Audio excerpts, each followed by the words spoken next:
This is not Heroes Lounge. What's up, everybody? Welcome back. I'm trying to do two things at once. There we go. We have got on the left-hand side the members of the Alliance with a Kier Karazim, Valimar Deckard. Ibtings will be your Vala, Nintori Blaze, and Legacy Muradin. Right side for the Horde is going to be your Porky Johanna, Albatox Hanzo, Nazmus playing Tracer, Liam on Hogger, and Hunter Orc on the Hogger, or on the Rhaegar, sorry. Let's get into it. Twitch gambles are up and available. Ash Mental, thank you as always. Dude, Bandit was pooped this weekend because there was another dog that was up here, and so he was running around. They don't play a ton together, but he was still active, and you know, all that good stuff. We came back from the beach, and I made food for everybody, and then everyone went down early, back down the mountain, because they were like, oh, it's easier to drive down the mountain when there's not massive traffic on a Monday. So I like looked at Bandit after everyone had left, and he was legitimately just like on the couch, absolutely just out. Like I went over to say hi to a neighbor, and he didn't even get off the couch to like go over there. He just was like, I'm good. I'm laying here. Well, we had first blood over on the side of the Horde. They'll take down Karazim in the rotation down to bottom. 5 stacks on Hanzo's Simple Geometry. We got Puncturing Arrow for the Vala level 1. And Turi's going to get a little bit of damage on the sidewall right there. And we're also going to be seeing the field study for the Deckard Cain, which is that spell power increase. I believe it's 20% per enemy hero hit, up to a max of 40% for 16 seconds. And we got odds on the gamble. Thank you, everybody. Goodly to see. Hogger with a vertical bounce in top. Loot Horde's gonna expire. Nintori waiting. Maybe looking for the jet propulsion as this is gonna end. There's the connection. Staggering blow doesn't connect in time, but Nazmus rotates in. Camp in top goes over to the side of the Horde. As we move down into bottom lane, Ibtings has started out this Impaler camp down with Legacy. Down here with Legacy, excuse me. I'm gonna adjust my mic. Camp will be finished out. I don't think there's going to be an invade. Yeah, Albatox is trying to poke in, get some scatter stacks at level 1.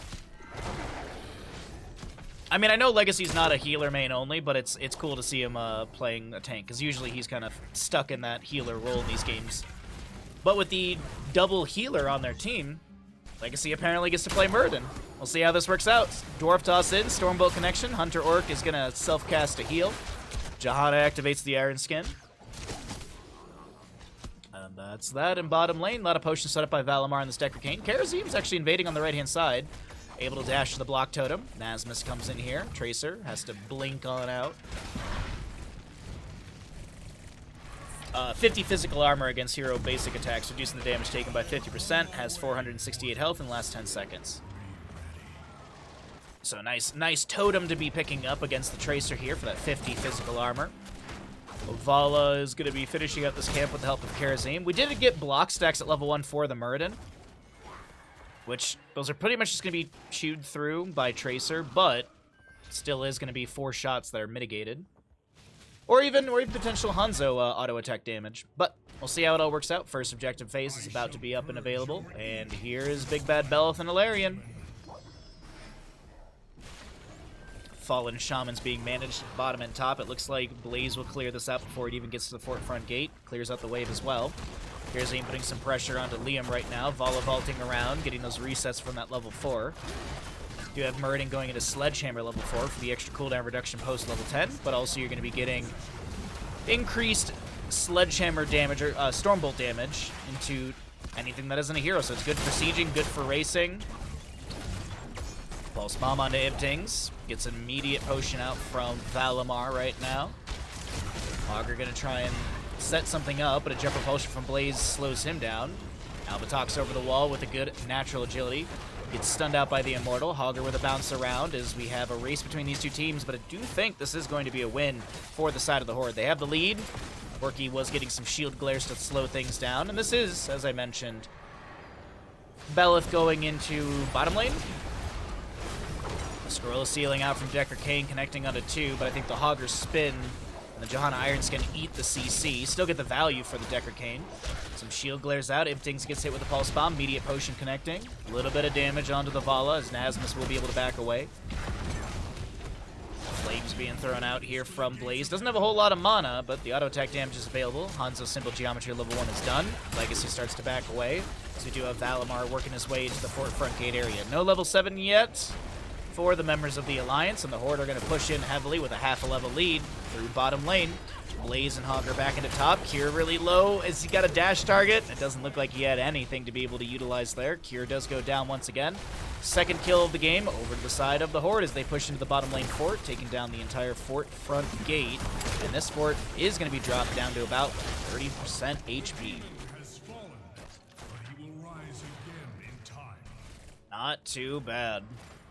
Working a Hearth out completely. Rhaegar to do the same. Hunter going to get full mana.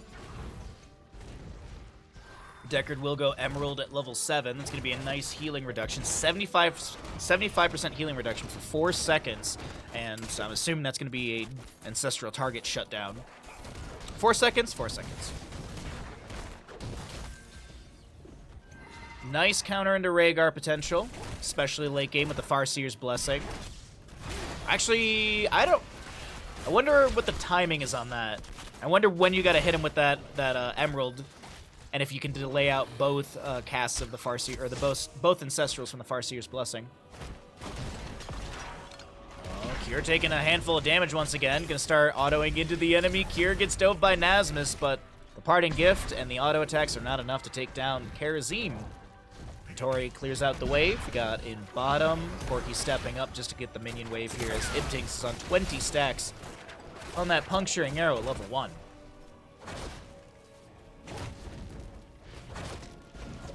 Decent damage. 10 talent here almost here. Tracer chasing Cure, but won't be able to take down Karazim. He'll Hearth out for full. And Jet Propulsion right into the face of Tracer. She blinks in, gets the interrupt on to that recall, as we also do have that Parting Gift giving a little extra percent on her Pulse Bomb, which is ready to go, but half a level for level 10. Not sure if Nasmus wants to save it. No, it's going to connect it onto Legacy. That will be a kill over to the side of the Alliance. Their first kill in this game. First kill of the day to the blue team. And that's a good chunk of experience. I mean, you can see right here, 730 to 826, and it's a 1-2 in kill. Everything else is pretty close. Minions a little different, structure a little different. But a very, very even game between these two teams right now, as this is going to be 10 talents here picked up by both sides during the subjective phase with Hogger and, excuse me, not Hogger, with Muradin and Karazim in bottom and Hogger and top soaking up for 10. From the left-hand side, waiting to see what Muradin's going to take here. Is he going to go Haymaker? I know Porky's been doing a lot of Haymakers. Legacy going to go for it as well? Either way, we'll see what Muradin picks up, but it's going to be Bunker Blaze, Rain of Vengeance, Lure NATO, 7-sided Strike, Blessed Shield, Dragon's Arrow. Tracer, I assume, is Pulse Bomb. We'll see when we actually have the stats at the bottom or when she finishes out her percentage. Shockwave, Hogger, and Ancestor Healing for the Rhaegar, and that will be the Sticky Bomb for Tracer. Muradin's going to go Avatar at level 10. No Haymaker for Legacy. Stormbolt into the Johanna. Porky activates Iron Skin. Tries to step back into Legacy. Nothing to be set up there with the Blessed Shield. Tracer steps in. Blinks back after a couple autos into the Vala. She'll mount up and Ibtings. Gonna try and step in over here. Has to vault away. Ibtings, he's able to land that Rain of Vengeance onto Rhaegar. Lordado coming out, creating some space. Maybe... well, creating an opportunity to take down Hunter Orc as the Avatar from Muradin will be hit by a Dragon's Arrow of Hanzo. Beautiful burst damage onto Vala. Tracer goes down as well. Legacy throws his Piercing Stormbolt back. A Jet Propulsion from Blaze creates an opportunity for Legacy to run away and let that trait kick in. Hanzo is using Natural Agility to chase him down, but won't be able to do so. 7-sided Strike. The pain's been shared. Good Stormbolt from Muradin. Ancestor Healing not denied by Valimar with any sort of Emerald. Good heal onto Porky from that one. Objective phase has been past the halfway mark. So these Immortals are just being raced down. They won't be switching positions just yet. Looks like we have Karazim tapping well. Valo rotating back in from death. Tracer joining in as well. Looks like Hunter Orc will reset here. Immortals are on defensive sides. But it does look like Cure steps in. Barrage of Fist goes in. Unfortunately stunned by the Immortal. Vala throws in one Hungering Arrow. And Vala will be the dash target for Karazim. Cure, he's fine for now. Tracer goes in. That's a... it's the Sin's Exposed from Johanna. I was like, what's giving healing reduction? Sin's Exposed, yes. They can't do that. Only Deckard can. It's okay. We're just still waiting, though. Still waiting for the members of the Alliance to step in. The Horde healing up a little bit. Hogger clears out a bit of the wave in bottom. Even experience right now. Dragon's Arrow onto 2. Deckard Cain lands a good scroll of ceiling, but it's not enough to stop the kill on Davala. 7-sided strike from Kerosene coming through. There's a Lornado out from Deckard Cain. A Legacy hit with a Pulse Bomb gets the Avatar activated, but I do think he still will go down.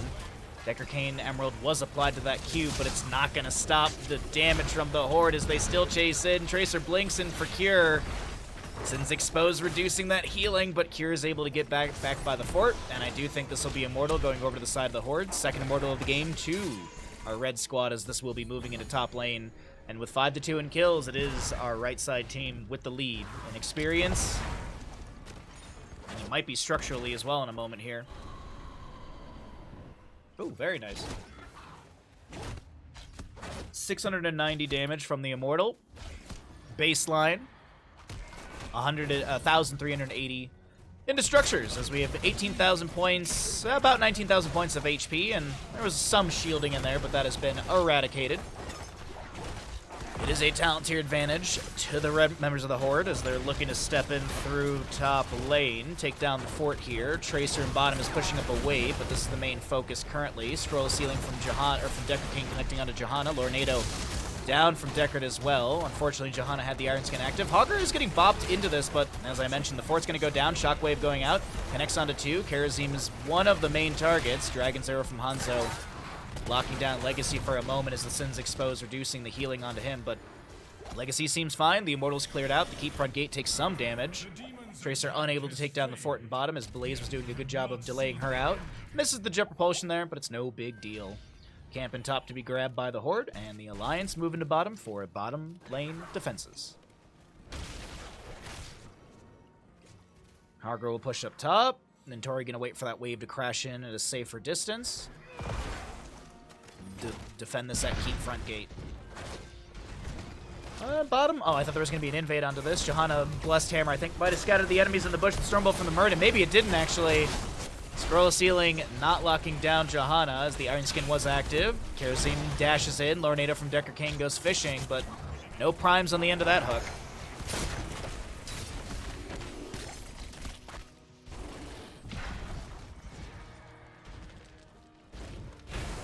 Ancestral down, but it's denied by the Emerald from Deckard Cain. Beautifully done from Valimar. Hanzo able to get the natural agility away, and it's actually Vala starting to drop really rapidly. She'll back away, tap the well, maybe re-engage. There are some little vials on the ground for the floor juice of Deckard Cain. Uh-oh. 7-sided strike. That jet propulsion was pretty good. The shockwave is the answer from Hogger. Liam looking to jump in here. The Lornado actually pushes the enemies closer to Blaze and Kerosene. He's able to summon this bunker. Blaze, he's low. Dragon's Arrow connects onto a few enemies, and Blaze does go down to the Johanna auto damage. Kerosene still trying to punch his way through the enemies, and it does not seem like it's going to work out. Does have the 6th Sense level 13 while stunned or rooted. Gains 75 physical armor against hero basic attacks for 4 seconds, reducing their damage by 75%. So this is just 75 physical armor for 4 seconds. Okay. I thought it was kind of like a stackage thing like Murden where you gain charges. No, this is just 75 physical armor for 4 seconds when you get stunned or rooted. Nicely picked up. Ancient Blessings, Gloom. We've got the Collision Course, Bronzebeard Rage. Pretty standard across the board, but we do have 16s almost here for the right-hand side. And the Alliance are looking for the fight before that. Maybe they're not, actually. They're starting to back away. Hanzo just below working on the Immortals. They know that the enemy is racing this down. They know it's an offset fight in favor of the Alliance. It's just they're not going to step in for this.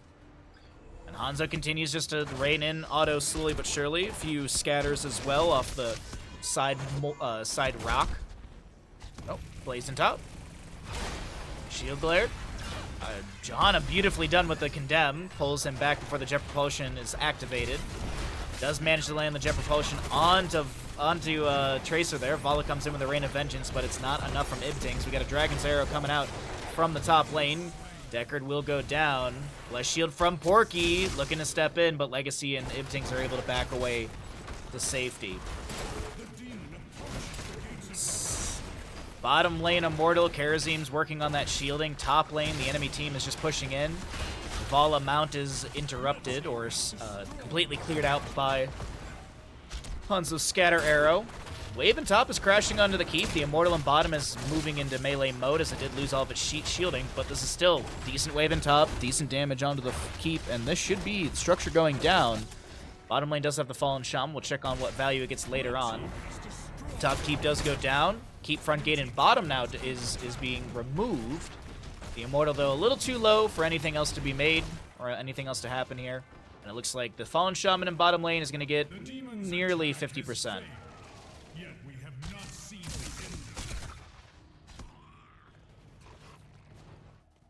We'll call it 30% on that, sure. Got Bonk for Decker Kane level 16. We'll also see that Manticore. Got the thermal protection for the Blaze. Dwarf Launch for Muradin, as well as the Cleansing Touch for Karazim. By Bonk, I also mean Haragic Staff with the every 5 seconds Decker next basic attack. Stuns heroes for 0.75 seconds, so if you're curious, look for the glow on his staff. If you see a glow below him and his allies, that is the Ancient Blessings activated. 7-sided strike, Ancestral Healing. No Emerald to reduce the healing out from that one. Subdue is still reducing the healing for Legacy, but it's gonna be Hanzo the one to go down. Valimar on the north side of this engagement is being bit by Rhaegar, but Tracer does go down.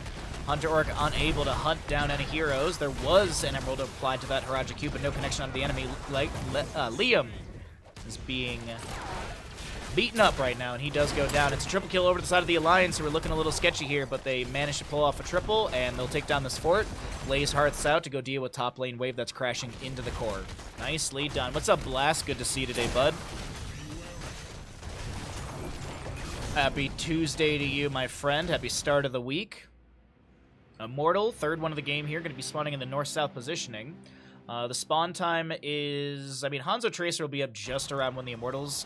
a little bit before the Immortal, and Hogger just a few, like 10 seconds after.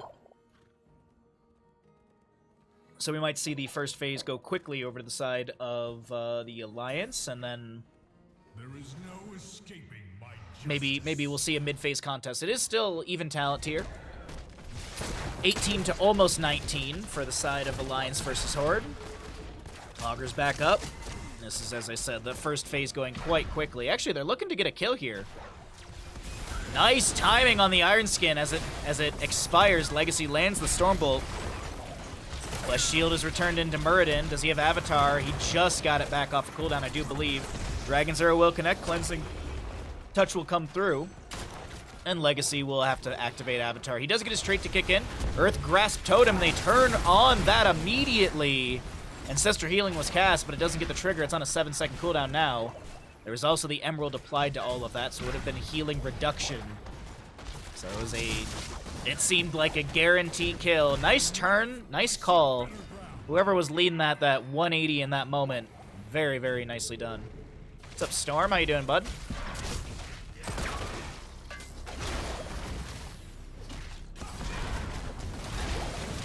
Invade onto the camp. I don't think there's going to be anything outside of some poke damage onto the members of the Alliance from the Horde, especially with Rhaegar dead for 26. They do land the Stormbolt, but Legacy's not going to follow that up any further. I think Legacy might chill around their Immortal to defend. I saw a ping, and I wasn't sure whomst it was from, but it is the second phase already. Legacy says, you know what? I took that level 4. I might as well start racing. Sledgehammer value coming through. We do have Blaze making his way back towards the core. This core shielding will hold. It's going to be scratched a little bit by these catapults. But now the Immortal moving into top lane, and maybe, just maybe, a fort can be taken down, so at least catapult pressure is alleviated a bit. I mean, but it's a Larian. He's pretty healthy here, 18 minutes in, 26,100 points of health, and about 16,000 points of shielding on top of that. In total, around 40,000. Shielding and health, but of course that's been dropping rapidly as Hanzo and friends are poking onto the Immortal health bar, shield glares, autos, etc. Stormbolt, nicely done from Porky, as the activation of Iron Skin in time, denies any sort of CC, able to walk away. 20 talent here on both sides. We have the perfect gems for Decker King. We don't see this very often. We'll also see the Fist of Legend for Karazim gain 50% of the both level 1 talents that were not chosen, so that's going to be Insight and healing punches. I forget the name. I know Iron Fist because we always see Iron Fist. Green Fist? Follow with the Acrobat. We've got the Incinerator Gauntlets, or the Burn Notice, sorry. Burn Notice for the Blaze. Blessed Shield goes out from Johanna. She's got that Radiating Faith. And Hanzo with the Dragon's Arrow as well. Has the Bullseye to potentially follow that up. The Ancestor Healing with the Farseers will go through. Hogger is the one to go down. 7-sided strike was used in all of this. The Immortal has been cleared away. The top lane keep has taken some damage. Bottom lane has a decent wave crashing onto the keep front gate with the Fallen Shaman and Catapults. Legacy looking to step in. Roger Cube goes out from Deckard, but no connection onto any enemies, as I did see the Emerald applied. But I mean, yeah, he's just cycling Ruby Emerald so very quickly. I mean, perfect gems. Reduce the cooldown of all gems to 5 seconds and reduce the cooldown of Roger Cube by 6. Continue to push into this top lane keep. Tornado finds Porky here. The Rain of Vengeance followed up. No Ancestral was available. Still 50 seconds on that cooldown. They take down the keep in top lane, and the Alliance, they're making a case for this to be their map number 1 of the day. Yeah, it's 50%. That's what I thought.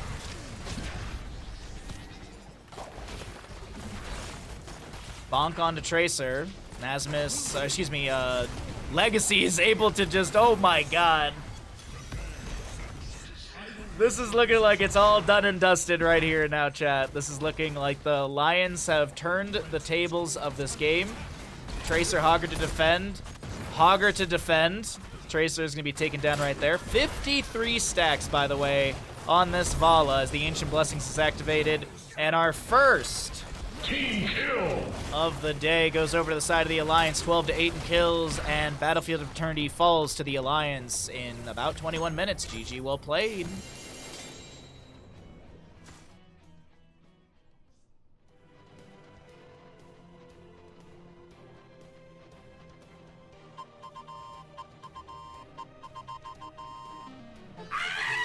What's up, Bathroom? How you doing, bud?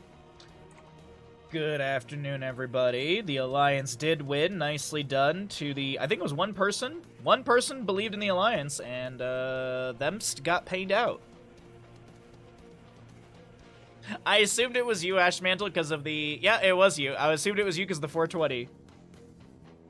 I can't tell you how many times Ashmantle has just put 420 to have odds on something, and Ashmantle comes out the victor. I can't tell you how many times that's happened.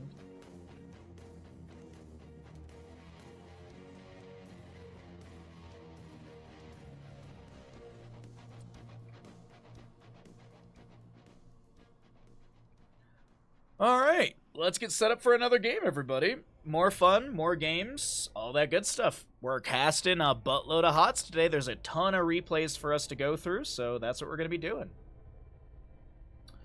That's our game plan. Bunch of games, bunch of fun, chill day.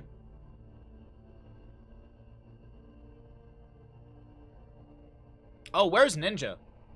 Oh, where's Ninja? The important thing is Bandit. The important thing is Bandit. I need to do a bunch of chores, but today is the last day of like chilling and not doing any chores or anything like that. Today, after stream, we're gonna go for a nice long walk. It's actually supposed to be warm today. Depending on when I'm done with stream, I actually might go down to the beach with Bandit. And then we're gonna chill and play some games and just relax. But tomorrow starts chores. Tomorrow starts the chores. I've got PT tomorrow, but like when I come back from PT, gotta vacuum, gotta finish up the Corsair video that I keep talking about doing, but I was like, you know what? I'm gonna enjoy my weekend. I'm gonna put it off. I'll finish it this week. It's no big deal. It's a very simple video, but it's cute. So finish that up this week. Thursday, I gotta start raking the lawn and stuff. I gotta get the pine needles up, but yeah. Oh yeah, too much to do. Too much to do. I can't just sit around and play video games and read books. That's just... It's unfortunate. It's very unfortunate. Oh yeah, there's a Abathur in this game, Ninja. There's gonna be an Abathur in this game.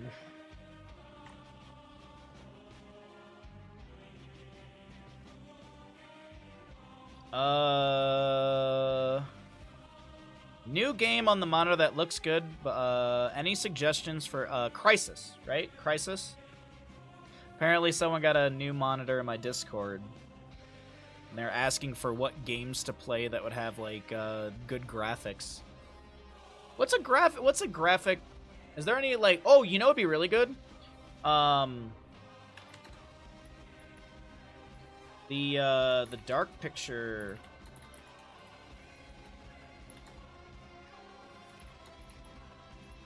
The dark picture games? Pong, Brick Breaker. The dark picture games, like, at max quality, do look pretty good. Loop Hero. Chat, you are so useful. You are so useful, chat. What would I do without you? I need high-quality games. Gives me the lowest pixel games that you could give me. Next, you're gonna recommend Vampire Survivor. Minecraft, yes. Terraria, Starbound. Oh, remember Starbound? Remember, we actually, a bunch of us were talking about Starbound this past weekend. Because it was the devs of Terraria, and they were like, all right, we're done with Terraria. We're gonna work on a new project, which is gonna be amazing. We're gonna take everything that people love from Terraria and then bring it into the Starbound game. And then Starbound released, and I played it, and then I no joke reinstalled Terraria and played that instead. And then the devs pretty much did that as well. I think the devs went back to doing Terraria. Resident Evil 4 2023. That's a good one. That's a good one. I'm gonna copy that into Discord. That's a good recommendation, Cav. Like, that game is gorgeous. That game is absolutely, oh. I need a new Resident Evil game. I need a new, when did Village come out? It's been a few years.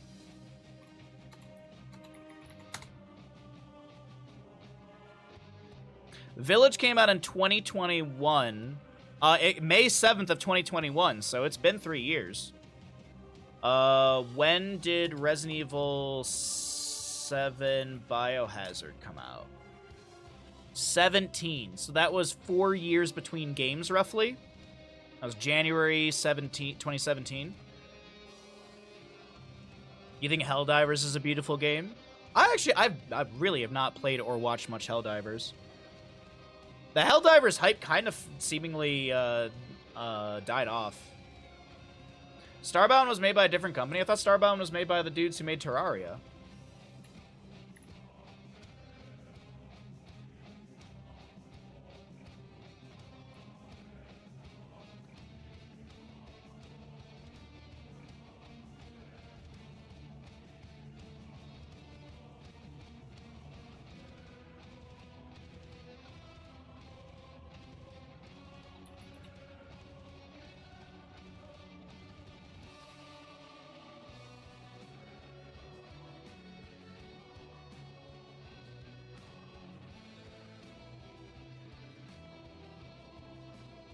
Developers are Chucklefish.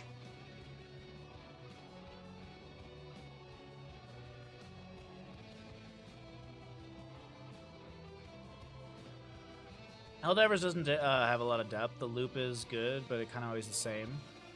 Saying that I have 50 hours in it. Ah.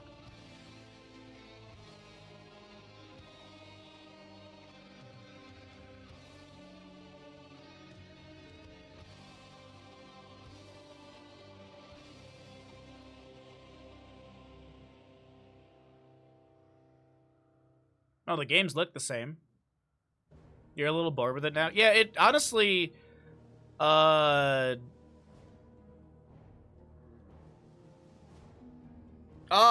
there was someone who worked on both of the games, that's why. There was someone from Terraria that did work on Starbound. That's what it is. Starbound is not a sequel, but people call it a spiritual successor to Terraria. So there was one dev, so that's what it is. Also, the dev that worked on Terraria and Starbound is apparently the Chucklefish CEO, so there's that. There's that also. The one person that worked on both games is the Chucklefish CEO, so that kind of explains things. Kind of explains things a little bit. What's up, Stark? Good morning, dude. Elden Ring. Elden Ring's a good one, too.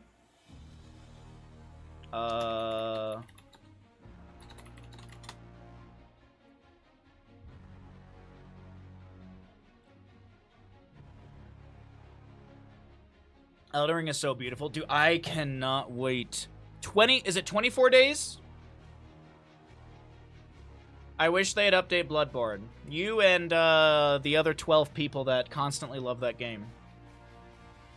Don't worry, don't worry. When we do Summer Games Fest bingo next Friday, we are going to be putting Bloodborne on that bingo card. We're also going to be putting oh no, that's for the Nintendo Direct. That's sometime in June. There is a official sometime in June Nintendo Direct, and that's not like it's my uncle who works at Nintendo told me. It is legitimately, it came from the Nintendo CEO, if I'm not mistaken, or it was the president of Nintendo is the one that tweeted that we're gonna have a Nintendo Direct sometime in June. So there you go. Yeah, June 21st, but it's how many days until Elden Ring DLC? Now, don't resume browsing. Give me the thing that I want to Google. I hate this resume browsing thing. I don't get why it exists.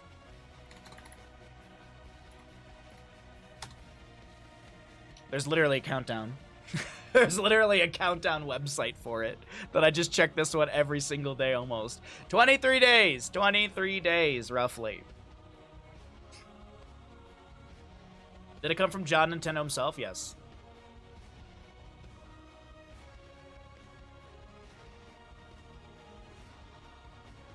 Horizon games are good. Are those on PC now? I don't follow Horizon. I cannot wait. I cannot wait for Elden Ring DLC. When that comes out, that's all we're doing. Like, Elden Ring DLC, I think, comes out on a Tuesday. Like, it's like 25th or something like that. I'm pretty sure it comes out on a Tuesday, so we're playing it the day it comes out. What day? Elden Ring DLC. There we go. So 25th, isn't it? 21st. Oh, it's a Friday. Wait, why did I think it was on a 20? Why did I think it was? I don't know why I thought it was on the 25th of the month. Either way, yeah, it's on a Friday actually, so it's perfect. Both the Horizon games are on PC now. Oh, nice, nice. I tried to play Horizon during a subathon, and like it was a beautiful game. It was interesting, but it didn't grip me enough where I was like, I want to continue playing this on stream. Whereas Batman Arkham City or Arkham Asylum, that was a blast. That I absolutely loved. Alrighty, let's go ahead and get into another game.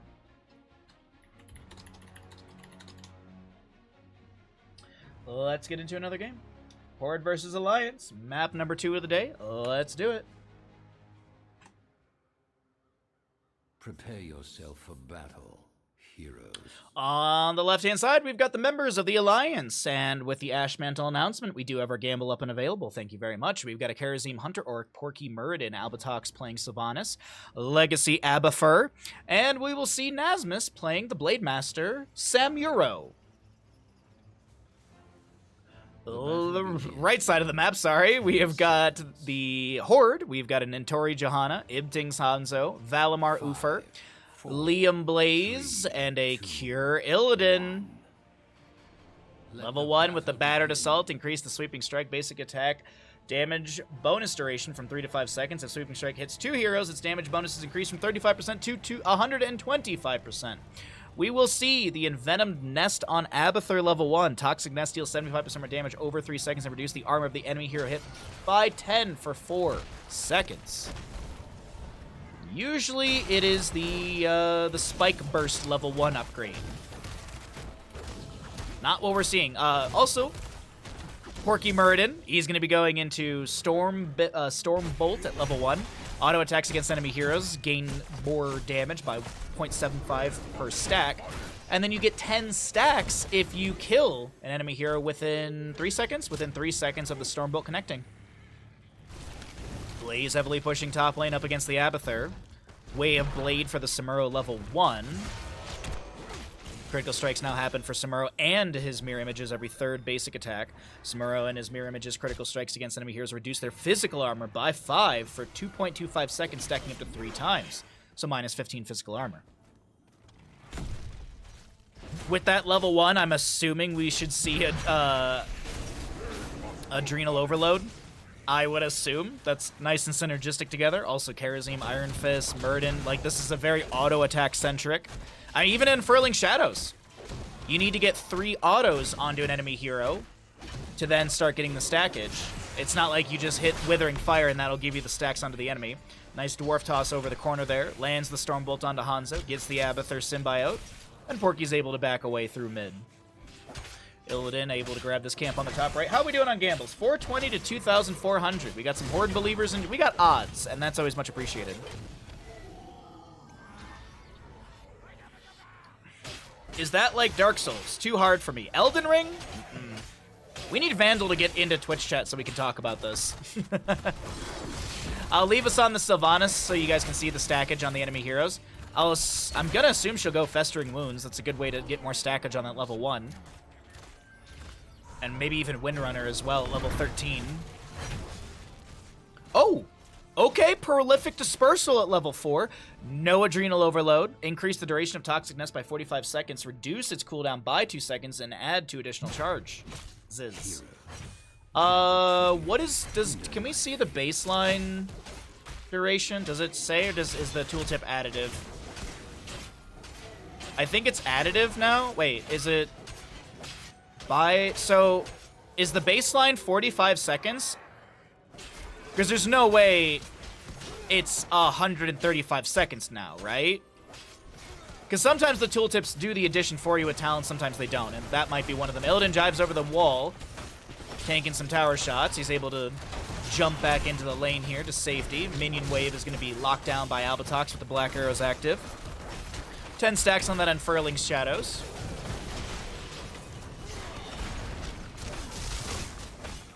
All right, we got some more believers in the Alliance here. I like to see it. Hunter is going to try and Hearth out, and we'll be able to do so.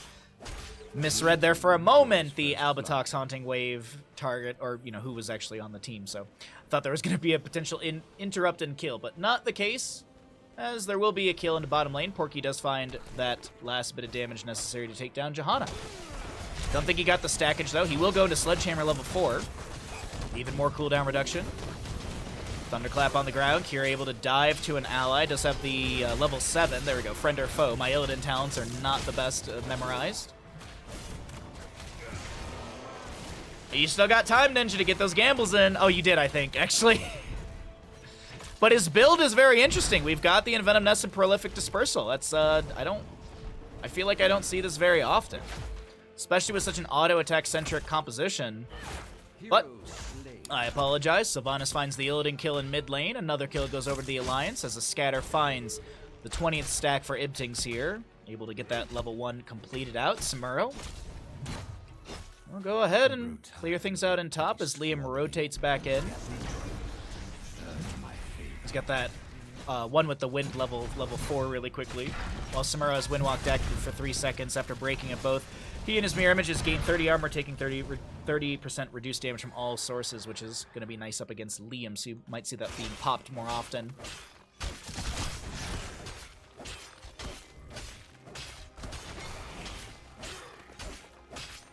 Seems memey for fun. It does. It does. Porky, though, has the Symbiote hat. Totem thrown down by Hunter Orc here. Porky able to get the Dwarf Toss over the wall. The allies rotate in. Ibtings chases in with the natural agility and is like, I gotta back up. But Porky's actually getting bodied right now and does go down to Illidan. Some mines being thrown out here. Albatox trying to wiggle their way out of this, but Kier's got the rundown onto Sylvanas. Nasmus breaks away with the mirror images and is able to Windwalk out of there. Good scatter off the side wall. That armor coming in clutch and helping out to reduce some of that damage. I don't think that scatter would have killed. Liam getting delayed once. Hunter comes in with some punches. Nasmus looking to jump in here as well. Mirror images eat the stun, but actually Nasmus still takes the splash. Pops that Windwalk trying to get away. Liam still on the chase. Doesn't get the interrupt on, or excuse me, doesn't get the reveal. Still getting those autos in. There's the jet propulsion. Hunt from Illidan as he dives onto Nasmus by the fort front gate. Subdue from Johannes finished out. Dragon's Arrow from mid basically sets up a double kill. Sub done and triple kill to be found. Beautifully done from the members of the Horde as they will pick up this second objective of the game, but they also steal away the enemy boss. This could be a double boss call, especially with Hanzo's build. He burns through these elite camps, so he burns through camps in general very quickly. But we do have, as I mentioned, Hunt, as well as the Bunker, Divine Shield, Dragon's Arrow, and Blessed Shield. On the opposing side, 7-sided Strike, Avatar will have the Ultimate Evolution, Illusion Master for Samuro, and Wailing Arrow Sylvanas. We actually saw Deafening Blast last week, which was really cool. After taking 3 days off of streaming, when I say last week, it feels like a month ago. Like, I woke up yesterday and I was like, shoot, I gotta get ready to stream. And I'm like, I still have a day off. I did a whole lot of nothing yesterday. I got banded some extra treats from the pet store, and then I played video games all day. Sub done or sub don't? They hella sub did. Alright, so it is going to be the or the Boston top lane, also grabbed by the Horde here, as we had talked about before. Our next objective is up and available. Hanzo will be delayed once by Samuro here.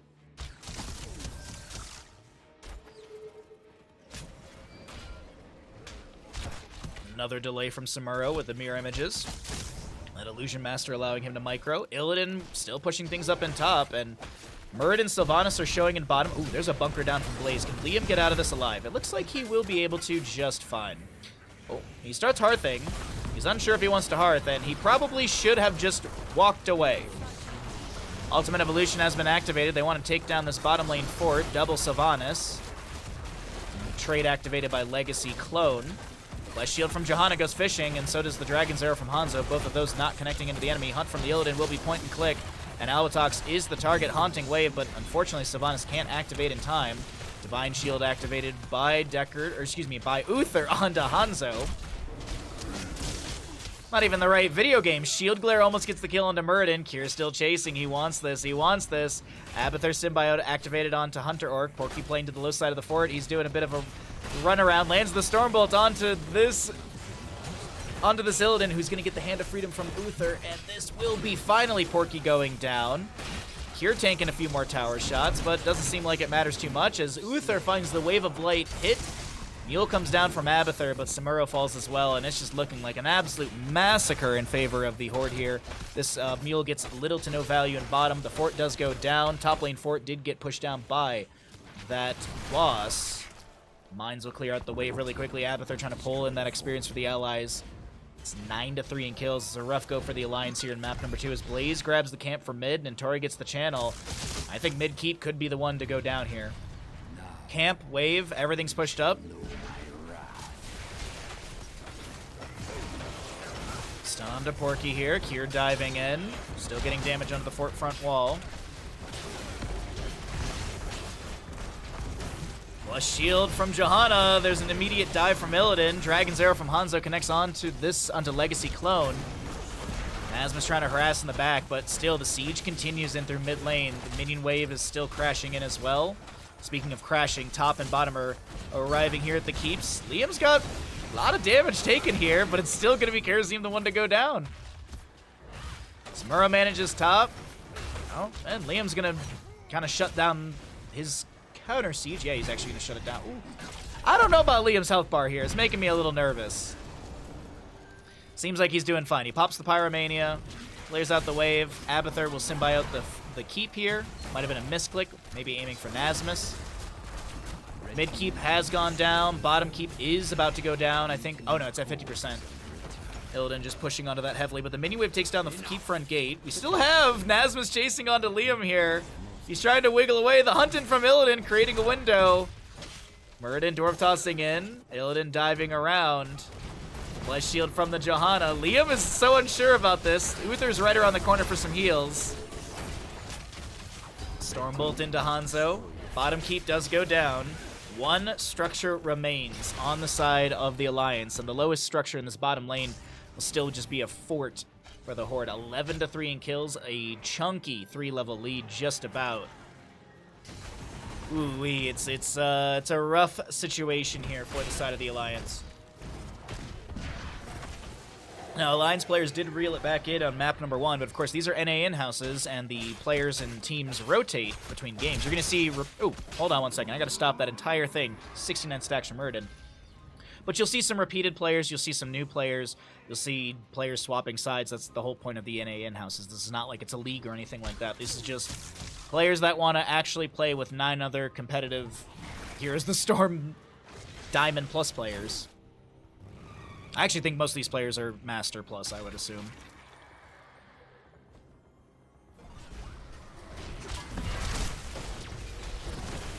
Porky on the right side, scouted by the Sonic Arrow. Legacy is going to clone Porky, so double Muradin, Jet Propulsion from Blaze, and Porky gets deleted. Porky absolutely deleted before he can use the Avatar. Iftings lands a beautiful Dragon's Arrow onto 2, stunning them out. Legacy still looking to chase here. Albatox is the one to go down next. Now Nasmus is looking to pressure onto this Hanzo, but Nasmus is the one that needs to get out of here. 300-something HP. Lone Muradin's going to be cleared away. The scatter almost takes down Nasmus. Is there a Twin Flame? There is a Twin Flame, but the Windwalk Sakuchi level 13 with that short distance teleport. But it looks like Illidan's on core. Illidan has gone core. Condemn pulls Hunter Orc back in. It is a Abathur Samuro defense.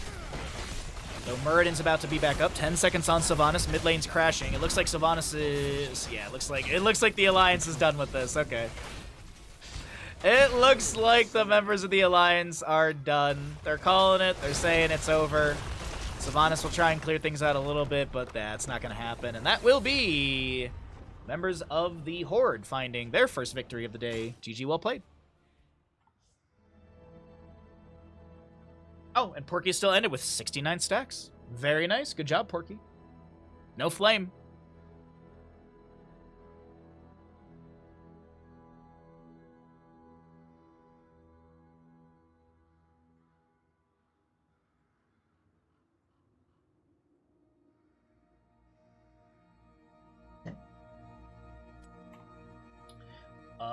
Was a Horde victory.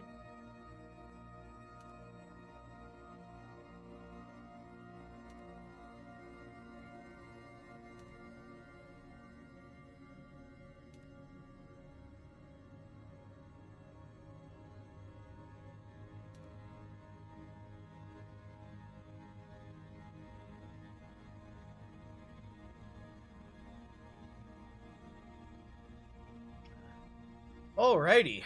Let's get set up for another game, everybody. Well, happy Tuesday, everyone. That was fun. That was a fun one.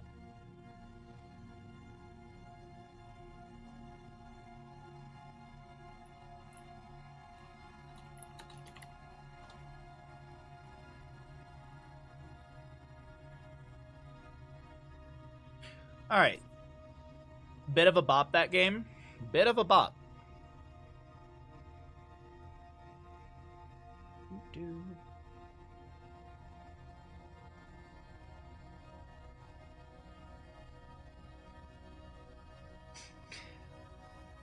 The Samuro did get shut down pretty heavily there.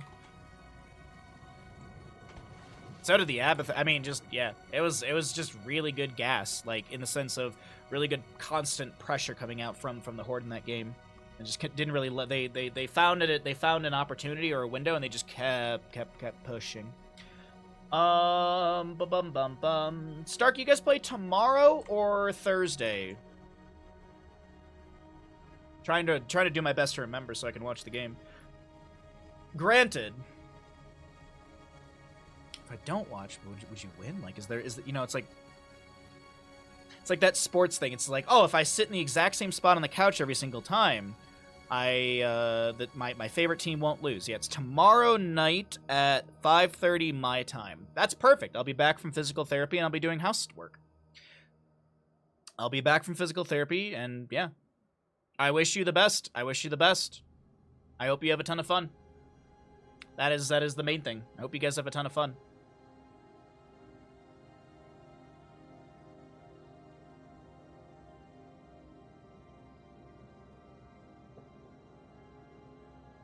What else can we talk about, chat? There's a giveaway going on right now, so if you'd like to, yeah.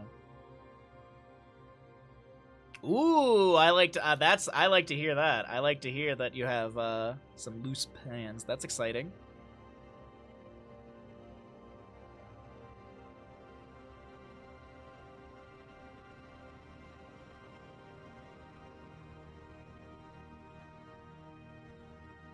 We are giving away a Corsair keyboard today. If you would like to win a Corsair keyboard.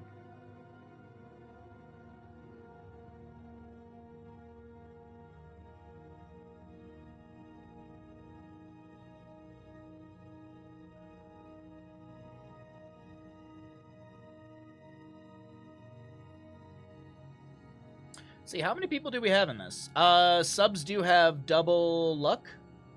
13 eligible users. 13 eligible users currently. You have to type the word bandit into chat. It is not case sensitive. It is not case sensitive at all. We'll roll that, like, at the end of the stream, basically. That way people can kind of, throughout the day, jump in here. Did anyone go see Furiosa over the weekend? I think I'm gonna go this upcoming Monday with a buddy of mine.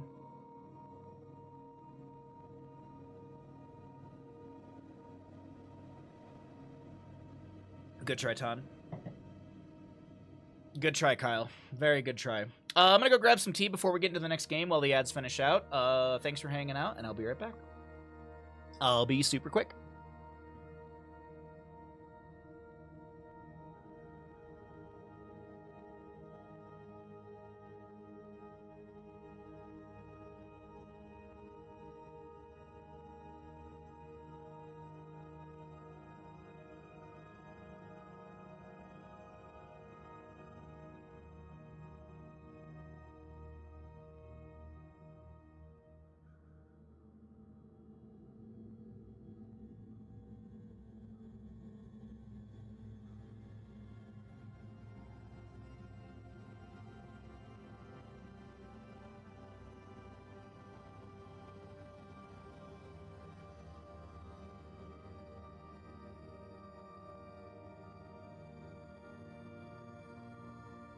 Mr. Bandy, you are perfect.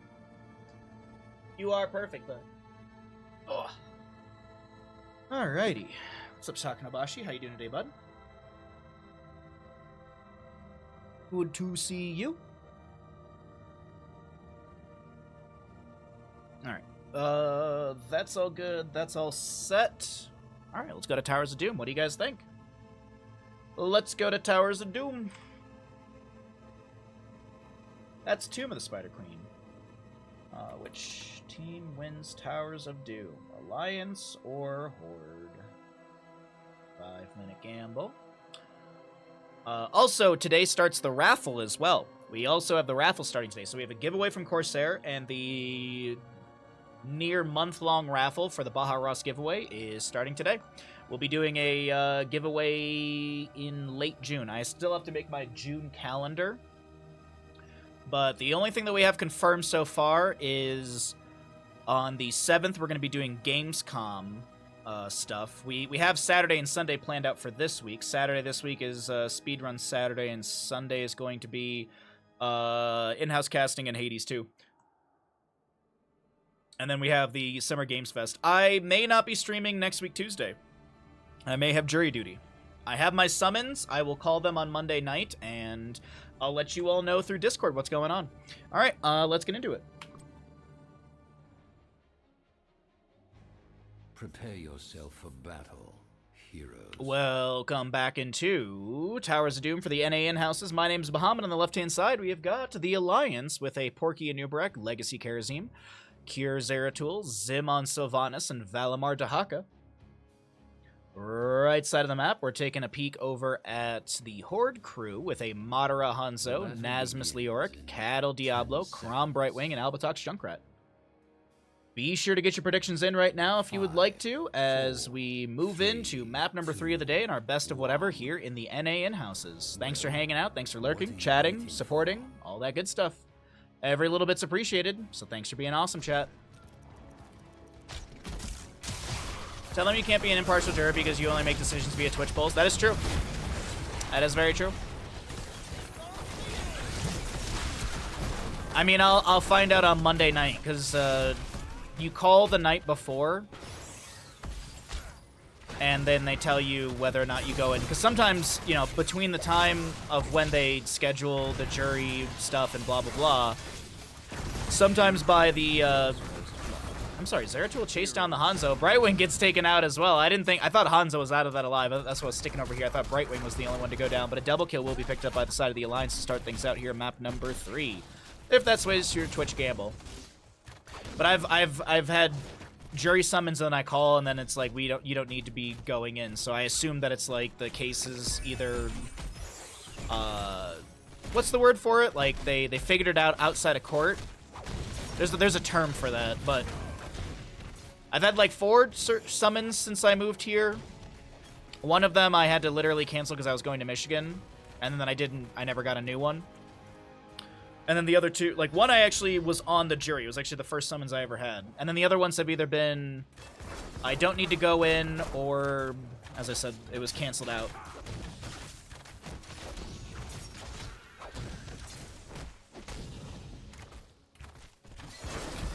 So fingers crossed I don't have to do jury duty, because it's not the most fun. But I will if I have to. It's my civil service. So, Black Arrow from Sylvanas activated. Fort in the bottom lane did take some damage from those, from the sappers that were pushed in by the Alliance. Level 4 here a little bit faster to our blue squad, as they do have those extra kills. Zeratul is rotating up here. Phase shift from Brightwing. It's going to be a 2v2 in a moment. Wait, no, phase shift was interrupted. And now Zeratul is up here. Leorc is trying to Wraith walk out, and Cure has the call onto Nasmus. Nicely done. Good rotation from Cure. I'm curious, it was probably, I mean, a Nubarak is the only one with CC in the mid lane currently. Sylvanas has none, so it was probably a Nubarak landed a Burrow or an Impale as Brightwing was phase shifting. Good call, like, oh man, nicely done. Good communication coming out from the Alliance here in map number 2. Or excuse me, map number 3. Good dash in. Albatox has the concussion mine to be able to break away.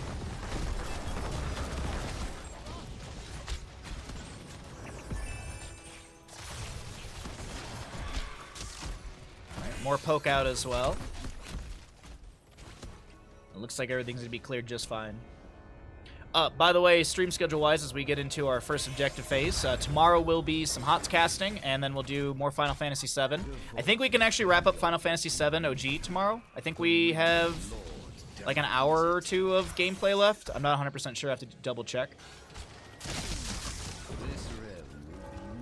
Nubarak is going to be delayed out once here through mid.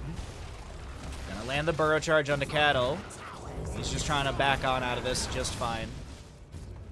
But the big thing to know is Thursday we'll be doing more HOTS in-house casting, but Thursday we also have Lego to build.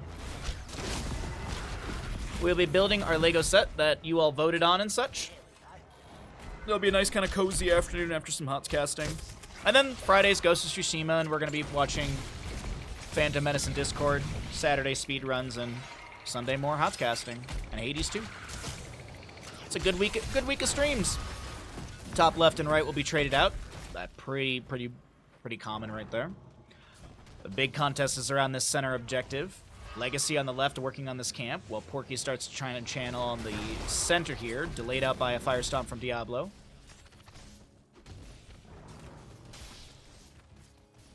Easy camp grab here.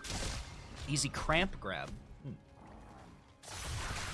Impales reveals that the enemy's working on this camp over here, but it doesn't look like Porky's going to step in any further. Overpower from Diablo forces out the burrow charge. Another Fire Stomp to delay out the channel. No level 10s, but it's 3 to 0 in kills, 8 to 7 in our levels. Almost 8 to 8, but still a bit of a gap in that experience from the extra kills and siege damage that's been had. I think Kira was trying to land a Singularity Spike on Anasmus there. Leorc was not hit by that. The Haka does rotate down. Enhanced Agility currently on 4 stacks. Crom gets the channel here, uninterrupted. And 4 shots will go into the side of the Horde. That laugh right there means the boss is up and available. Leorc does go down to mid lane. Diablo coming in with the Shadow Charge Valimar lands a beautiful drag. Does have the Feeding Frenzy level 7. Could look for another drag here. Overpower. Valimar keeping those autos coming through. Looks for the drag. Lands it on 2. Diablo once again. I apologize. Kier was... Oh, no. Bottom lane. Karazim finds the kill onto Hanzo. I thought Leorg died back. I thought that's what just happened. I thought Kier, like, 100-0'd him. It's very early for that to possibly happen, but it's also Kier Zeratools, and it's something that's terrifying to me. Either way, Isolation, Mind Control goes fishing. VP for Zeratool. No Might of the Nerzim. Okay. Concussion Mine onto Porky, but doesn't look like he's too concerned about this. He is dropped a little low. He's also turned into a pig, but Porky's fine. Cocoon was the level 10 pickup for the Anubrak. Wait and see what we got here for our other stats. Dahaka does have mount speed for 5 seconds after tapping the bush as he's at 5 stacks, but he can, of course, get more stackage on top of that. His max speed is 140, so we get the NASCAR Dahaka build on the way. Brack burrows in. Leork breaks the CC with a burrow chart, or excuse me, with a Wraithwalk, and Crom comes in with a phase shift, bolstering the HP of Leork. He's going to get harassed in the rotation by Dahaka here. Nasmus pops the Osin's Renewal, I do believe. That's that level 1, giving him that healing over time. Back over in mid lane, Diablo's got his reduced soul consumption. Riptire, Blink Heal, Lightning Breath, Entomb, and the Dragon's Arrow for Hanzo. AoE stun. We got the Easy Bake Oven set up with that Entomb Lightning Breath. Just checking really quickly. I assume Dahaka's got Brushstock available. He does if he wants to join into this team fight. It is 4v4. Solo laners will rotate into mid to catch that wave. We'll see if they break back into top. Dahaka Brushstock, but it's on top of a trap. VP on the right-hand side. Mind Control goes fishing. And 7-sided strike delayed out by Cattle. Or Cattle delays out the 7-sided strike by stepping into the VP, but it doesn't matter. Zeratul jumps in, finds the kill.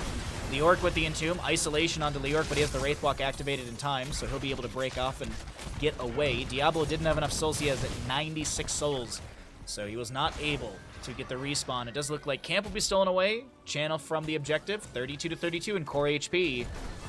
There's no delay onto Porky here. Bit of poke damage onto the camp. Zeratul jumps in with a huge cleave. Burrow Charge does land onto Junkrat. Impale to follow up as well. One Sapper goes in. The Total Mayhem gets a bit of value. Porky has to break back for a second, or kind of double back for a second, breaking that connection. Mind Control a little early. Brightwing's able to get the Blink Heal. Cattle coming in. Lightning Breath activated, trying to cook up Porky. The Fire Stomp with the level 4 Soul to Flame does allow Cattle to finish out his souls needed for that respawn. Dragon's Arrow, Sylvanas. She doesn't get the teleport in time.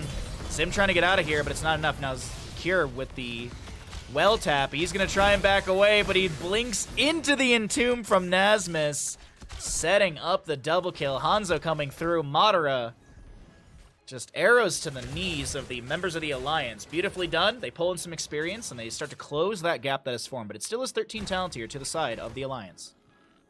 Yo, forget what? Welcome back. Good to see you, bud. Thank you for the tier 2 for 2 flippin' years. We'll send your alert when we get out of game. Good to see you, bud. Welcome back. Welcome back. Hope you get to have some longer relaxing this time. I feel like you were back for like 2 months, and then you were off working again. So hopefully you get to relax a little bit more this time.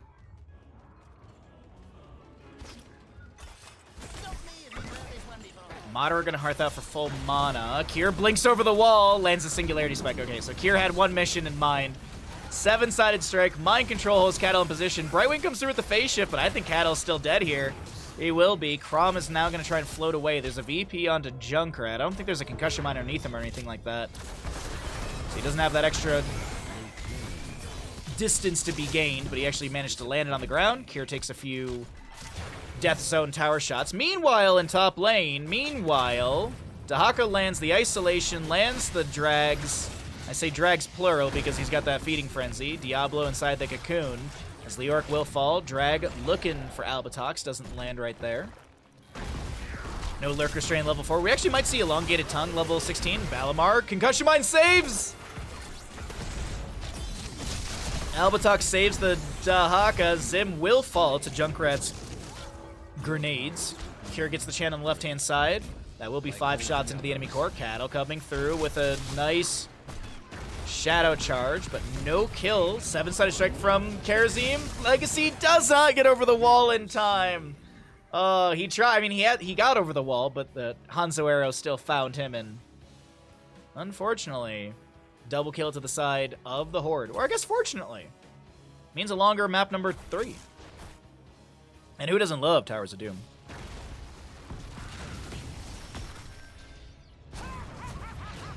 Oh, boss was grabbed, so the Horde's gonna lose. Okay.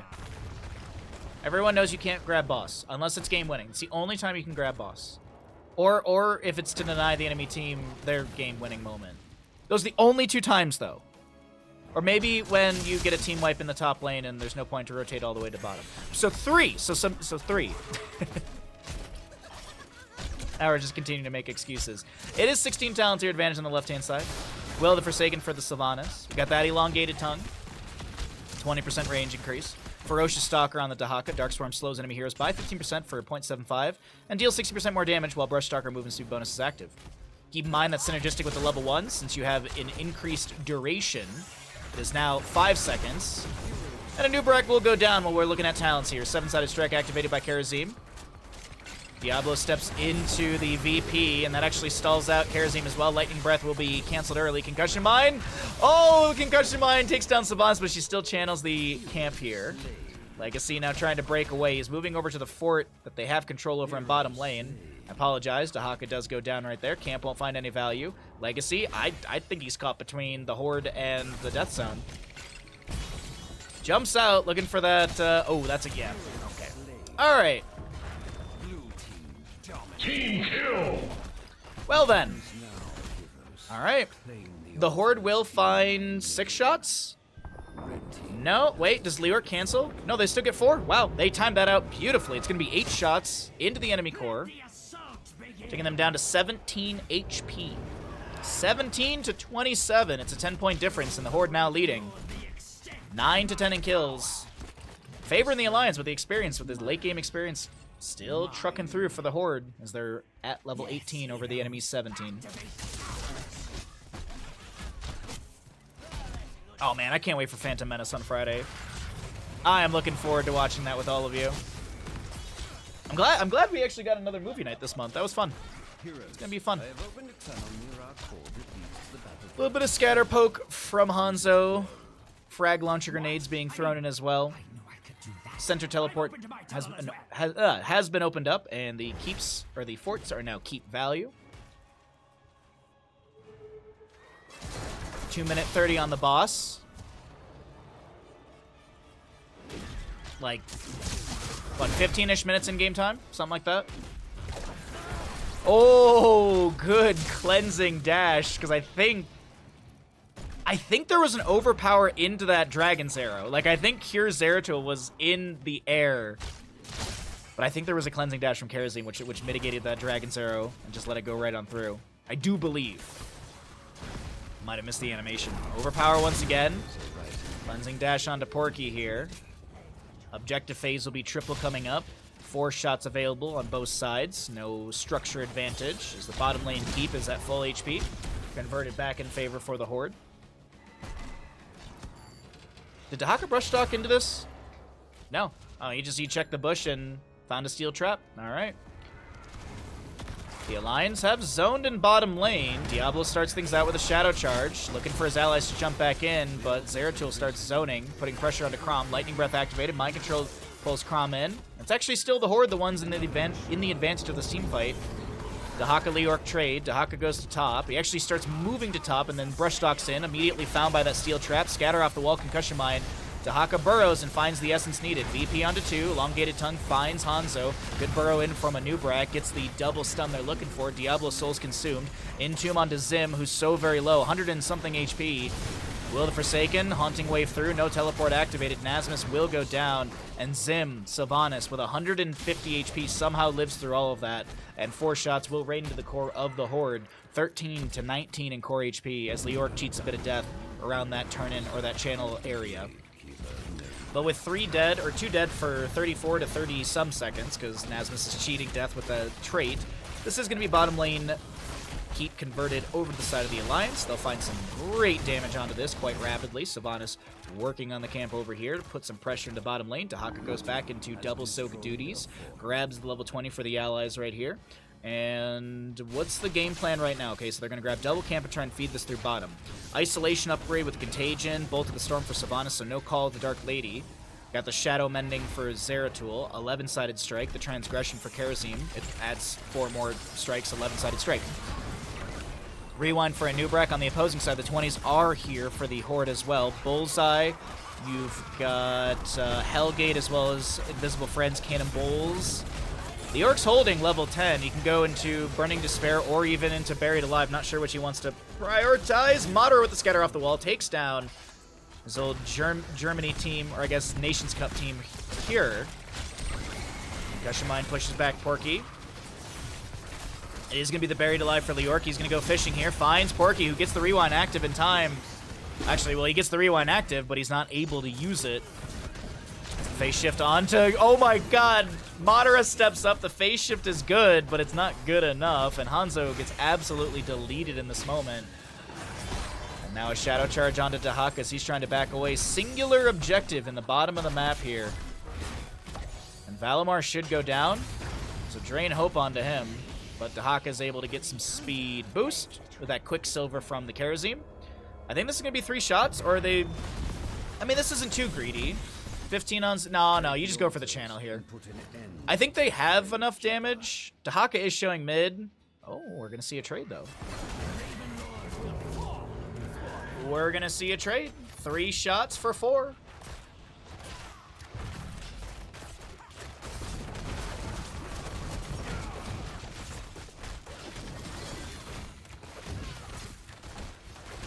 Okay, so Boston top lane won't be scouted in time. Nasmus will go right by as that's going to be happening. And I wonder actually if there's now... Yeah, Nasmus, you see that 180 immediately, like, I better get out of here right now. Gets dropped to 50%, taps the well, no big deal. Red team. Bottom fork goes back over to the side of the Horde right now. 14 to 11 in our kills, 10 to 15 in core HP. As boss has been taken off the map. Next objective phase is looking like it's going to be singular in the bottom of the map. Burrow Charge, Impale, Mind Control, 7-sided strike with the Transgression upgrade. That's good damage onto Diablo. He does go down. No souls for him to be bought back in, as that is Hanzo inside this cocoon. Riptire, Junkrat, and Tomb from Leorc to try and create some space. Zeratul gets a good cleave onto Madara. But he's going to blink down to bottom lane and end that. Oh, they don't get the mid lane for it. That's a little tilting. That's a little tilting. It's on, like, 2% HP. Actually, no. This is absolutely fine. Because right before the objective phase, you go and have Zeratul jump in, get 1 Singularity Spike, probably. And then you'll have this objective, or you'll have this keep in your favor during the next objective phase. So actually, the timing works out perfectly for this. Also, Dahaka pushes up the wave and that gets it, so... Never mind, not tilting at all. Perfectly played by the Alliance, as they have the 300 IQ. They're playing 5D chess. Transgression activated by Karazim. Legacy unable to find much value from that one. Objective phase is up. They're looking to take down more. That's a good Entomb onto 2. Nubrak burrows in, lands the counter kill. Just lands a kill onto the Leorc. I thought it would be a counter kill as Zeratul was looking so close to be taken down. But Zeratul, he backs away, goes for the channel onto this. Objective area, that'll be 5 shots. It is a 10 to 10 game, ladies and gentlemen. 16 to 11 in kills, favoring the side of the Alliance. What a wickedly good time here. By the way, since we're in a small lull of the game, 3 minutes on the boss, so it's going to be up at some point in the game. It's currently 19 minutes in game time, so around 22 minutes in game time should be when the boss is up. I don't think this game... Well, no. Actually, I definitely think this game could come down to a final boss. Next objective phase is going to be top left and right. Ooh, Hellgate into the Dragon's Arrow, Lightning Breath activated on top of that. Beautifully done by Cattle. They take down Karazim. Porky is able to get the rewind to get out of here. Now Cure trying to back away. Is there an Entomb from Leorc? Indubitably. There is an Entomb from Leorc with the Buried Alive, and Zeratul does go down now. Maybe it will come down to boss, actually. We'll have to see how things look here in a second. So the Horde get the bottom left bell tower in their favor. Sappers over here won't get the charge. Hanzo and friends can clear this out quickly. No! Cattle, why? Cattle! Cattle, why? Cattle, why? Why would you shadow charge the sapper? Why? Miss.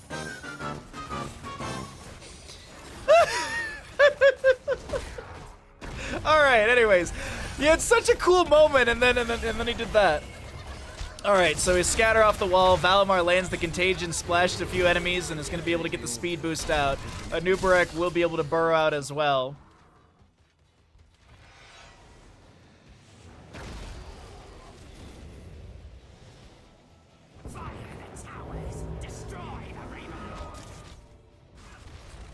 What's up, BRB soaking? It's good that the tower's fully taken, but I mean, but if they could have just cleared the wave and they would have had a low HP tower on their side still, because the objective's in top.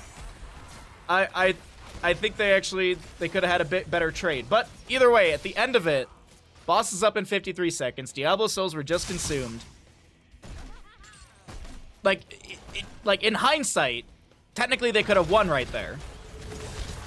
Either way, there's going to be a camp steal here on the right side of the map. VP onto 2 on the right. Nasmus lands a humongous buried alive, but there's no one to follow up the damage because the VP locking down a fuse, zoning Albatox back. A drag lands onto Cattle. He doesn't have souls. Throws a fire stomp out. He did have to use Hellgate to get out of there. 100-second cooldown.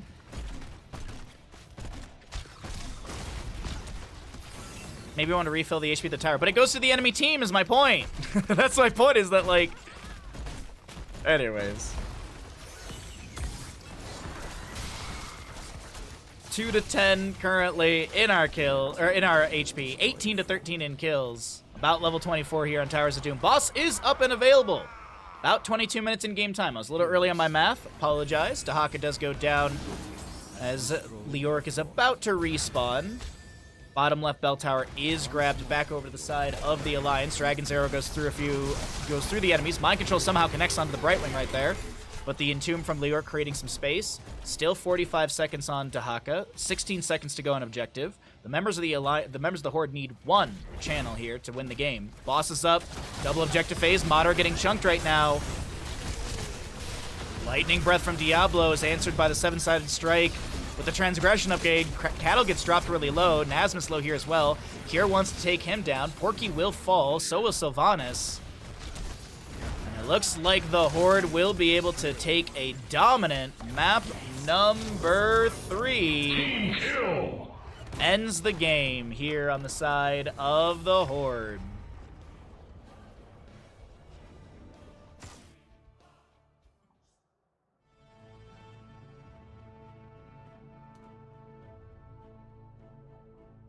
Best tier 2 alert on all of Twitch.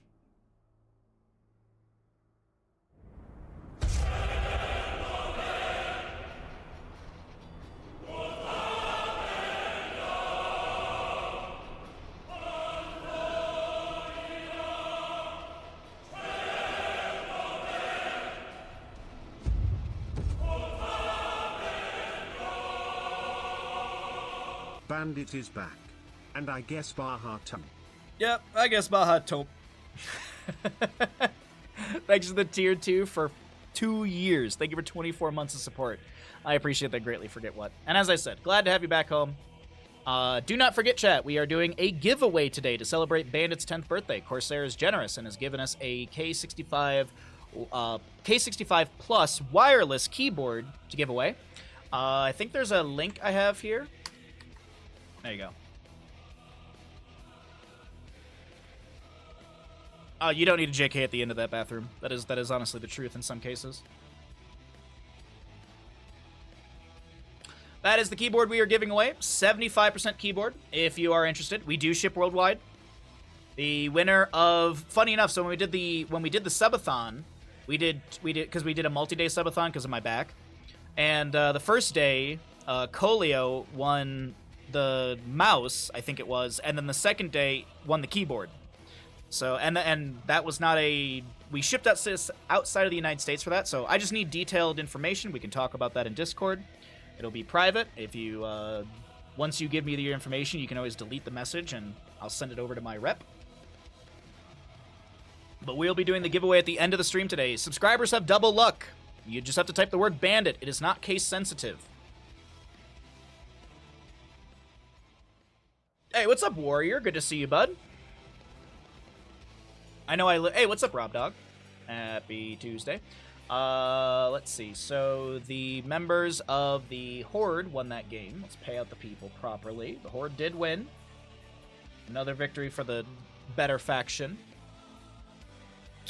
So this is the keyboard. Let's get a nice zoom in here. Can we spam it? If you spam it, I do not think it matters. Yeah, I have... Anti-spam is not enabled, so if you were to type it again, it would not uneligible you.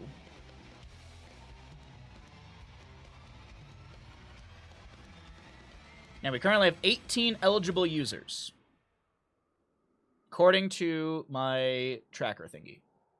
But that's the keyboard. That is the keyboard. I have a K65, but I have the 60% version. We use that during the painting streams. I think, like, personally, I would love this over that, just because I like a little bit of a bigger keyboard. The K65 60% doesn't have the F1 buttons, nor does it have the arrow keys. I'm a full-size keyboard guy. I like having my numpad. I like having my gigantic keyboard. But that is the keyboard you could be winning today. What's up, Grumpy? Good to see you. Yeah, it's, here, I can show you... Back out of this. K60. I'm trying to find the one that I use for the other stream so I can kind of show you the difference here. Keyboards, K65 series, and this is the 65 RGB Mini.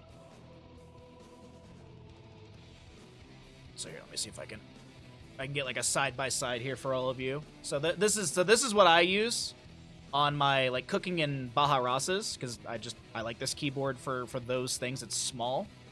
But this one has, like, a function key, so if you wanted to do, like, F1, you'd have to hold FN, and then you can do, you can hit the 1 key, and that's your F1. There's other stuff here as well, like your arrow keys are the U, H, J, K, but this is what we're giving away, which I think is even better. I think this is even better, personally.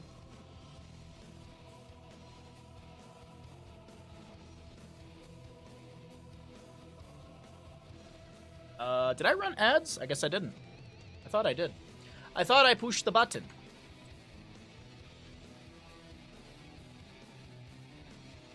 How long until the giveaway? What if I'm not online when it happens? I will DM you through Twitch. Or if I have you in Discord, I'll DM you. But we're going to do the giveaway at the end of the stream. You do not need to be present for it. I will DM the winner. And what I'll do for safety is I'll do a reroll as well. Like after stream or something like that. So that way, just in case that person doesn't want it and all the eligible people are there. If that happens, you owe the streamer $5. Yeah, I like that. I like that, actually. I like that quite a bit, Crush. I like that quite a bit. Yes, if you're not present for the giveaway, you still win, but you owe me $5. $5 US. Now, I don't want like ruples or anything like that. I don't want Deutschmarks.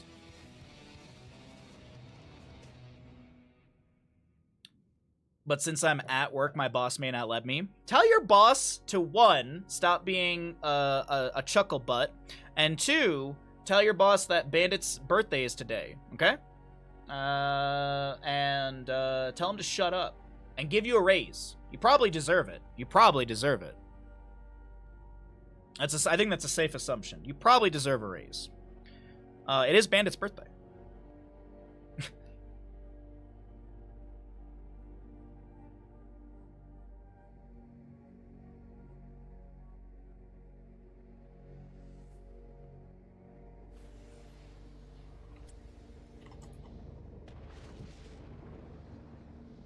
Everyone deserves a raise.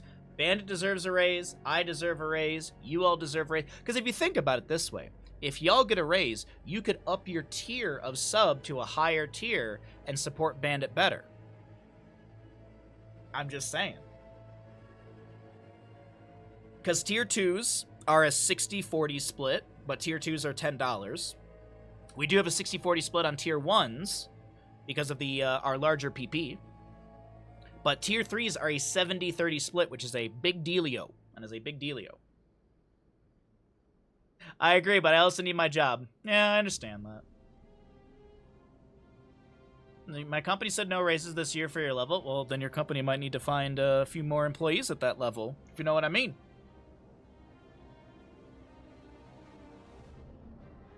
If the CEO is going on more vacation than the employees, then obviously there's money that can be spent for you all.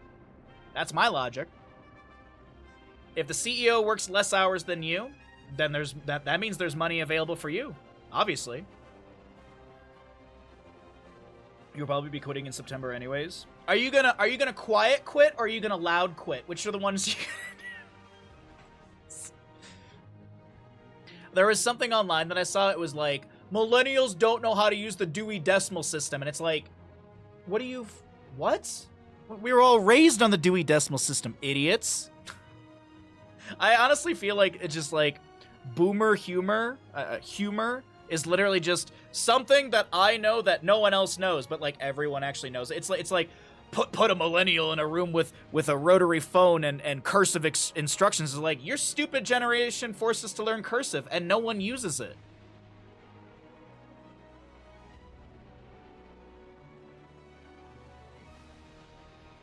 Not sure if I can drag it out for 6 months to get a payout, so probably just here's my resignation since I'll be moving back to SoCal. Stay home, dad. Oh, dude, hell yeah. Cursive is coming back? No, it's not. It is not coming back. You're kidding me. Cursive is stupid.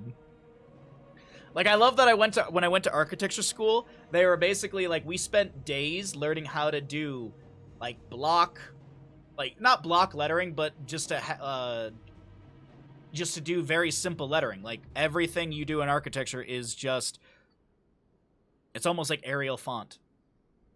Which, ironically enough, everyone in university would be like, never use Arial font. That is the biggest crime in the industry. And then when you go out and work in the real world, everything is Arial font because no one sets a standard beyond that.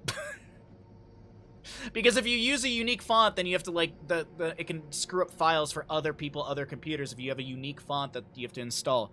And I'll tell you this, not a lot of people know how to install fonts. They're very easy to install, but people are just like, oh, I don't get it.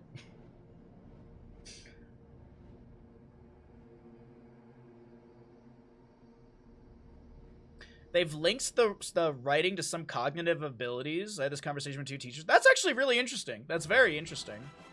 But I still think cursive is unnecessary. I have never used cursive outside of once in high school to try and impress a teacher that I liked. Like, not like, oh, this is a weird link. I'm gonna delete that. That's a weird link. I know you're probably trying to put a like proper link, but that thing broke and that was weird, so I'm gonna delete that.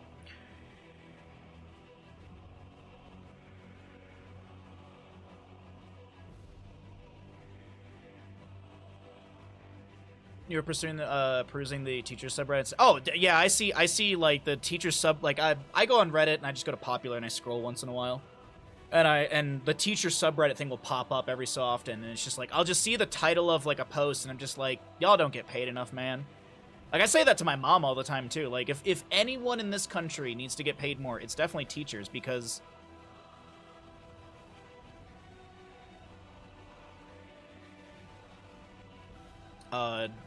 they basically are, for some people, it's like a glorified daycare center. Like, some people are just like, I don't care how my kid does in school. Just I need them out of the house for the 8 hours. Like, not only are you doing daycare, not only are you a therapist, not only like are you a guardian in a sense for these kids for like 8 hours a day, they also get paid dog shit salary, and they're expected to do triple the amount of work than their salary pays. Education is not daycare, yeah, but there's a lot of parents that treat it that way. That's what I'm getting at. That's if anything needs a bolster in money, it's gonna be education. But that is my running platform. Make teachers pay higher. Make necessary drugs like a nickel, and CEO Thunderdome. Welcome back, everybody. As we got rid of some ads, we talked about random stuff. We are here, ready to go into Tomb of the Spider Queen, map number 4 of the day, and we're going to talk about more random stuff. You've got my vote? Hell yeah, Vic. I've got like 2 votes. We just got to get the country on board with President Bahamut. My running mate, my VP is going to be Bandit, by the way. On the left-hand side, we've got the members of the Alliance. We've got a Kier Hanzo, Porky Diablo, Legacy Anduin, Scion the Gul'dan, and Nasmus to play Hogger. Right side of the map for the NA in-houses, we're looking at the Horde with a Liam Blaze, Zib Johanna, Valimar Whitemane, Albatox Sylvanas, and Madara Mephisto. As Ash Mantle has called out, it is gamble time, everyone. Get your Twitch predictions in. If it sways you, we've got a Target Practice Hanzo. Oh, Pursuit of Flame for the Gul'dan. 30 stacks on that, but he's going to be able to get 10% radius increase. We'll probably see full Fell Flame build from the Gul'dan as Diablo steps out. Excuse me. Sorry, a little too much tea too quickly. Diablo steps out looking for a Shadow Charge target. Doesn't really find anyone. And Porky starts rotating to top lane. Hanzo's actually going to make his way to bottom. I think Kier's just trying to get that first stack off of Liam here, so that way he's got the 30% range increase. He's literally going to walk up to Liam because Liam's playing within the minion wave. Kier is just trying to get this stack off of him. Did he get it? That's the big question. That is the real big question. Did Kier get it on Blaze? I think he did. Okay. Oh! Oh, that was a beautiful Sonic arrow. That's gotta be tilting. Oh, it's a basic attack? 9 overkill. God dang. Alright. Oh, first blood goes over to the side of the Alliance if that sways your gamble. We got 9,300 to 420. Nicely done. We got odds. Thank you, chat. Make college and secondary education less expensive while boosting primary education? Yeah, I agree with that as well. I am a big proponent that education is a necessary thing for people. Whether you want to pursue that higher education, that should be up to you, not up to how much you have in the bank. People should not be limited by their financial situations. And I understand there's loans and such like that, but those are predatory. I've known, like, we were actually talking about this, my mom and I. There's a prestigious spine surgeon in Michigan. I think it's spine surgeon, or it might be neurosurgeon, I can't remember. But it's not an easy thing that he's doing. And he still has college debt, and he's like one of the best in Michigan. And he's still paying off his college loans, like, and like to be at that level to be that level of like respect and quality, like it's not like he got out of college and like, oh my god, he did one surgery, he's amazing. Like, this dude's been around for ages. And he's still paying that shit off, so. That shouldn't be the case, man. That should not be the case, but whatever. And if someone types in chat, if you're about to type, if you take the loan, you're responsible for it, then you should also be responsible for it. The automotive company should be responsible for their loans as well. We shouldn't have to give them a break. Nah, I mean? Double objective or double rotation through Tomb of the Spider Queen will continue here. Hanzo poking onto Valimar Whitemane on the right-hand side. Still working through those target practice stacks. 3 out of 5 currently. Madara low. Porky needs 1 auto. A good heal from Valimar comes out, and it will not be a kill to the side of the Alliance here, but a lot of low health bars on the right side for the Horde. Looks like a few well taps will come through. Kier looking for the scatter off the sidewall to maybe take someone down. Can't find it. And now Kier gets the leap of faith from Anduin. Madara comes in with a Lightning Nova active. Diablo lands a Shadow Charge right into the wall. It is Pursuit of Flame level 4 for Diablo, so no Shadow Charge shenanigans for Porky, and that makes sense. It's a fair lead. It's the most common build we see. Alrighty. Ooh, Liam in bottom. Nice wiggle, but it's not nice enough. That will be another kill from Kier. Oh, 2 kills of the game, both onto, I believe, Liam there, right? Yep, 2 kills onto Blaze.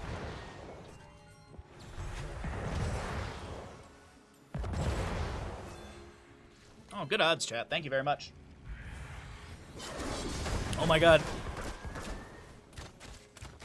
There's a chance that Kier will go flawless technique, everybody. I mean, you don't need Piercing Arrow for the double explosion. You've got Gul'dan Pursuit of Flame build. Psst.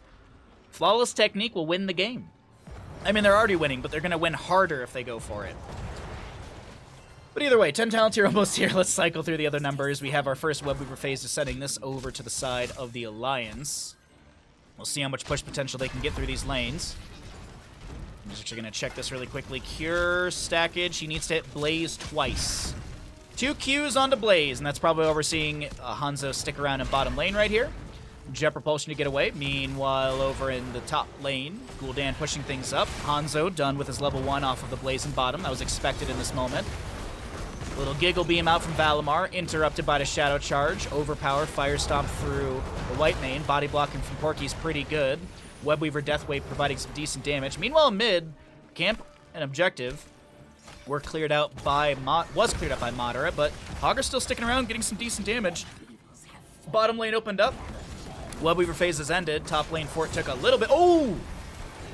Sai gets the max range from that increased radius of that level 1. Pursuit of Flame gets the tickle on the toes of Whitemane, and she does go down. Zim should fall next. A little bit of trash thrown at the face of Johanna. Meanwhile, Madara jumps out. Shade of Mephisto utilized for that. Lightning Nova gets some decent damage. And the 10 talent here comes through for the left-hand side. Dragon's Arrow, Lightning Breath, Light Bomb. I assume Horrify. We could see Rain of Destruction. It does get good siege damage, but yeah, it's Horrify. I mean, it's too much utility from Horrify, as that will be activated. There was a Shockwave from Hogger pickup at level 10 as well. Dragon's Arrow from bottom lane. Now this is pod racing. Will not be connecting. Speaking of pod racing, we're watching Phantom Menace in Discord on Friday at 3 p.m. 3 p.m. PST if you'd like to join in. Set your alarms. I should make a Discord event for that too. 10 talents here, not here yet for the right side. Madara jumps out. 37 gems. And Zim creates enough space for Madara to back away. Yeah, Porky really wanted that. He's going to overpower into the Johanna. She activates Iron Skin. Able to back away. No problem at all. Bunker, Blessed Shield. We've got the Divine... Nope, not Divine Reckoning. That's the other one. This is going to be the Scarlet Aegis. Wailing Arrow for Sylvanas. And the Durance of Hate from Mephisto. A little bop from Diablo. No control or no CC onto Madara right there. Another Fire Stomp out. Madara rotating down. Durance of Hate goes fishing. Cure able to wiggle around from that, playing to the low side of this lane. Skull Missile does connect onto Cure, as well as the Lightning Nova. Portkey gets a Fire Stomp through a few enemies. Heals up a little bit. Full souls on Diablo currently.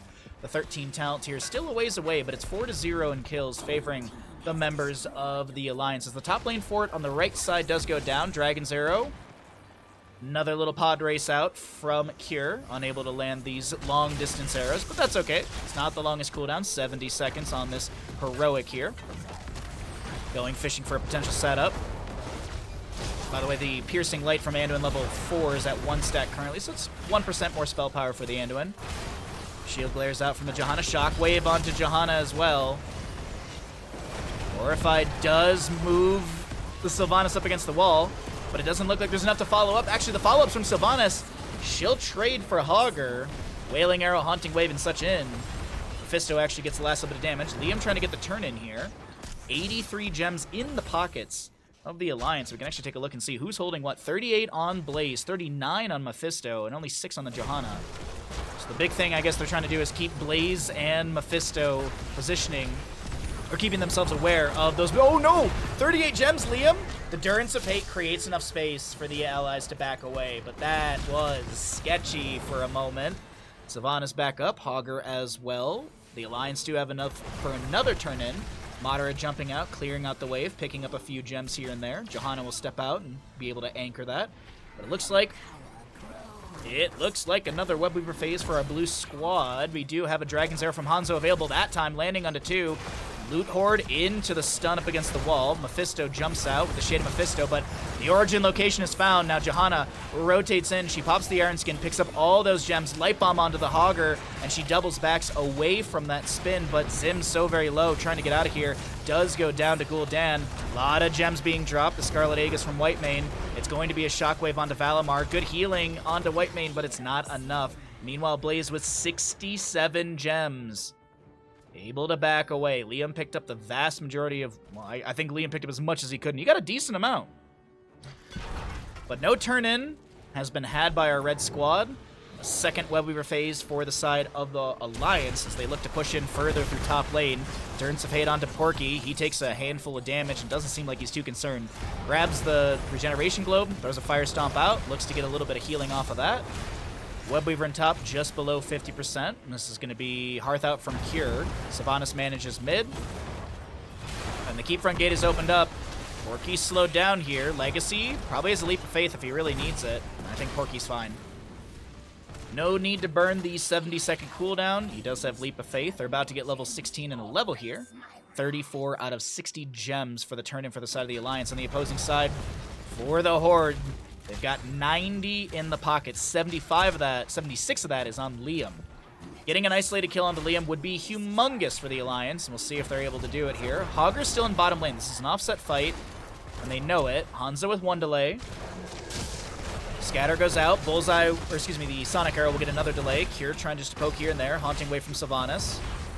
A little bit of a brawl below. Dragon's Arrow going to the side of Albatox, but the Stormbow Scatter, auto, one more auto, one more auto! Oh, Albatox is going to be able to get the healing from White Mane in time. Johanna goes down. Johanna gets picked off by Gul'dan and Hogger in the mid lane as this rotation into top is going to be had. Hogger, Shockwave over the wall. What's he looking to do here? I'm not 100% sure of that corridor setup. Oh, okay. So a triple kill is going to be had. I assume this is boss call. Liam should get the consolation prize of a turn-in while the enemies get that boss. Hogger won't be able to rotate down here and delay this out in time. Yeah, he's going to get this. Siege Giants in bottom push up onto the fort. Blaze to start clearing that out.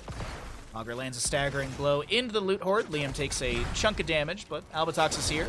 Hogger bounces off the fort, able to get to a safe side of all that. Meanwhile, as I mentioned, that boss was grabbed.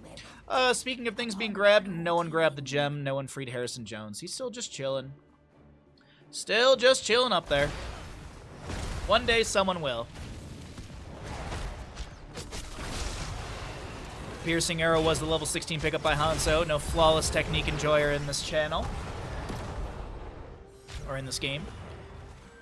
Explosive Arrow and such will clear out most of the Web Weaver. Boss is pushing onto the keep, and it seems like it's the priority for the members of the Alliance. Mater getting a little low, drained by Psy. More Fell Flames to be thrown out. Does have that Rampant Hellfire, as well as the Fell Armor, 1316s. Mater jumping out, decent damage, overpower from Dia. Whoa! What the heck happened right there? That was a really weird interaction with the Shade of Mephisto. He does go down. Shockwave from Hogger finds Liam. Pops the Pyromania. Shadow Charge from Diablo. Looking to chase on to White Mane and Blaze as a staggering blow into the wall. It's going to be a triple kill to the side of the Alliance as they look to go start taking down core shielding. A couple keep shots onto a few of these enemies. That's a Sylvanas going down. Zim gets back into the Hall of Storms, and it's a lone Johanna to defend. Looks to step out and pick up those gems. I think Johanna gets taken down here as well. Nope, she's back into Hall of Storms, heals up a bit, but the core is falling rapidly. And it looks like this is going to be game number 4 of the day. Over to the side of the Alliance, we're going to be continuing our best of whatever with a 2-2 score. GG, well played. The Alliance equalize in today's series.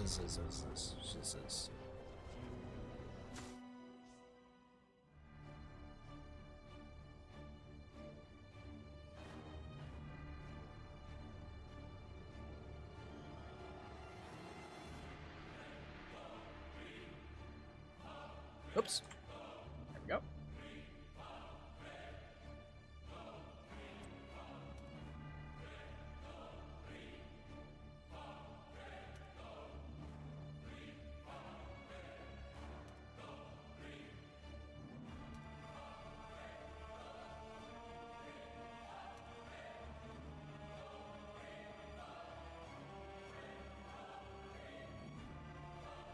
All right. Back on over to the good boy and I, as it looks like our birthday boy has found a new position to sleep in. Alright, there's that. We get everything set up for our next map in this best of whatever. Let's go ahead and update that. Roll out those. Stream Deck? Stream Deck? Oh, it did go, okay. Very good, very good, very good. Oh, so while we're chilling, how's everyone doing today? What is this clip? What is this clip? Oh, thank you. Yeah, let's actually... Whoa! Let's take a look at this really quickly. Let's take a look at this. Speed, slow it down. Why is it so pixelated? Okay, there's the shadow charge. Oh, he got the frame perfect overpower. It was one of those. He had the frame perfect overpower. Nicely done. And the games today have been filled with so much fun stuff. Boom. Overpower. Oh my god. What's the back button in this? Is it just arrow key? You never seen that before? It is a known feature. It is a known feature. I've seen this a couple times. But it's always cool to see it on stream. Yeah.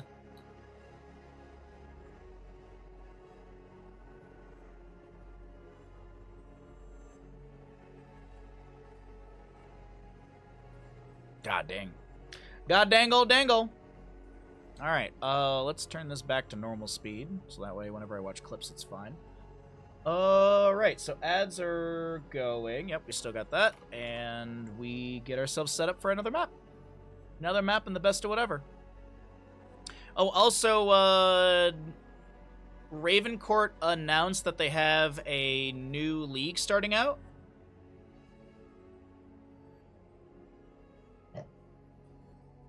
With the main caster being Hazuabs. No one ever thinks of me. Because I also don't pull in crazy HOTS viewership, so there's that. You can also do that with people traveling through Medivh portals. Oh, you're right. I think I have seen that as well. But yeah, there is the another Ravencourt League is going to be starting out. If you would like to take a look at it. New tournament starting on the 6th of July. Minimum crowdfunding prize pool is €1,500. If you want to contribute more, they've got some other tournament stuff. And yep, there you go. July 6th through the 21st. Standard draft, No Meta Madness, warm up in houses in June. There you go. Oh, I love my viewers. It's just, you know, when it comes down to Twitch things, no matter what people say, it does come down to numbers. No matter what people say, it comes down to numbers. There's also other factors like entertaining, blah, blah, blah. Hello, what? Nintendo America has a Lego The Legend of Zelda. Huh. Well, that's cool. I really hope they have, like, a Mount Doom or something. Or, like, if they had, like, Hyrule Castle, oh, that'd be so cool. That's pretty neat. That's pretty neat. I'm curious if it's just going to be the one set or if they're going to do more. I don't know how LEGO does things. I don't know how they do it. Alright, so ads are looking like they're good. How are we doing on T? I think I can make it through this next game.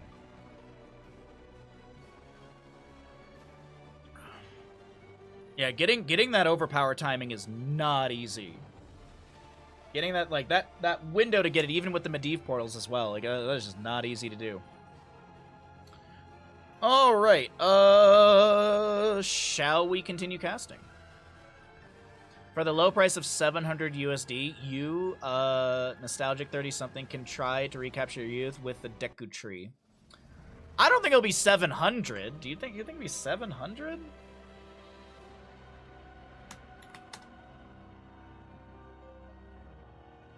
Like, even there's some sets out there that I was looking at, and I was like, I can't believe how cheap that is.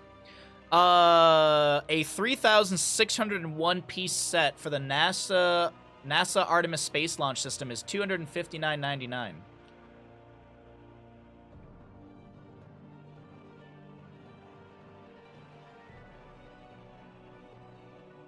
I'm just looking to see if they have this. Oh, it is. It's already on the website. $300. It is $300 for 2,500 piece set. That's not bad. I mean, it's cool. It's pretty cool. We're going to Infernal Shrines for the next map, so let's go ahead and get the odds, or the side set up here. Ads, I think, are just about done. We'll give it another minute or so.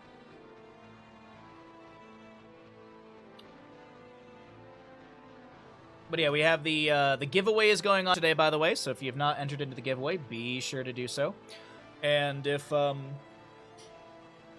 if you'd like to start getting raffle tickets in, we have the Baja Ross raffle, which is going to be happening sometime in June.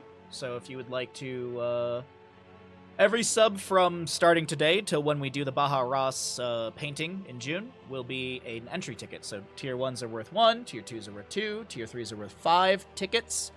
If you gift 5 subs like Rob Paris did, you get 5 entries into the giveaway. We do ship international. I have shipped 1 painting outside of the United States, and knock on wood, there was no major issues with that. So it got there easily.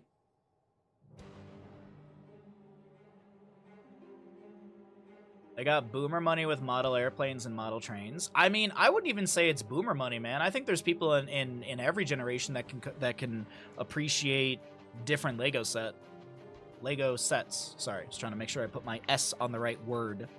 I'm doing my best to get Legos out of my lexicon, out of my speech. Trying to break that.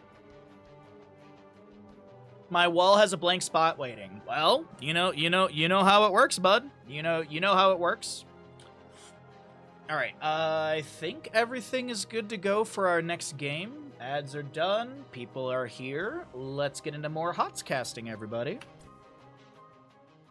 Prepare yourselves for battle, heroes.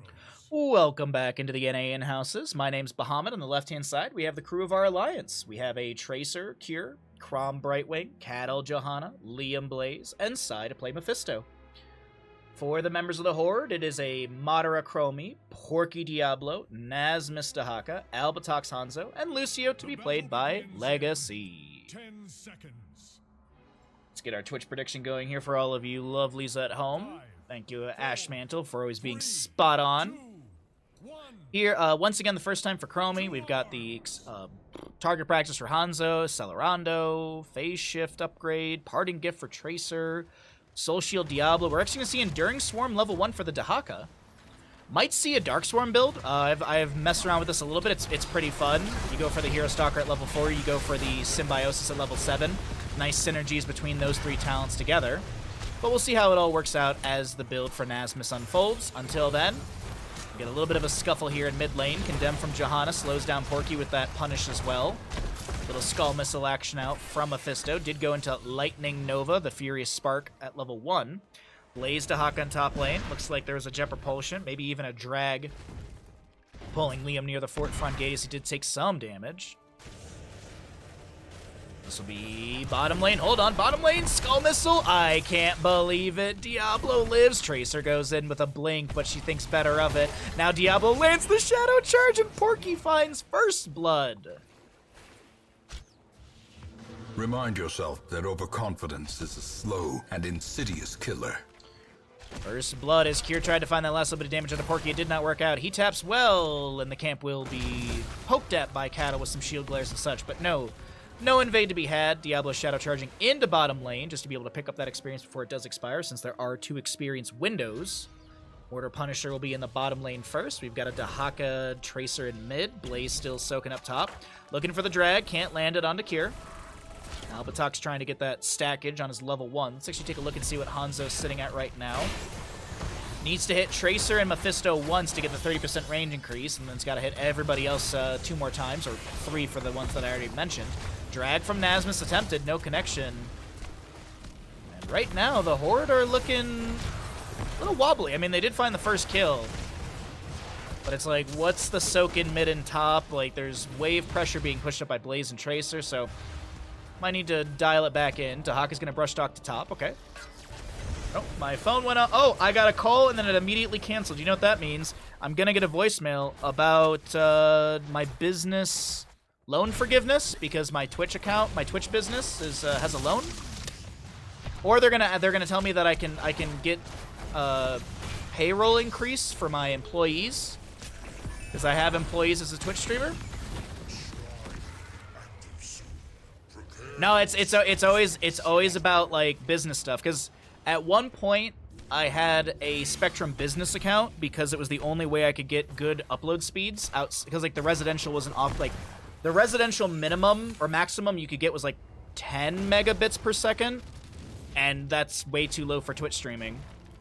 So for like a year or two I had a Spectrum business account, and then they opened the door to gigabit, so like I had 1,000 down and 40 up, and then I got an email recently saying that my up and down speed are matched, so I'm supposed to have gigabit up and down, and knock on wood, it's been pretty good lately, so I'm not tempting fate or anything. I'm just gonna keep being like, cool, it's working and I'm happy. Condemned from the Johanna. Diablo comes in with the Shadow Charge, overpowers onto Brightwing. We get some scatters out here into this objective area as well. 17 to 18, or 18 to 14 in Skeletal Defenders favoring the side of the Alliance.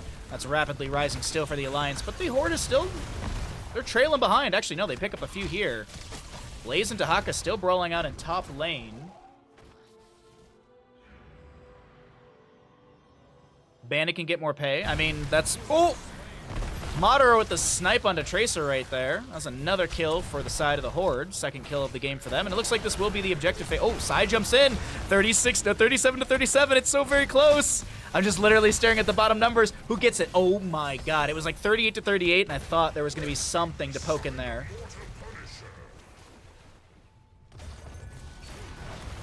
Bargutes, how you doing today, bud? Thank you for the follow a little bit ago. Appreciate it. But yeah, we have the exclamation PP. We have a bigger PP on stream, which is actually more pay for Bandit. The big thing we need to do is we need to get to 1,000 subs on YouTube so we can monetize that channel. That'd be nice too. Condemned from Johanna. Porky a little low. Diablo looking for a target to pull, but he can't find anything available. Throws the Fire Stomp out as he does have Soul to Flame and such. And before we cycle through the other numbers... Sorry, I drank too much tea too quickly. Before we cycle through the other numbers, it is that Dahaka synergistic build as I was talking about. We are going to see the Enduring Swarm level 1, so you increase the duration of Enduring Swarm by 0.5 seconds. Of course, you have the Spell Armor, but now you have the Hero Stalker, so every time Dark Swarm hits an enemy hero, you're gaining Essence. And then the level 7 Synergy, every time Dark Swarm damages an enemy hero, reduce the cooldown by 0.4. So not only are you getting Essence, not only do you have a longer duration, but you get cooldown for all of that. So it's a nice synergy between that 1, 4, and 7. Fun little build. Of course, you're giving up things like the movement speed bonus, but oh my god, Brightwing Chromie are going to be traded. Hanzo trying to get away from Cattle. Albatox, oh, mace to the face. Cattle finds the kill. It's a 2-for-1 in favor of the Alliance. As this 10 talent here faster to our blue squad, we'll see that's actually going to be the Quantum Spike. Pulse Bomb deals an additional 6% of maximum health as damage to heroes. We'll see phase shift from Brightwing down into bottom, but she also picks up the Blink Heal, Blessed Shield, Johanna, Bunker, and Endurance of Hate. High Five, Lucio, Dragon Strike. We will also be seeing the Isolation, Lightning Breath, and Temporal Loop. I don't know if we cycle through the other numbers. Let's just do that. No sub done for the Johanna, 3 out of 5 stacks for the Hanzo, 26 for the, once again, the first time for Chromie. If you're curious on that Hanzo stackage, we need 2 hits on Tracer, 2 hits on Blaze. But the 30% range increase is available for Albatox here. Arcane Punisher should be announced fairly soon. Like 30, 45 seconds somewhere from now.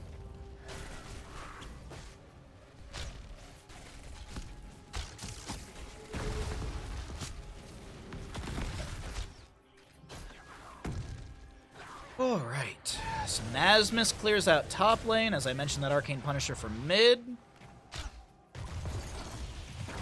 Fire Stomp into the Overpower as the Shadow Charge closed the distance onto Cure.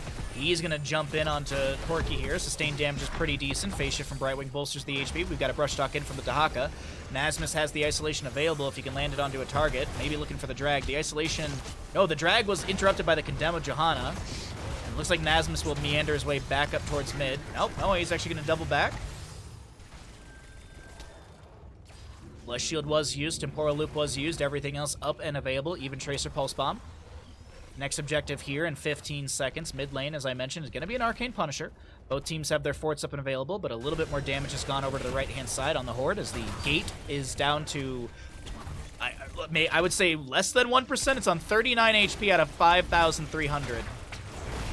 Shadow Charge from Diablo, Dragon's Arrow. They want to confirm Cure Kill, and Albatox will be able to do so with the last little bit of damage. Offset fight up around this objective phase. Does it look, do the members of the Alliance want to jump into this, or do they just go for Soak? It seems like they're going for Soak, so Nasmus will be like, cool, I'll go match. Still 4v4, even if, actually it'd be 3v4, since Blaze is showing in top, and this is completely given away by the Alliance. Maybe Chrom poking here and there, maybe Kato with a shield glare, but slowly but surely this will go over to the side of the Horde, and I don't know, death timers are low. This feels like it could be a little greedy splitting like this. Jet Propulsion not coming through, but the Polymorph was there. Legacy coming in. Interrupted. Goes in for the amp. He tries to amp it up.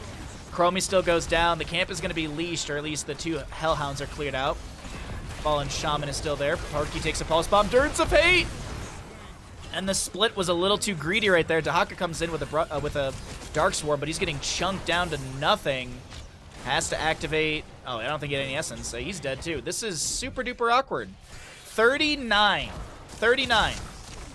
Members of the Horde being a little too greedy. They went to split for a camp. They went to split for Soak, and Alliance say, that's good enough for us. 22 out of 39. Albatox is done with that level 1 target practice. Has the 100 extra damage.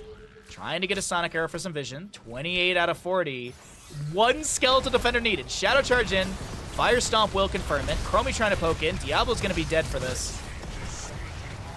Diablo will go down. No souls for him to buy back in. 30 seconds on his death timer, not the worst. Bless Shield from Johanna ripped into the face of Nasmus, but no turn onto Nasmus. They do get the objective, but it kind of feel like they were like a kung fu movie, just one at a time, kind of throwing themselves at the enemy. What's up, Jimmy? Good to see you, bud. Happy Tuesday. Hope everyone had a wonderful Memorial Day weekend if you in the United States. If not, I hope you had a good weekend in general. I had my first weekend off of 2024. Excuse me, let me say this. My first unforced weekend off. I've had a few forced vacations, like when I got evacuated for a giant wildfire in my area a couple years ago.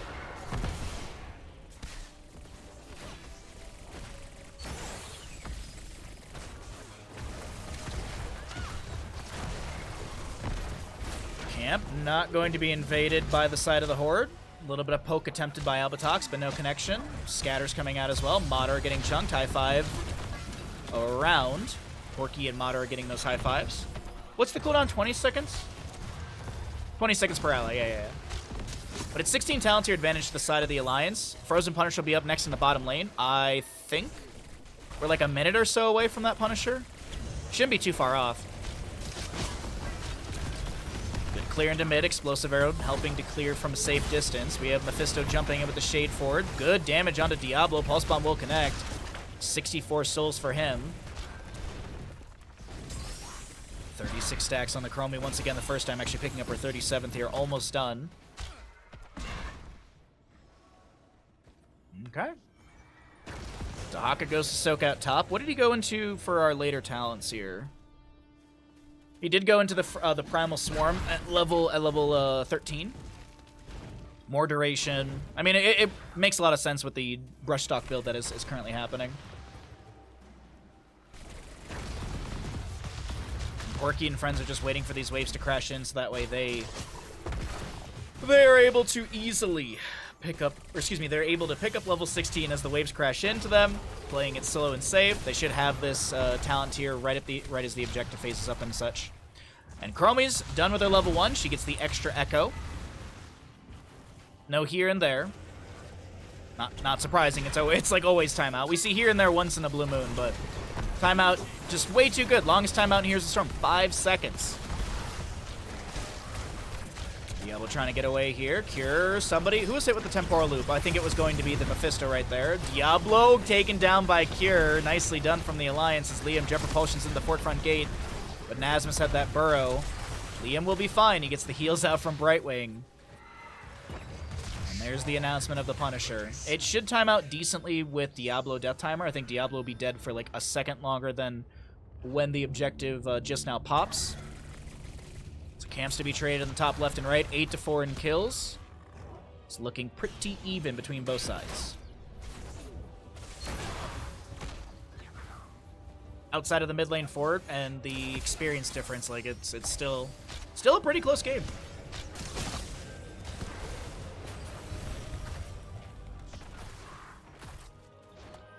Okay, objective phase started. Diablo's here. Mid managed. Dahaka, I assume, has brush stock available. He does. He's got 2,600 and some change points of healing stored. Was he full essence? Just about. Shadow Charge to start things out. Iron Skin activated by the Johanna. Explosive Arrow to clear out the wave below. Diablo has full souls now. Got the buyback. See how things work out here. Cattle and crew are looking to step in. There's the phase shift from Brightwing to start this out as a 5v5. Mephisto jumps in with some decent damage. There's going to be a Lightning Breath from Diablo. Dragon's Arrow going wide of a few enemies. Push off from the Lucio, but it's Jet Propulsion to the face of Porky. He does go down. Nasmus here trying to find some value, but it's going to be the Alliance the ones to pick up this objective. Tunneling Claws allow Nasmus to get away, but he doesn't have that movement speed buff still. Durance of Fate over the wall. Nicely done from Sai, and Dahaka does go down. Punisher pushing into bottom. Blaze going to push up the wave. Camp to be grabbed from mid. And the Alliance on a tear right now. I said things were kind of equal, but that's going to be shifted quite quickly through this objective phase. Fallen Shaman taking down top lane fort. Tracer pushing up mid onto the keep front gate. The rest of the team with the Punisher in bottom. Frozen Punisher as a binder. Locks down structures for a second and a half, if I'm not mistaken. Jump over the wall onto Diablo. Jet Propulsion's attempted to follow up, but there's no connection onto Diablo. It might have actually been a connection, but the high five might have mitigated that. Sidewalls and such are all taken down, and the keep is locked down for 1 moment there. It's going to expire as the team steps in. Kata with the level 20, blinded by the light, will activate that storm shield for the allies around. Gets cooldown reduction from shield glares connecting onto enemies, and I believe Kata is the Zealous Glare level 1 for the extra charge, so you can kind of pop that really quickly, get decent cooldown onto that. What is the actual time off? 8 seconds off of it, if I'm not mistaken. And the Blinded by the Light's 60-second cooldown. Bunker summoned by Blaze. Dragon's Arrow into Sai. The Mephisto is going to jump inside of here as well. Jet Propulsion from Blaze connecting onto Porky. High five coming through. Pulse Bomb as well. Kier looking for the body blocks and finds the kill. The recall almost taking down Legacy. Diablo fully dead for the full death timer duration as he doesn't have any souls to buy back in or get the respawn. Fallen Shaman and top is already cleared out. Mid lane camp that Tracer pushed up did get the keep front gate, and the keep is now taking decent damage. Kira to find a little bit more soak here as the 20 talent tier advantage does get that. Total recall, Invisible Friends, Blinded by the Light, Fortified Bunker, and the Mimic from Mephisto, which actually deals crazy good siege damage. Phase shift from Brightwing onto side. Dahaka, Nasmus in the bush just above. Maybe looking for a drag, but decides better of it. Chromie's got her level 20 due to her traits, as she'll have Piercing Sand level 20. Makes sense with the once again the first time. Next objective will be mid lane Mortar Punisher, and that keep is down. Fort front gate, well, literally the gate is the only thing that's fallen. 2 towers remain, one at 50%. And it's looking a little scary, looking a little hairy, looking a little rough for the Horde here. Seemingly, we're going to get a delay on this camp for mid lane. Fallen Shaman, 30 seconds on the left, 24 on the right. Siege camp in the bottom right of the map is going to be 45 seconds. Siege Giant camp in bottom lane actually being delayed out, so... I mean, there's no way the Horde's going to step out into lane. They're just looking... Well, actually, they're doing that in top lane right now, but they're kind of grouped up for this just in case the enemy team shows up. But they can't just wait around for these waves to crash in. I know the objective phase isn't up yet, and they still have time, but it's being a little too passive here might be the death of the Horde. 11-4 in kills. The Horde have struggled to pick up a kill since mid to early game. Since that kind of 16-ish area. Maybe even like 13 area. 13, 16 area in this game. It's been all over the side of the Alliance. Kill after kill, fight after fight, push and siege after siege.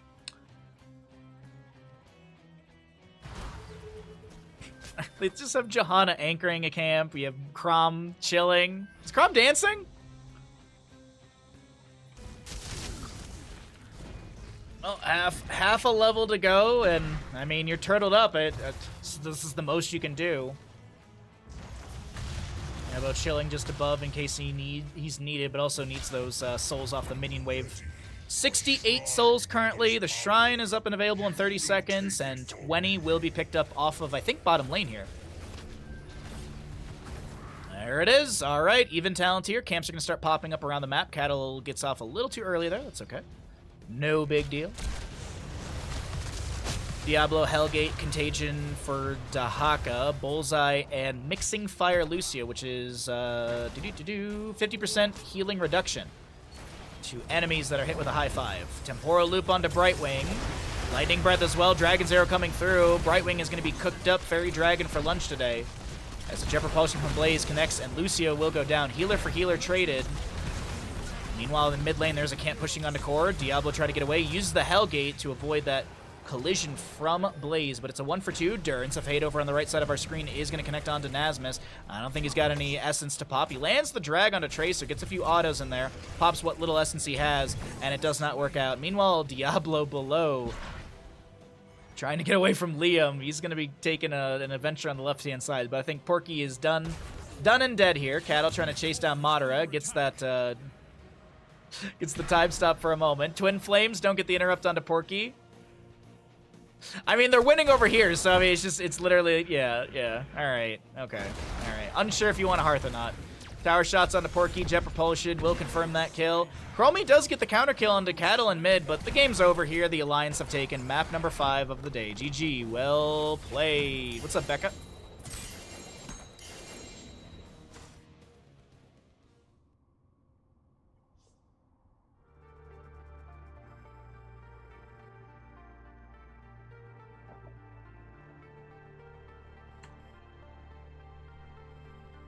Nicely done.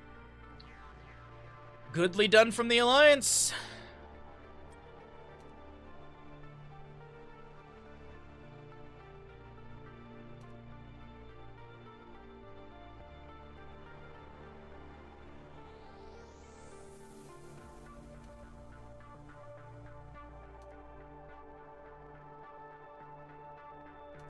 What kind of mouse are you looking at, Becca?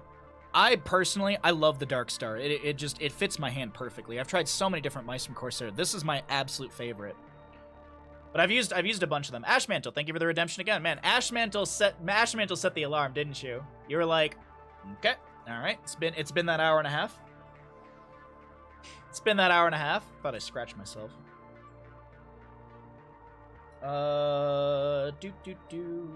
There's that. We've paid out the people. Let's go ahead and get this set up as well.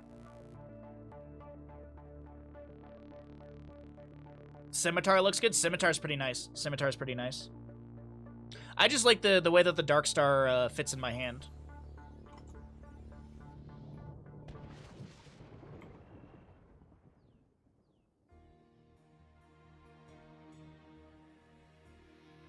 I want more buttons. We have that MMO mouse. Is that the Scimitar? I forget. Yeah, the Scimitar is the MMO mouse. Yeah, that one they just did wireless for that one. Actually, the wireless is on sale for $99.99. The wired version is $79.99, which is not bad.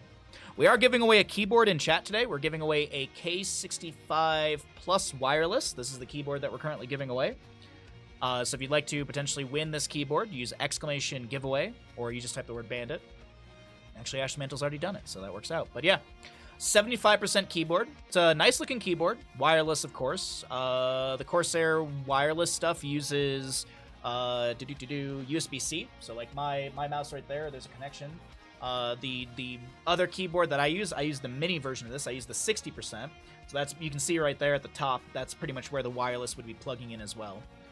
So you can charge your keyboard that way. Or you can just keep it wired, you know, whatever works for you. But I will say a wireless keyboard, like if you watch movies, like if you hook your PC up to a TV, like a wireless keyboard's nice to have. You can put that on the table next to you and such. But, as I said, we're going to roll out those ads. I'm going to go get myself a cup of tea, and I'll be right back. We'll get into more Heroes of Storm right when, well, a little bit after I'm back. We'll chat, hang out, drink, we'll sip some way too hot tea.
spoiled today, huh?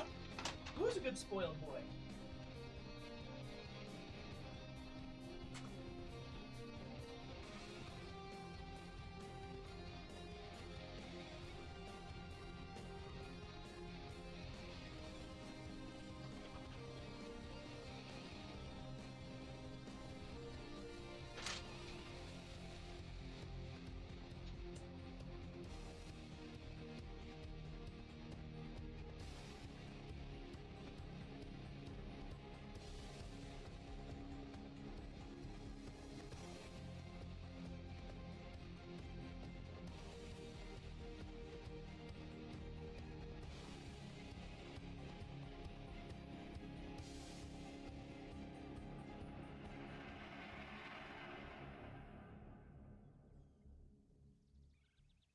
All right, thank you, Ash Mantle. I appreciate that.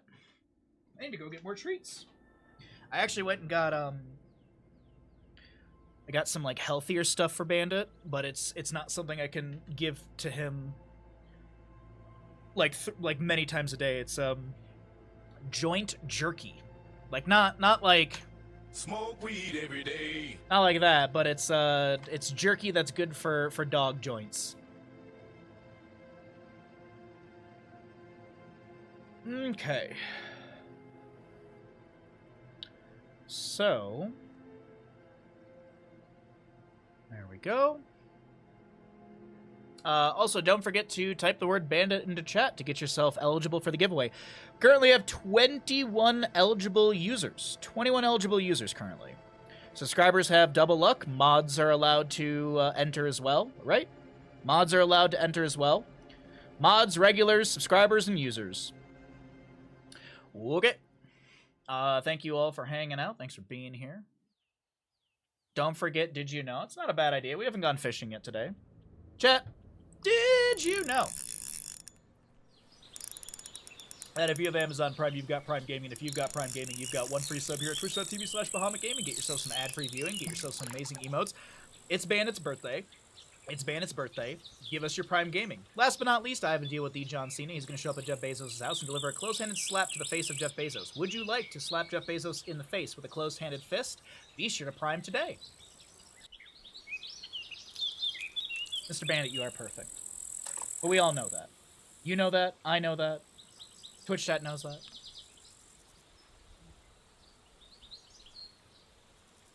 There you go. We went fishing. We tried. We tried to go fishing. No fishies there. Unfortunate. The rudeness not to just dump every single sub to Bandit. The rudeness. Don't know why I missed that row of keys.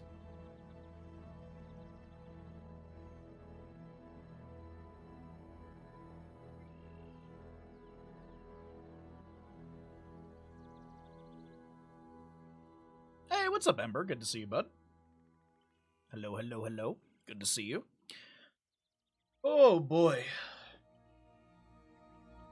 Man, it was really nice to have a full weekend off. Like 3 days off a stream was insane. Oh. It's just like 3 days of like really not having to do anything. I had to host people, like I had friends visiting, so I had to host them, but they were not a problem whatsoever. It was a very good time. Very, very, very good time.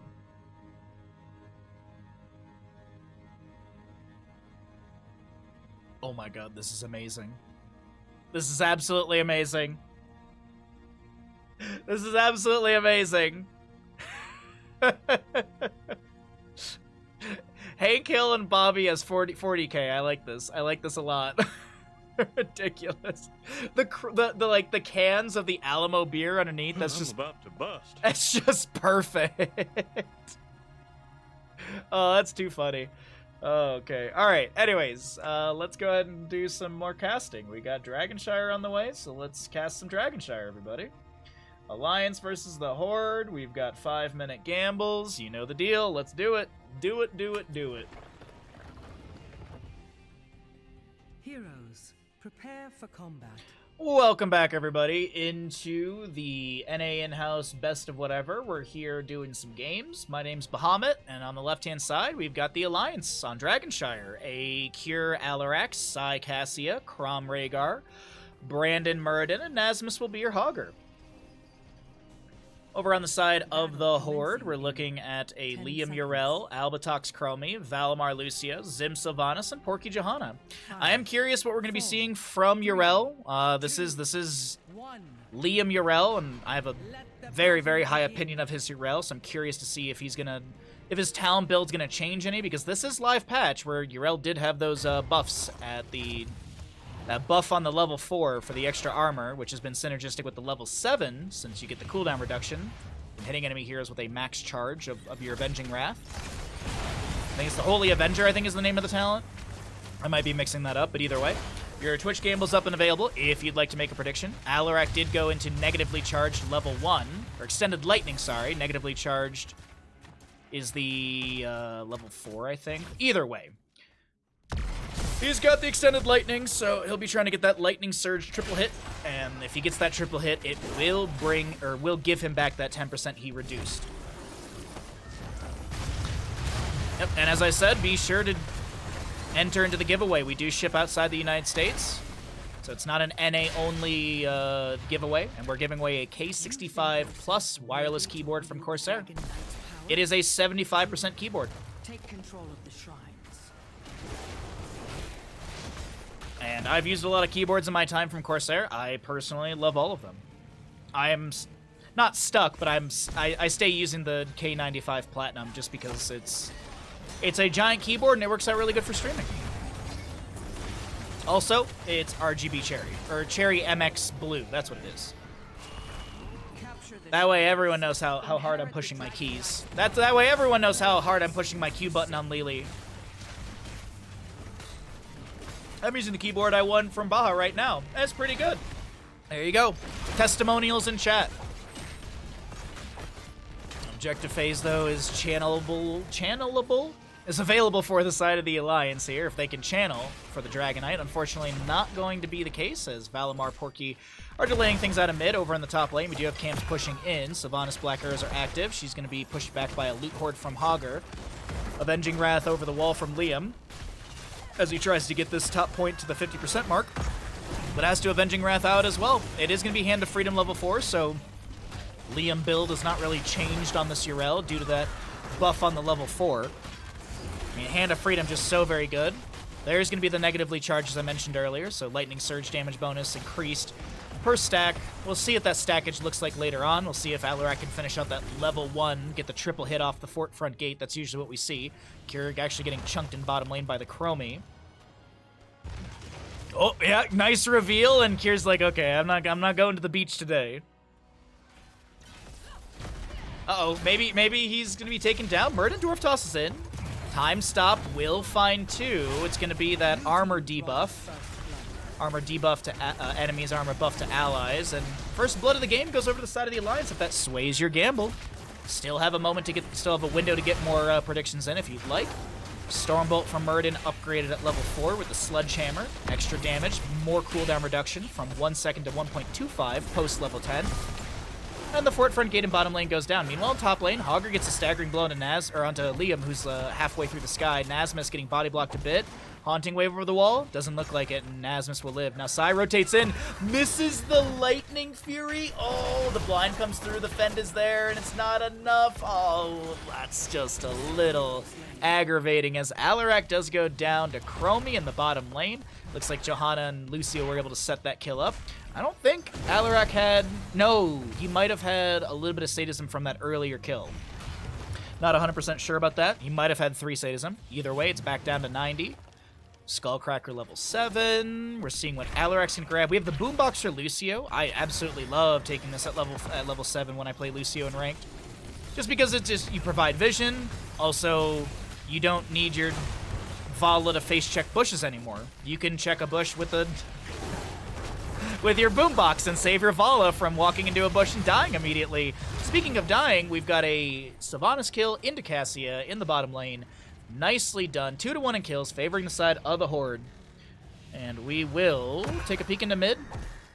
By the way, Yrel went into Regis Momentum, so it's pretty much standard build for Yrel, at least Liam's build, which, as I mentioned, if there was one person to kind of take a look at and see who's who's going what direction with the Yrel changes in our most recent patch, in my opinion, it's Liam.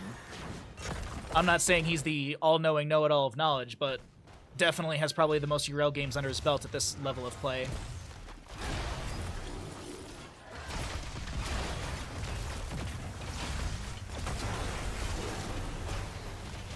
Alright, so it's 9-9 currently. Augur floating back onto this point. Nasmus looking for the counter channel. Muradin in mid, delaying out Zim and Valimar.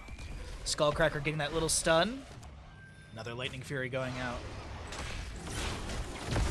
Alarak, Telekinesis. There's a lot of enemies here, and they will take down Sylvanas. That's a bit of sadism. No triple hit for Cure currently on that level 1. I thought he would maybe get it. As you saw right there, he's targeting the tower, and he gets everything in between. That also gives stackage to his negatively charged. Muradin gets the level 10, so his cooldown reduction from the spear, piercing Stormbolt, and gets cooldown reduction on the autos, even more so because of Sledgehammer, and also has the piercing value. One shield glare from Porky to delay. We have Yrel in top lane. She'll get the counter channel. Camp on the left-hand side. Vertical bounce set up by Augur. Looks like it's gonna be good. Chromium bottom lane with the slowing sands down on the ground. Brandon actually still fighting within all of this. Alarak did rotate down, unable to help out.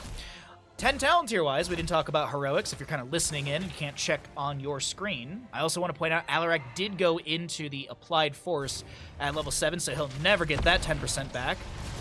There's no way to. It's not like a telekinesis 4 enemy heroes and get your 10%. No, it's just 10% reduction, and that is it. But we have a counter-strike from Alarak. We'll see the Valkyrie, Cassia, Ancestral Healing, Avatar, and Hortipult.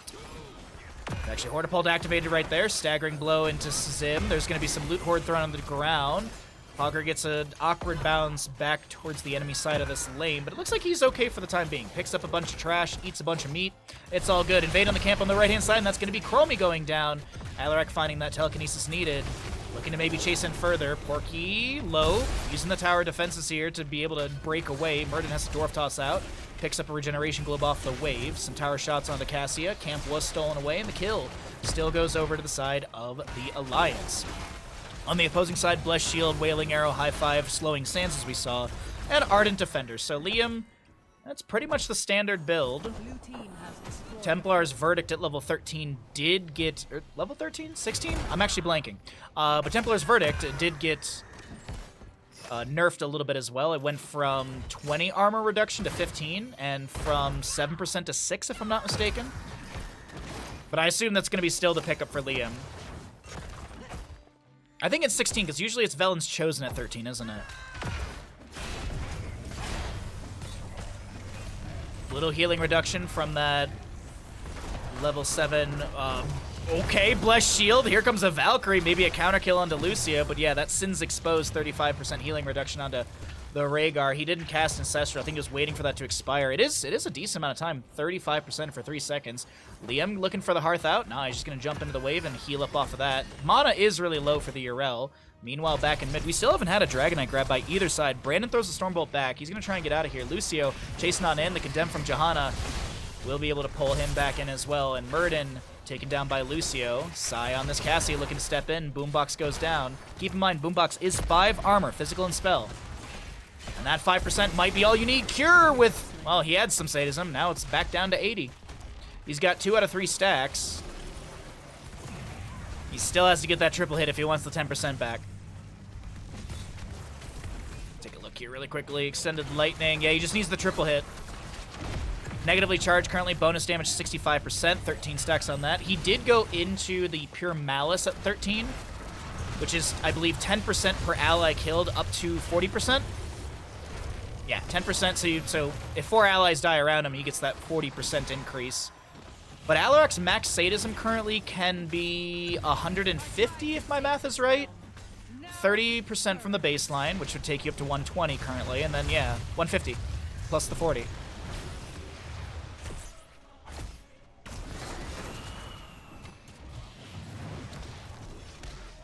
Okay, 3 to 5 in kills. Dragonite from the side of the Horde will start opening things up. Good telekinesis. There's a timeout from Chromie. Valimar low on this Lucio, trying to speed out of here. Time stop from Chromie. She already used her time out. Sylvanas supplying some decent damage. Albatox is not going to be taken down immediately, but I think this is inevitable. Oh, Valimar, get down, Mr. President, takes the Lightning Fury to the back and saves Albatox for now. Kick onto the Dragonite puts Brandon near the Chromie, and now she's trying to wiggle her way. Throws down the Slowing Sands. High five from Lucio. Brandon a little bit low. Valkyrie goes fishing. No connection onto the enemy. Loot Hort from Hogger as well as the Hortipult in. Alarak with 80 sadism. He's up to 90 from the ally dying, but he's back down to 80 as he will fall. A double kill to the side of the Horde as it's looking like a triple kill. Crom can't get the counter onto Albatox, and this is a triple for the Horde. Nicely done to our red squad, who maybe look to chase down Brandon here. Lucio has the heavy casters level 13.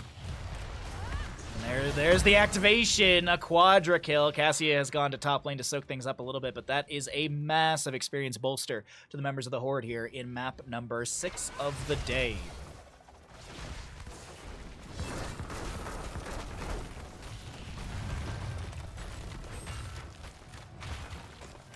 All right, sorry. I'm trying to finish my water for the day. I completely forgot to drink it all. Just been chugging down tea and enjoying the games. Kier floating around, looking for maybe a triple hit. He's just looking for some CC, looking to harass. Hortipult in, slowing stance from the Chromie as well as a bless you from the Johanna. There's a fend onto this Sylvanas.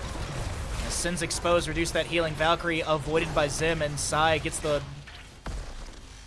War Traveler insta-mount, but I think this is a dead Cassie. She's not dead. Somehow, some way, she lived right there. And it is that level 16 Templar's verdict. Level 13 will be the Aldor Peacekeeper instead, so no Velen's chosen for that one.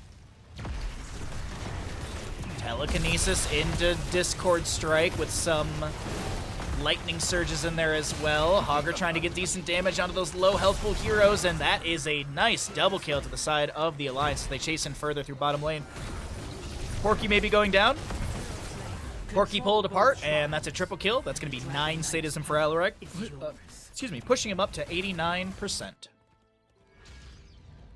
And we'll go into the Lightning Barrage. Hanging enemy here with the Center of Lightning Surge allows it to be cast again for free on a different primary target within the next 3 seconds. This free cast cannot benefit from Lightning Barrage. Meaning you basically can't just sit there and Lightning Barrage. You can't sit there and mash it if you're in like a 5v5. That'd be insane. Absolutely be insane if you have the mechanical prowess, which these players, in my opinion, would completely. Brandon getting chunked a bit here in bottom lane by Zim, who did have those black arrows active, trying to clear out these Siege Giants who are rocketing into bottom. Mid lane Dragonite does push onto the fort. Hogger pushes a wave up in top. This is looking really good for the Alliance, and I'm thinking maybe our Horde believers are starting to sweat a little bit here in chat.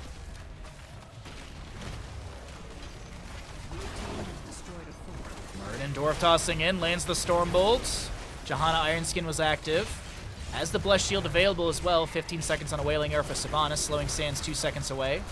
5 to go on Avatar for Muradin. Another Lightning Breath thrown back. Mid fort did go down.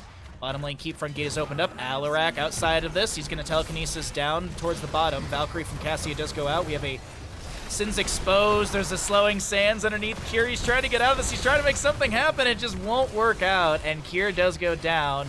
9 or so sadism lost right there. Yeah, I do believe he just had the 9 from the triple kill earlier on.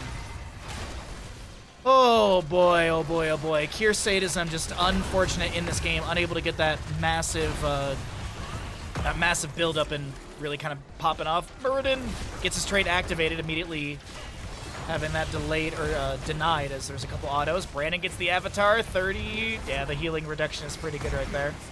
35% healing reduction. Hogger and Muradin do go down. The Horde now running on in through bottom lane. We've got a triple kill in total for the Horde as they push on to Keep Front Gate. Black arrows from Sylvanas, looking to see if she's got those available, and actually she does activate it right there.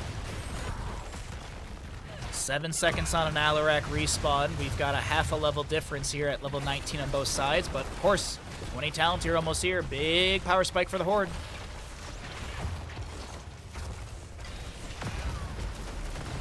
Alarak back, trying to poke onto the enemies here and there. Not sure if Kier just Kier actually pre-tapped well. That's why he's got so much healing over time. He threw out one of those lightning surges, tapped well immediately, so that way he had the healing coming through just in case he got dove. And it did help him out a little bit.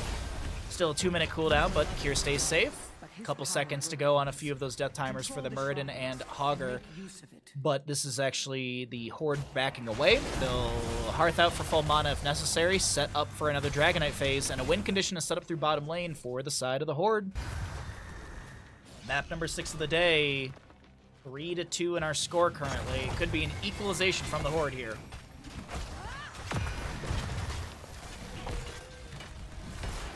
Give me a second, I gotta throw up this teabag. Hopefully no one dies. Hopefully no one dies all of a sudden.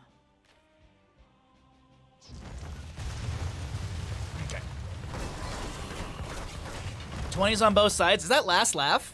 It is last laugh for the Alarak right there. Activate to teleport to a chosen location, remove all root slows and damage over time effects. If Alarak fails to hit an enemy hero 3 times with basic abilities within 4 seconds of using last laugh, his health is reduced to 1. Scary talent. It's a little bit of a scary talent here, but it also could be a life-saving moment. I've seen some Alaraks, they teleport away, they go down to 1 HP, and they're able to Hearth out, not die, but... What is actually the... Hold on, what's the range on that teleport? I'm curious here. Oh, that's actually a pretty decent range. That is a pretty decent range. Actually, we can take a look here. Let's compare it to Sylvanas' Bolt of the Storm. Where are you, Sylvanas? Where are you, Sylvanas? There you are. Oh wow, yeah, it's like double the range. It's double the size, at least. It's not about size, it's how you use it, chat. That's the important thing. It's how you use it. Now, that's going to be a rewind from Muradin. Decent damage onto the Johanna. There was also a Wailing Arrow from Sylvanas into all of this. Currently have an Ancestor Healing connecting onto Cure, but it's not enough. There's the Ancestor, but the last laugh was used to teleport away, and Cure will go down to 1 HP. Yrel is looking to chase in, but Cure taps the well. He's fine for now. Ardent Defender is available if Liam wants to dive in deep. I'm actually a little surprised by that. But he's not going to be too greedy here. Backs away. No kill. Actually, no secondary kill. Hogger was bursted down immediately. Uh-oh, hold on. Zim slowed. Gets the Haunting Wave out. No Will the Forsaken, by the way, for Sylvanas. No Windrunner either. Hold the phone, though. Big condemn from Johanna onto Brandon, who is going to go down to Chromie Sandblasting. We'll see Johanna traded here. Liam comes in with a Righteous Hammer channel. Oh, no, Cure! The last laugh didn't work out that time for him. He's going to be taken down.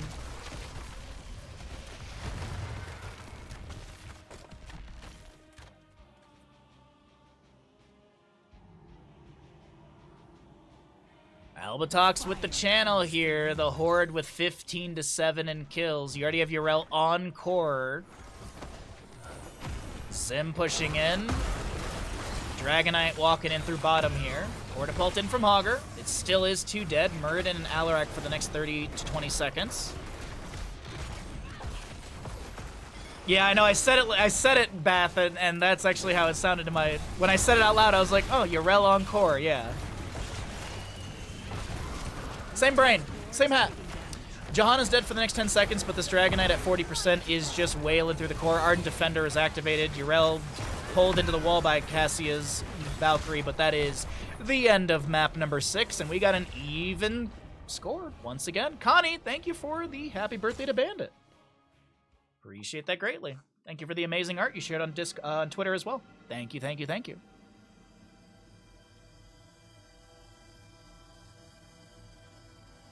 And we are giving away a keyboard. All are welcome to enter. Subs do have double luck.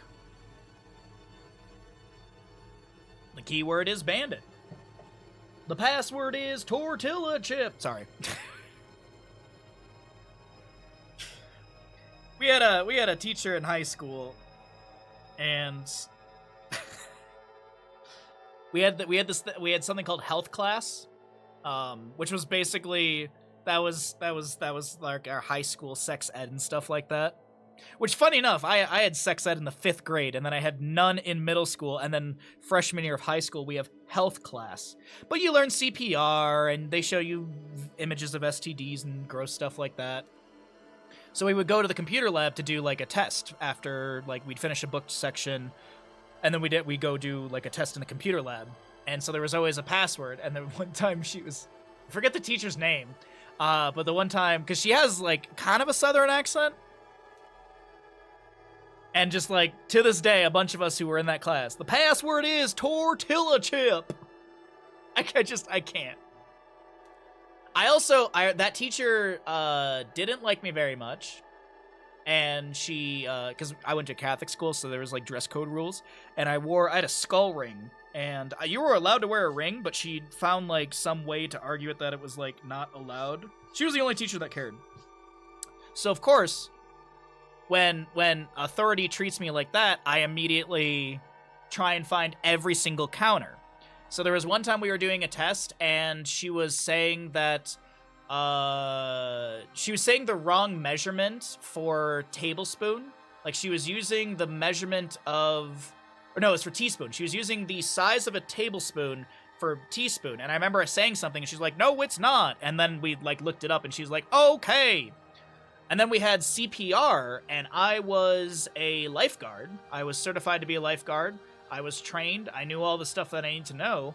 And so one of the tips that I learned from like when doing CPR is basically on the CPR dummy, when you're trying to find where you're supposed to do your pushes. I forget the name for it, but when you're doing the pushes on the chest, the easiest way is you basically trace the nipples to the center. Like, that is literally how I learned it. That's, you literally pinch, and then you go just to the side of it down. So that way you end perfectly on the sternum right there. And I remember I brought, like, because they had this whole thing where, like, you measure with your fingers and you do all of this. And then I remember I said that to the CPR rep, and the CPR rep was like, no, that's the quick way to do it. Like, you pinch, go down, boom, start. And I remember I got extra credit for that, too. I remember I got extra credit. So she actually, like, she was like, okay, all right, you were right.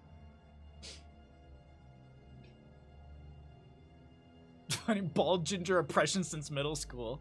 I wasn't bald. When I graduated high school and I got into college, my hair started migrating south. It was really noticeable, like, sophomore year of college. So I was about 20 years old. I was about 20 years old when it started thinning. And then, like, by, like, 23, 24, I was like, okay. Then I would just shave it short. And then when I moved out west, over 7 years ago at this point, I just started shaving my head completely. I was like, it's done. Like, I've got the horseshoe. I don't need to live in this world of make-believe where it'll grow back. So whatever. It all migrated south. I got a decent beard. I'll take that.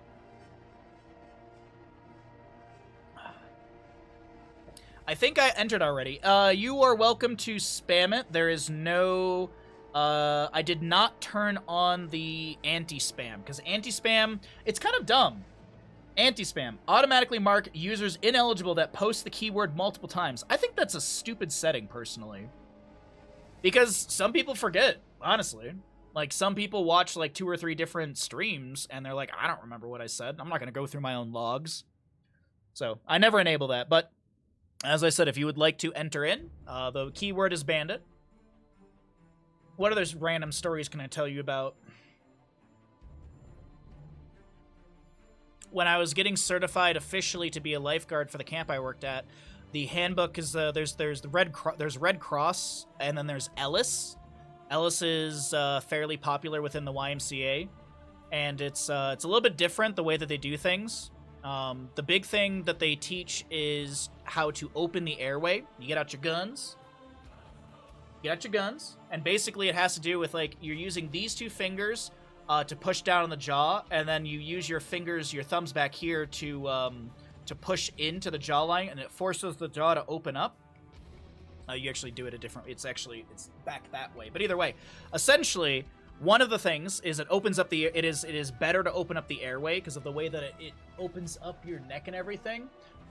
It is painful a little bit to the point where some people, it actually kind of wakes them up if they are a little past... That's one of the things they used to say. It's like the pressure point pain is part of the thing.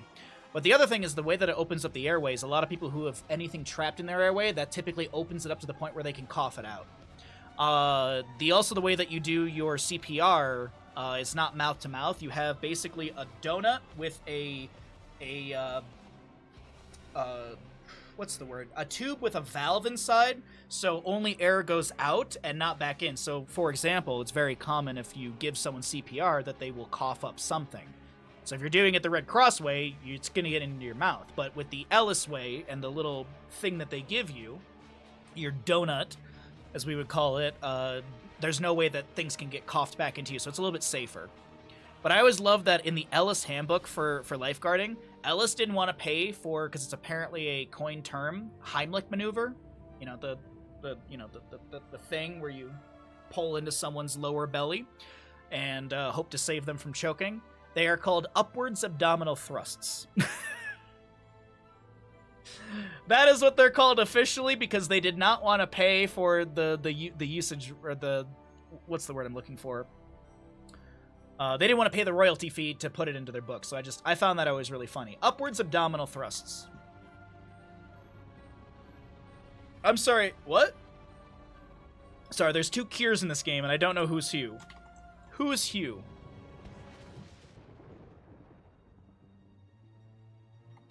What?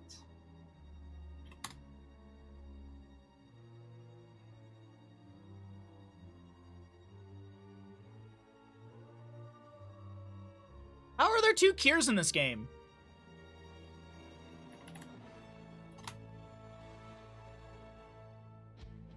Hello? Save? Why is this being weird? Save. Okay, what? Oh, because there was a question mark, right? That's why. Sorry, I'm just,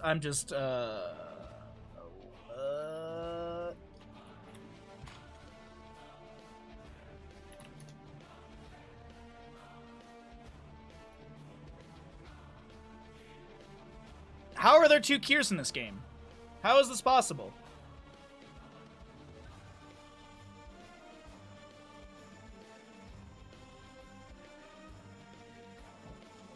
Anyways. Alright, well, my stories aside, ads are done.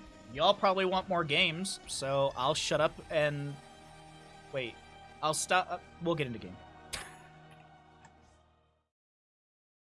Oh, there we go. I thought I pushed buttons fast enough, not quick enough. Prepare yourselves for battle, heroes. Okie dokie. We are going back to Battlefield of Eternity. We will have the Alliance versus the Horde, and a 5-minute gamble has begun. Go ahead and get your predictions in. I don't know what's going on here. I messaged Cure to ask, so we'll see. We got an Alliance with a Porky Murden, Cure Tracer, Cure Greymane, Crom Brightwing, and Nasmus Blaze. I don't know.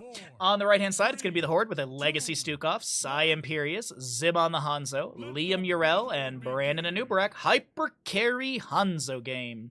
Wrong level 1. GG's. Crom, thank you so much. I appreciate it. Appreciate that greatly. I was like, there's 2 Cures. Cool.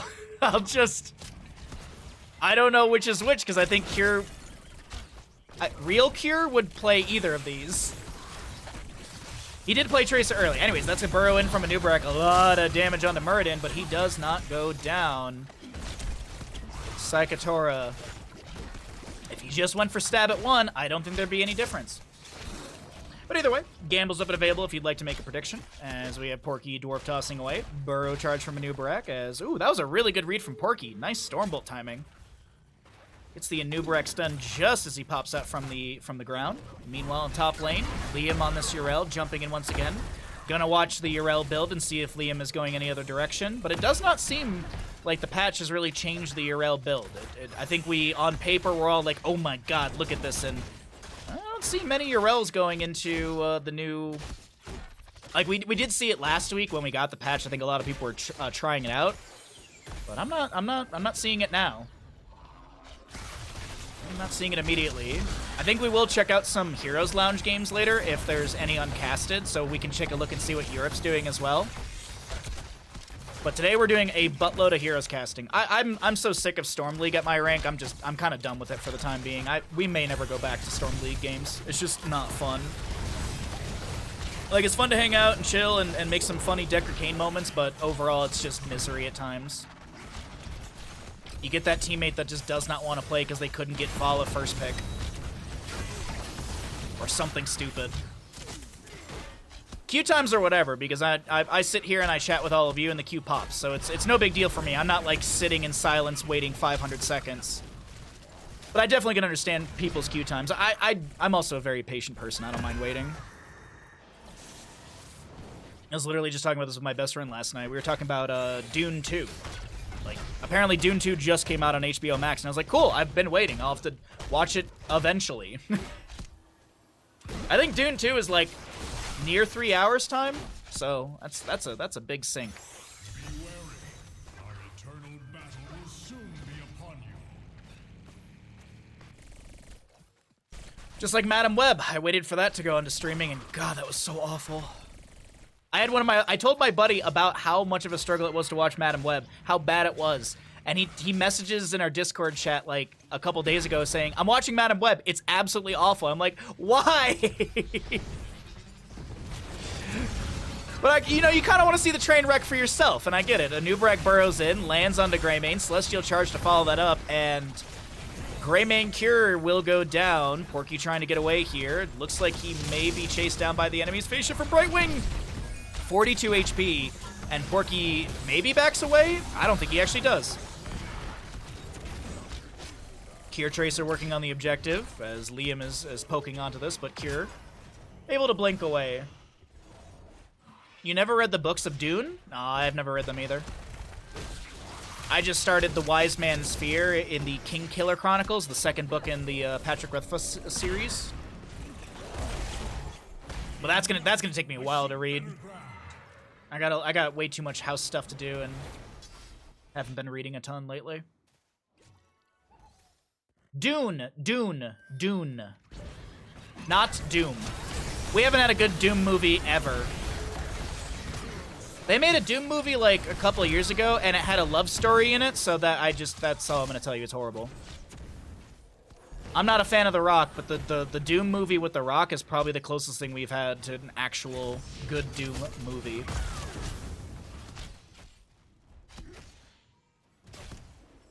And Carl Urban was fantastic, yeah. Yeah, it was. I saw that in theaters. I remember seeing that in theaters. What's up, Colio? Oh, Thor: Love and Thunder. Yeah, it's. Thor: Love and Thunder was a big miss. I agree. Pulse Bomb on Desai here. We've got a ton of damage into Imperius, and it looks like he's going to be fine for the time being. It's actually Porky getting a little bit low here. Cure Tracer providing some sustained damage. Big damage into the Tracer, and she will fall. Healing Pathogen spread to the ally, but it looks like Imperius is going to back away. We do have Cure living. We have Greymane living in top lane, able to roll away. This Immortal pushing onto the fort front gate, getting decent damage. Yeah, Thor: Love and Thunder spent like a quarter of the movie, maybe a fifth of the movie, rehashing everything that had gone on in the other Thor movies and like part of the Marvel Universe. And then the jokes were really bad. The utilization of the God Butcher enemy was disappointing.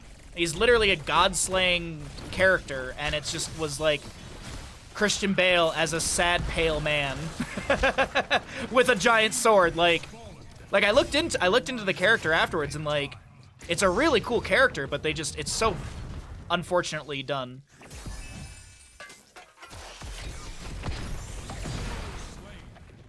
You like how Imperius lived? Yeah, he didn't live that time though.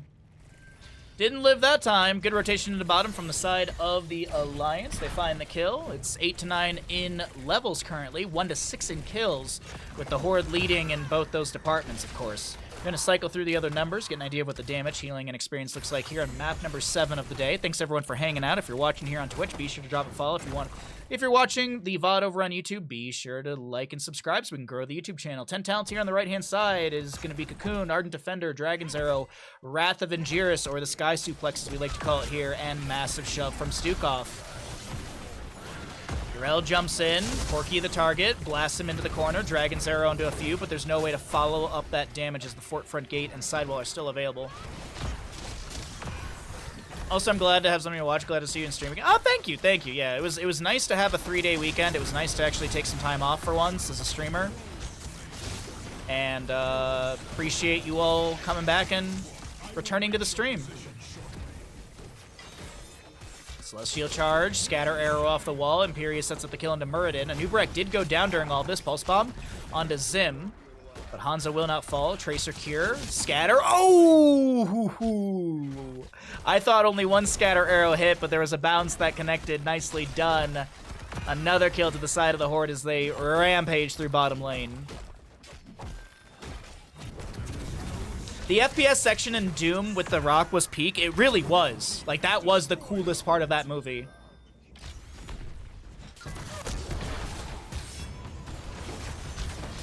I would 100%, like I say this about like Dark Souls as well, I would 100% watch a Doom movie where it's literally just Doom guy ripping and tearing for an hour and a half. Like, it's not like, I don't need it to be like nonstop action, but like, you can throw in a little bit of plot and then more rip and tear.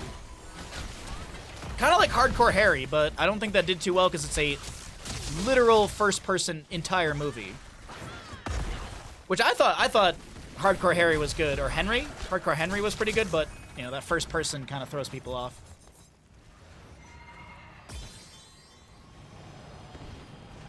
Liam, not gonna get that Hearth out in time. Storm bolted, polymorphed. Liam trying to get away, Hand of Freedom. Avenging Wrath over the wall, and he's on out of there, but he's gonna have to Hearth out again. No, he's gonna tap well. Heal up a little bit. Okay. Sonic Arrow goes out. We're at the first half of the Immortal phase. Actually, it doesn't get triggered just yet. Tracer getting jumped on by Yrel. Righteous Hammer Bop.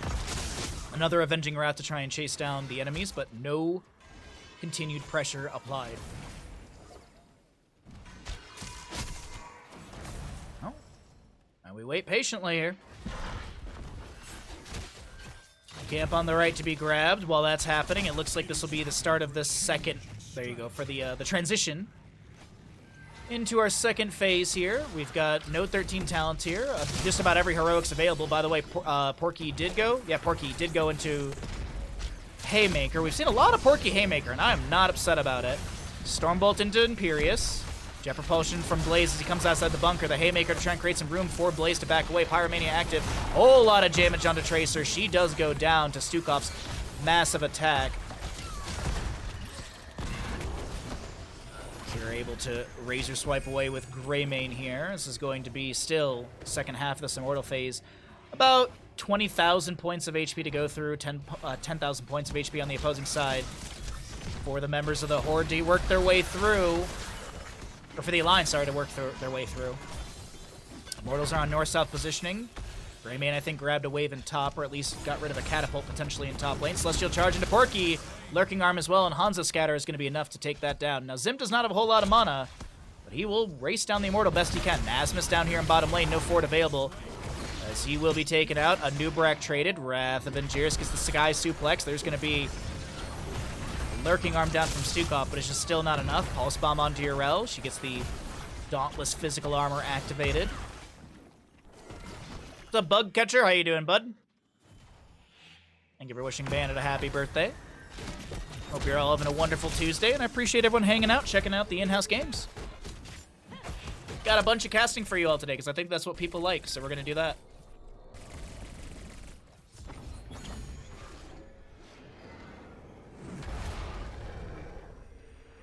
Alright, Hearth out from Hanzo. Stukov looks like the Imperius will not. Maybe it just taps well.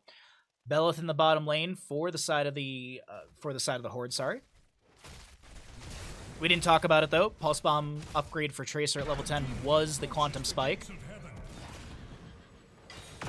So no Sticky Bomb slow. It's going to be that 6% increase. Stormbolt from Muradin. Pierces onto 2.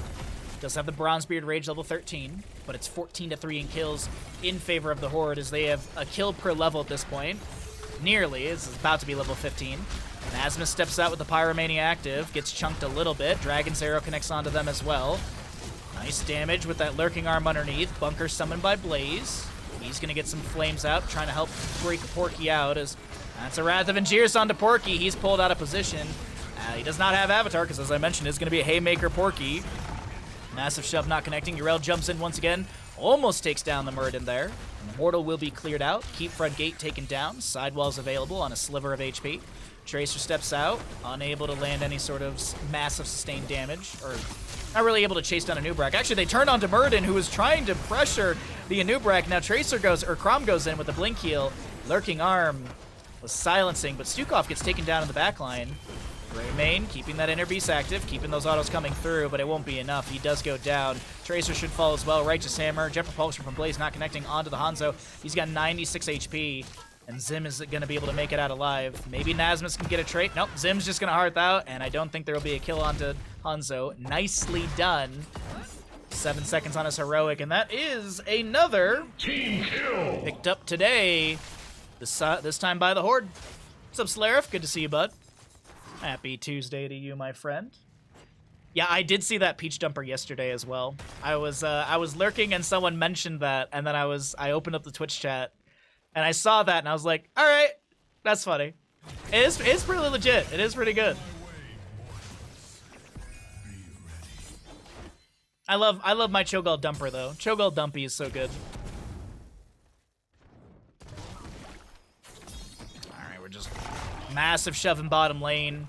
Looks like Brandon gets a healing pathogen. I wouldn't be surprised if Imperius and Anubrak hearth out. Yeah. Imperius stepped down to bottom, so when Liam got that regeneration globe, he at least got a little extra mana, so just faster time in the Hall of Storms. Oh, Immortals will spawn here in the north-south positioning. We have red on the bottom, blue on the top, and the Alliance are going to try and start working through the first half of this. They don't have 16 talent here. As I mentioned, it's 19-4 in kills, favoring the Horde as the Dragon's Arrow goes just below this entire engagement. Mortal Phase still not at the halfway mark. There's going to be a Haymaker from Muradin. Nasmus will have to summon the bunker. Porky goes down the left-hand side of our screen. Cure on that Tracer, trying to blink away. Imperius lands a Celestial Charge, but meanwhile, Blaze taking the enemy crew to the right, so that way maybe Tracer is able to back away. Sonic Arrow. Zim avoids the Jet Propulsion. Twin Flames will tickle the toes of Hanzo, but it's not enough. Wrath of Angiers closes the distance onto Cure. Would have connected if there was not a blink available, but it looks like this should be the rundown on Cure. Celestial Charge through the wall, Righteous Hammer, and Recall. Cure trying his best to delay things out. Meanwhile, Stukov and Hanzo have gone to the objective, so Cure... Oh, they're... Okay, this is just mean. This is just mean. It's a delayed death timer right there. They staggered out the death timer of Tracer. That's the reason they did Cocoon. It also could have been some memery, but I do think it was purposefully done so that way there was a longer death timer on Tracer, so that it opens up a bigger window for this Immortal race. And it actually will be Immortal on race potential side. Porky in bottom lane will get a phase shift from Brightwing, and that seems to be the red light for the members of the Horde to try and step in further. 23-4 in kills, as the 16 talent here is just now finally picked up by the side of the Alliance, but still that 2-level and some change difference for the side, or for 2-level difference between these two teams. As the Immortal will be going into top lane. Big Bad Belith with a whole lot of HP. Let's actually check the stats here really quickly. 22,350 points of HP, 1,604 damage into structures, and a decent shield on top of all that. Dragon's Arrow from Hanzo connecting onto a few. There's a big lurking arm underneath all this. Crom with like 20-something HP. Haymaker through. And Liam, does he have Ardent Defender? He does. He's going to pop that, take a few tower shots, heal up to about 50%, but I still think he's dead. Little unfortunate there. This does allow the Immortal to push. Up into top lane onto the keep front gate. You just tuned in. Has Cure grown an extra set of hands? Yes. Yeah, he's actually playing with his feet and his toes. He's playing Greymane with his feet and Tracer with his toes.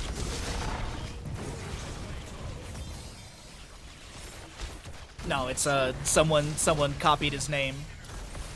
We had Crom come into chat. Thank you very much, Crom, in confirming this. Because I saw it, and I posted a photo in the in-house Discord. I was like, what is going on here? Immortals dropping the shielding of this core. Anubrak burrows in. Cure, Tracer, able to recall in time. The Immortal drops the core down around 60% HP. Whoa, below 50%. 48% left on this core. Tracer chasing out onto Zim. Gets a huge combo. Stormbow, Dragon's Arrow, Scatter. Cure's dropped, but not dropped to death, and Brandon will be run down by Cure as well. Sounds legit. Yes, it is absolutely legit. I mean, Lauber did it. Lauber played with his feet, remember?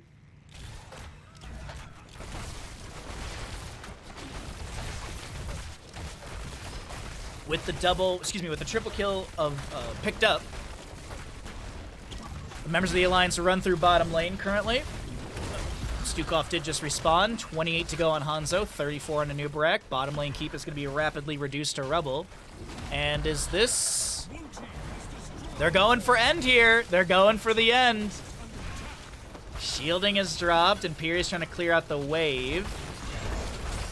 Core is dropping rapidly here. Have the members of the Alliance gained advantage in our best of whatever here through this core call? Wait a second, Tracer gets the recall. Bunker comes down from Blaze. That should be enough damage between Blaze and friends, and yes, they will take the core down. Wow, what a turn of events, honestly. What an insane turnaround from the Alliance late game.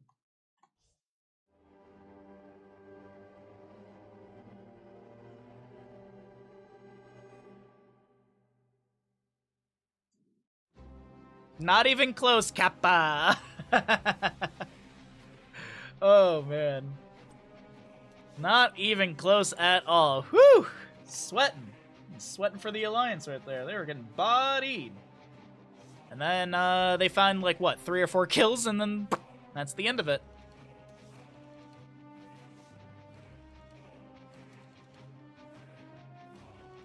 So, officially, we know that 2 cures is better than 1. And is essentially what we've picked up here. From this game number 8 today? 7? I don't know how many games we've played so far today, casted. I think this is map number 7. But it's good to know 2 cures are better than 1. Don't forget, we are giving away a keyboard. If you'd like to type exclamation giveaway and get yourself an entry into the into the Corsair giveaway, we are giving away a K65 Plus wireless keyboard. It's a 75% keyboard, pretty nice. I believe it uses Cherry MX Red switches, but I think they're the Corsair version. Yeah. There you go. It is not case sensitive, and you are very welcome to spam the word. I do not have anti-spam enabled, so it should not kick you out of the raffle if you spam the word. Like, in case you're like, I forget.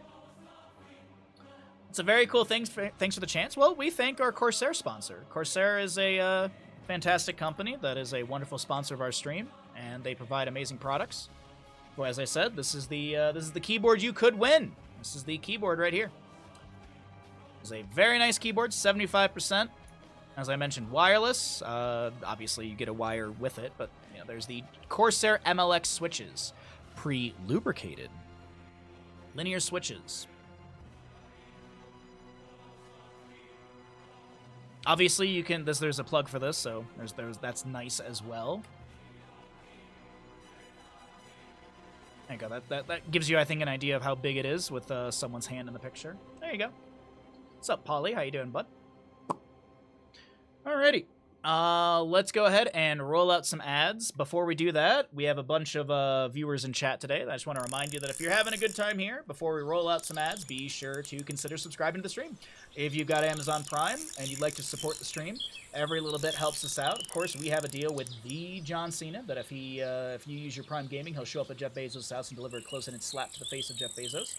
If you'd like to harass a billionaire today, it's much appreciated. It is also Bandit's birthday, so all subs are appreciated for the good boy that is Bandit. And last but not least, we do have a raffle going on right now, as of today.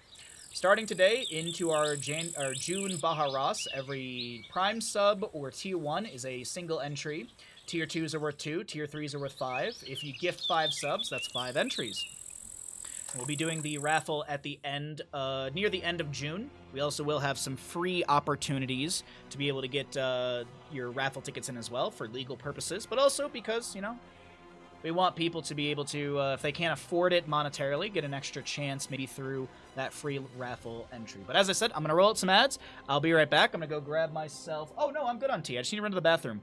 I'll be right back and see you all in a moment. Consider subscribing. It's Bandit's birthday.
There we go.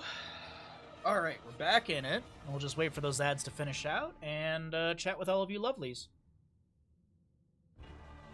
How's everyone's day going? Tomorrow we're going to do more in-house casting. Thursday we'll do in-house casting. Plus we have a Lego stream on Thursday. We'll be building the PD Piranha plant Lego set, so that'll be exciting. I'll have to set up a little desk camera for that and stuff, but it should be a nice cozy afternoon of like building a Lego set. Sorry, I saw Day of Play returns. Enjoy discounts. Oh, these are days of play. I glanced at this and I thought I saw State of Play, and I was like, PlayStation's doing a State of Play before Gamescom? That's kind of confusing. Words. Get ready for Days of Play celebration kickoff on May 29th. That's tomorrow. What does this mean, though? What does PlayStation Days of Game mean? Monthly games for June? SpongeBob SquarePants, The Cosmic Shake. What is this? Is this like a discount thing through PlayStation? What's up, Vandal? How you doing, bud? You finished up what you consider Game of the Year yesterday? That's bold of you to assume that Hello Kitty Island is going to be Game of the Year. Mr. Bandit, you are perfect. How you doing, Vandal?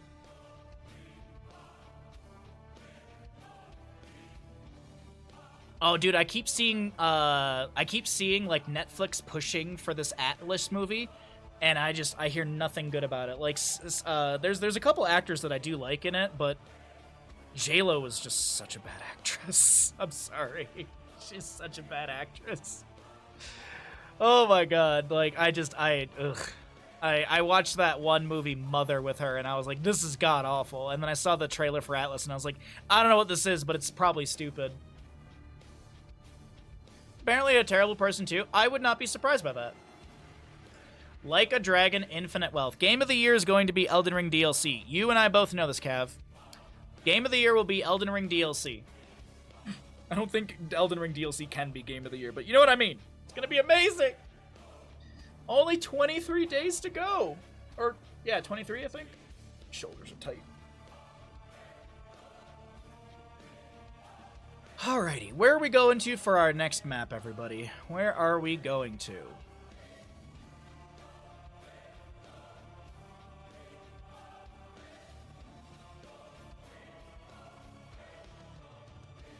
You're going to be lurking from your sofa? Thank you, Vandal. I appreciate that.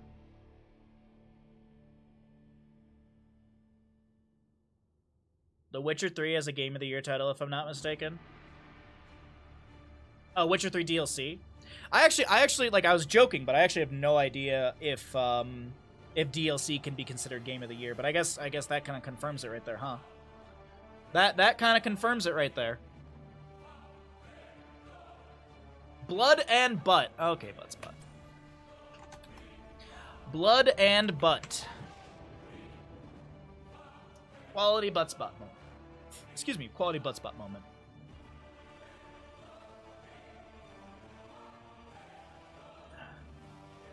Alright. Before we get into this, can I entice anyone else to consider subscribing to the stream so we can push up further? We're 25 subs. I know it's a bigger ask, but we're a little bit of a bigger gap here to try and fill in our sub goals. So if you'd like to try and support, we're 25 subs away from our Chef Baja in July.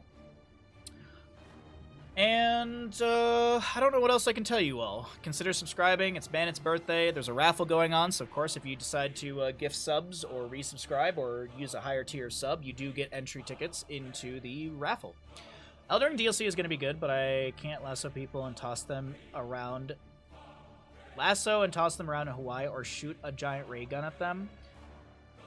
Also, being a story full of emotion, 90 hours was a good time. And 90 hours? Wow. I honestly think that Final Fantasy VII Rebirth will be up there. I think Rebirth is going to be a big contender for Game of the Year. I personally, like, I'm loving Rebirth. I'm not done with it, but I still have a ways to go. I think I have a ways to go. And I think I've played, like, over 65 hours. I want to say I'm nearing 70 hours of gameplay in that game. And I think I still have a decent amount of stuff to do, like, plot-wise. I'm doing all the side quests. Like, the way that I do it is I do all the side questing stuff, and then I do plot. And then I do all the side questing stuff, and then I do plot. Just confirm Blood and Wine and the DLC for The Witcher 3 won as Best RPG and Game of the Year. Huh, interesting. Well, we'll see. I mean, Game of the Year stuff isn't for another, what, 3-4 months, probably? When is Game of the Year chosen? The Game of the Year award is chosen during the Game Awards, a live event that takes place in December. Okay, so probably sometime in December, actually. So we still got another 7 months to go. Was it just to type Bandit? Oh, for the giveaway? Yes, all you have to do is type the word Bandit. You are entered, by the way, Vandal. I literally have the list over here on the right-hand side, and I do see that you're eligible. There are 28 eligible users, and the raffle does have double luck for subscribers. And it is not case-sensitive. It does not matter. Yep, you're in there, Bug Catcher. I see you over there as well. I see you over there as well. You a lurk? Hey, I appreciate the lurk. Thanks for hanging out, Vandal. Thank you very much for lurking. Every little bit is always appreciated. Let's go ahead and get into it, everybody. Another game, another map, another fun Curse Hollow. Prepare yourself for battle, heroes. All right, we're back into Curse Hollow here. We got the Alliance versus the Horde, map number 8 of the day, and the Twitch predictions up and available as Ashmantel's already got you covered for that information. Porky, for the side of the Alliance, will be playing an ETC, Valimar Brightwing, Cure Falstad, Nasmus Hogger, and Sai on the Sylvanas. On the opposing side, we have another Cure. It looks like Cure is now trying to play opposing... Cure is literally trying to play against himself. No, there's someone who copied his name. Kier Junkrat, Cattle Anubarak, Liam Urel, Crom Rhaegar, and Brandon to play the Greymane. Mr. Bandit, you are perfect. Thank you, Jungle Jim. Thank you, DJ.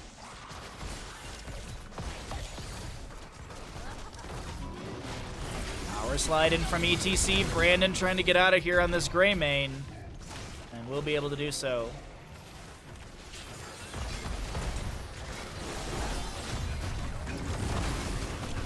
Poke out. Oh, wait, hold on. Good power slide once again from Porky. Cattle goes down. The bug has been squashed. First blood over to the side of the Alliance. Cure playing both sides is rigged. I agree. I think that's unfair. Just hope that you're on the team where he's playing with his hands and not his feet, you know? Actually, who knows? Maybe his feet are better. Getting the ink cocktail thrown into the bush. Porky discovered there. A little bit of auto attack damage onto him. Face Melt pushes him back. Brandon's still chasing in with Crom as well. Power slide away. Greymane rolls in, or uses the disengage, and haunting away from Sylvanas. She takes down the Greymane. Nicely done. Porky now trying to back away. Totem down from Rhaegar as well. Sylvanas a little bit low. Cattle with a couple more autos. Crom bites it onto the butt of the Banshee Queen, but they return the damage back into Rhaegar, and a double kill for the side of the Alliance early on. 3 kills have been picked up, and that does bolster the experience and pushes them into level 3 faster for the side of said Alliance. All right, nice odds. Thank you, chat. We've had some decent gambles today. I'm very proud of you all. Nubarak at level 1 will be going to Nerubian armor, getting that extra spell armor available. Falstad with auto attack build, frequent flyer. We got that level 4 already coming through as well, and it's not surprising. We're going to see magic spit, extra range, cooldown reduction as well on the soothing mist. We got the auto attack hammer gains for Falstad. Sylvanas will go into unstable poison. Hogger continues with joggers. And honestly, it does not look like the patch has really changed much. Hogger build is still pretty much the same. We did see some different talents picked up immediately when that patch came through, but it seems like it's going to be still the same trait build for Hogger. Urel going Dauntless 1, Hand of Freedom, level 4. As I mentioned before, this is Liam Urel, and it's the one Urel that when I look at in game, I'm like, what you do is something that I look at closely, because I wouldn't say Liam establishes the meta, but he definitely has a lot of experience on Urel. So it's always kind of good to check with players like that. It's like, you know, like you go to Cattle for tank conversations. Granted, he did red card a couple talents where I was like, there's value in that. I swear there's value in that. By the way, extra round timers is not changed in priority. I think I still see every single Junkrat taking extra round timers at level 1, which it did have the bonus damage reduced from 120 to 100. If you'd like to see the patch, by the way, there is a patch review video on YouTube. You can use !patch. And if you're not subscribed over there, be sure to do so. I think we're like 3 subs away from 600 total subs on that channel, which would be nice. It costs you $0, just like following here on Twitch. Costs you no money. Supports the channel. You get another streamer in your repertoire. We do stream 6 days a week. I just had my first vacation of the year. Nearly 6 months in. Nice face melt from ETC allows Lalabar to finish out channeling this objective. Burrow charge down towards bottom lane. No connection onto the Sylvanas. Concussion Mine thrown out by Junkrat, trying to look for some displacement. No fishing found with that one. Alright, 3,800 to 2,400. There's decent odds. Thank you very much, chat. Curse Hollow will unfold in front of our eyes. Do have the secret weapon for the Falstad. Increased damage when the hammering's out. Nice and synergistic with that level 1 and 4 talents, since you're increasing auto damage, and then you're increasing the amount of healing you're getting, 20% from those autos. Hammering goes out from Falstad, gets damage, ETC power slides in, face melts Cattle back. Now the target is Caterpillar. He takes a whole lot of damage. Pops his Hardened Carapace, as he did go into Beta Barbs level 4. No zoomies for the Anubarak with the Shed Exoskeleton, but he did pick up the Chitinous Plating. Concussion Mine pushes Sylvanas down in the lane. Second objective phase up and available here, bottom left of the map, favorable to the Alliance positioning. They did get the first objective as well, which is going to be 1 out of 3 for those tribute points. I kind of feel like the Horde give this. They soak their lanes, but I am seeing Uro rotate down, so maybe they will contest this. 10 talent here on the horizon, so we cycle through the other numbers, while those will be popping up at the top of our screen in about a level and some change. Concussion Mine moves Brandon in front of the fort front gate, but Sylvanas has a whole lot of Dear Lord! I'm sorry, what? I need to break the game here. One second. I don't know why, that just seemed like so much damage so quickly, but either way. No staggering blow stun into the wall. Crom able to tap the well. Back away just fine in bottom lane. Might get a rotation down here from Cattle, looks like. Yes, indeed. Cattle around. ETC's got the channel on the objective. Top lane, Falstad. Cure, I think, is dead. He's got Gust. He picks it up in time. Hammering goes out, and maybe he gets... No, he's dead. He's dead. Liam finds a kill into Cure, and that'll be another pickup for the side of the Alliance. 4-1 in kills. I don't know if anyone heard about it. There's the Raven Court is doing another league tournament thing. Standard style of draft. Mosh pit, nicely done. Rhaegar should go down here. Sylvanas is going to be delayed out with a... Oh, wait, hold on. Cocoon, self-cast? No! Maybe a millisecond, maybe half a second, maybe quarter second. I'm not sure, but it was a really small window for that Ancestral not to connect, and nicely done from the side of the Horde. The Alliance, sorry, they pick up that kill into the Rhaegar. There was the pick onto Sylvanas as well. Righteous Hammer, Junkrat damage available, and Brightwing will fall. It looks like the Horde... Oh, actually, no, the objective phase hasn't even been announced yet. There it is. I was off by about 30 seconds there. Bosses will be traded. Cure Gust is available. Mosh Pit for ETC did set something up over there. 70-some seconds on that one.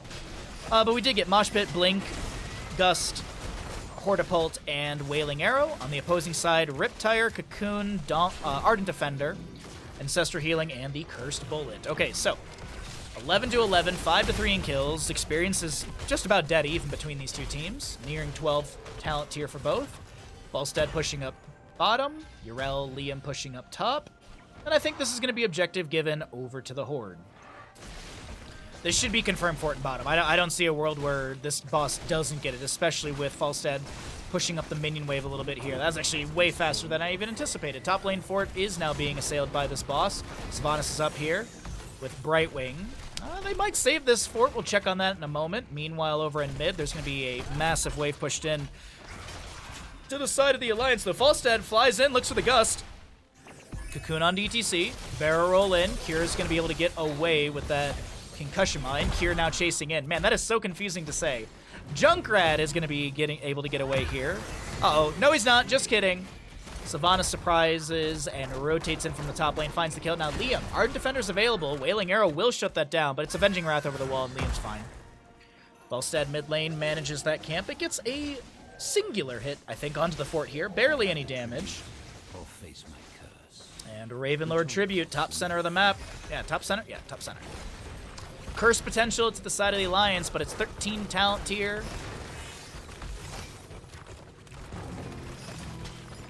Oh, Cure. Okay, so the real Cure is the Falstad. Okay, and that makes sense. That makes a lot of sense. I see a lot more real Cure Junkrat, or excuse me, Falstad in the past than his Junkrat. That's, you know what? That's what we're doing. Real Cure and fake Cure, okay? That's what we're doing. We're trying that one. Because I don't know how to pronounce that player name properly. And one time I tried, and that player was in my Twitch channel, and like 3 other people in Twitch chat were correcting me on the phonetics, and even that player was like, everyone in Twitch chat's wrong. So I don't even try anymore with that player name. I think I've called them Sai in the past. But there's also Sai Katora on the Sylvanas, so it just becomes confusing. Hands cure and feet cure? Good righteous hammer into the wall right there. How you doing, Heisenberg? Say my name. Cattle with a beautiful impale as the Sylvanas tries to get the teleport out. She will be able to. Riptire from Junkrat. Over on the right, Nasmus is zoning Crom. We got a bit of a split engagement here. Greyman on his way in as well. Little self-cast heal from Rhaegar, positioning from Cattle. He's going to try and work his way towards the allies, looking to pressure onto Real Cure. Staggering blow onto Brandon Greymane. Fake Cure providing some decent damage on that Junkrat, poking here and there. The Ancestor healing onto Brandon right now as Sylvanas is taken down by Junkrat. Currently have Hortipult in from Hogger. We have Rhaegar going down on the right. It's going to be traded. Sylvanas for Rhaegar. Polymorph into Liam here. Ardent Defender down for the next 107 seconds. He used it earlier in this engagement. Oh wait, Mosh Pit. Interrupted by a Cocoon. Now Brandon Greymane trying to lunge onto an enemy. Has that Inner Beast active. Spin from Nasmus. Slaps Greymane into the wall. And the Knoll is able to get the kill. Fake Cure gets the channel on Junkrat. And it's 2 out of 3 tributes to both teams. Oh, okay. Falstad chases down a Nubarak over here. Managed to get that last little bit of damage. Does have the level 13 sustained wins for the extra damage as well. Bosses, if you're curious, 1 minute 13 bottom, 1 minute 9 seconds top. So we're looking at somewhere in the 12-minute mark in-game time. Maybe a little bit less than that for these bosses to be spawning. But the big thing to note is bottom left of the map, positioning is favorable to the Alliances. They do have their mid lane fort and bottom lane fort to rotate down to if they need to disengage or if they need to tap well. And no 16 talent here on the right for the Horde as the Alliance have 10 to 4 in kills. It is looking good to the Alliance for this map number 8 of the day. Hey, what's up, Uki? Gather tribute or face my I got your name right in the end. Yeah, but you have no idea how many people told me I was still saying it wrong, even though you literally told me how to say it properly.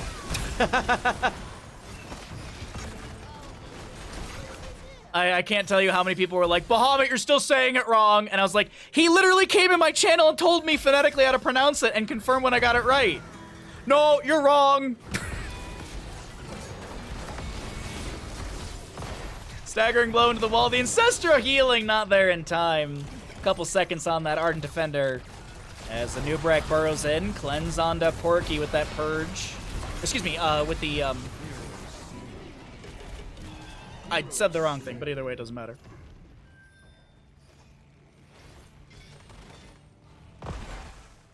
Well, it's a triple kill to the side of the Alliance. They will be able to take down Boston Bottom and get Curse Point here. And a mosh. Did you see the other moshes earlier? They were really good.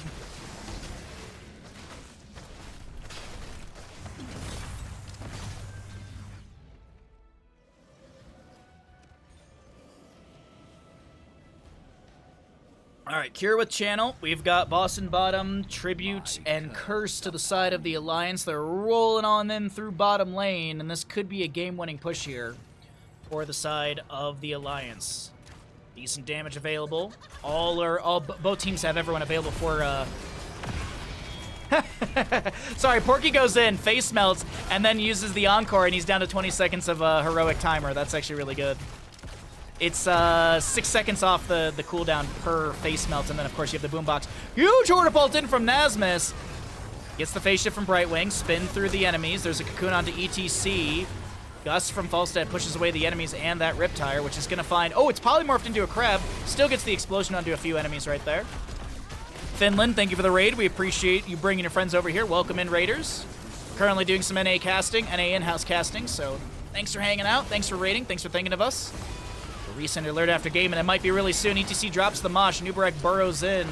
The Ancestor healing onto Liam. No Ardent Defender for 93 seconds. The Curse still having these waves crashing in. Mid is looking massive right now. Boss is being cleared out through the bottom. Falstad flying over into top lane. They want to confirm more structural damage for the side of the Alliance. Doesn't look like they're going to be ending here as the core shielding was scratched. Phase shift from Brightwing onto Porky. As I mentioned, Falstad pushes things up in top, and Kier's going to be able to float away as the 20 talent tier almost here to the side of the Alliance. A quarter of a level to go. And a Boss looks like he'll be grabbed by the Horde, but is there an invade? I see Porky. Sylvanas is in mid. Still rotating over. Hogger a little bit behind, but the Boss still around 75% overall HP. Dropping near to 50. Nubarek burrows in. Good gust from Falstad. Wailing Arrow into the corner, or into that kind of corridor right there. Nubarek throws down an Impale. Sylvanas goes in with the Haunting Wave, trying to chase a few others. Curse Bullet connects into her. Brandon getting some decent damage with that Inner Beast active, that green glow. Kata looking for the burrow, doesn't land it, but the Earth Grasp Totem will. Nasmus trying to bounce away, but Crom has a bite on the butt of that Knoll. Cocoon onto Falstad as he was about to barrel roll away. I don't think that's going to be... Yeah, it's not going to be buffered into that. ETC drops a Mosh, but I think that was more zoning so Falstad could get away, and it does look like it's worked out for the time being. Mosh Pit was just used, and it's already on a 70-second cooldown. Already. Red Team's core is under attack. Boss looks like he'll be grabbed here. It's a 120-second cooldown. Already down to 58. Falstad has gone bottom. Did he go Epic Mount? He did. Oh my god. Kier went Epic Mount. I was like, how did he get down here? He just used Flight. Blue Team has destroyed a fort. Oh yeah, Buttspot likes to do that. You just played in Heroes Lounge, your first Heroes Lounge round, and won 2-0. Spoilers! We're actually going to be doing, after we do some in-house casting, we're going to do a couple Heroes Lounge games. And go see if there's a few games that were uncasted on the Heroes Lounge side of things. That way we split our content coverage. Because there are, I want to do more in-houses later this week, and I want to do more Heroes Lounge as well. Haunting Wave to maybe chase onto Cure. Junkrat Cure. Fake Cure. Toes Cure. Real Cure is going to be currently working on this boss through top lane. Tribute point in the bottom right. It is 20 talent tier advantage to the members of the Alliance, but 20 on the side for the Horde is not too far behind. And I don't think they give this away. I mean, the positioning's favorable. Rewind, Cannonball, Seraphim, Farseer's Blessing, and that's Tooth and Claw, right? No, that's Blunderbuss, sorry. Tooth and Claw's a different color, but all right. Curse goes over to the side of the Horde. What are they able to do with this? Burrow from Kata looking for Sai, but the Will of Forsaken allows her to back away. Mid fort should go down. Decent wave. Couple bruisers still here. Greymane taking down that side wall. You see that splash, that radial splash afterwards. That's that blunderbuss upgrade. Porky in the bush. He might be just dead. Bolt of the Storm away. Falstad flies in. He's got Gust available if he needs it. Phase shift from Brightwing, helping out that health pool of Porky, but that's a little awkward moment right there. Yrel dives in deep onto the Sylvanas, unable to take her down. Gust from Falstad zones. Cattle able to burrow charge, but it's not enough. We have the Wailing Arrow connecting into him. Sylvanas, though, will be traded. It's a 1-for-1 during this curse phase, pushing in for the side of the Horde.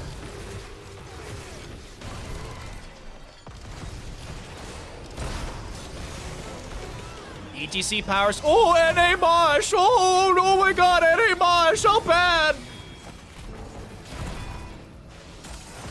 No control from Hogger, going through a few enemies right there. The Rhaegar will fall as well as the Urel. Cocoon dodge with Blink, wasn't that patched out a long time ago? You know, so you have no idea how many people, like, I've said that, and so many people are like, that was patched out. I'm like, then why do I see it all the time still?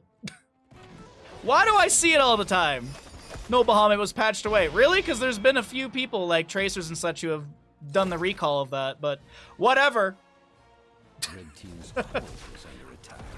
It's not like I watch hours of this game every single week, a couple times a day. No. Bolt of the Storm, decent damage with the hammering out as well from Falstad. And that right there is a from the Alliance, and they look to take down Core. Now, Cattle has respawned. The closest death timer is going to be Junkrat with 14 seconds. Gust from Falstad pushes Cattle away. It looks like they're just focusing down this Core, and it looks like it will be the Alliance taking another map in our best of whatever here in the NA in-house. A short distance epic mount from Cure just to get away from Cattle. Hortipult from Hogger. We have a respawn on the Junkrat, but it's not going to be enough. It will not be enough. The damage is available, and the Core shall fall. Alliance takes another map. GG, well played. Here on Cursed Hollow.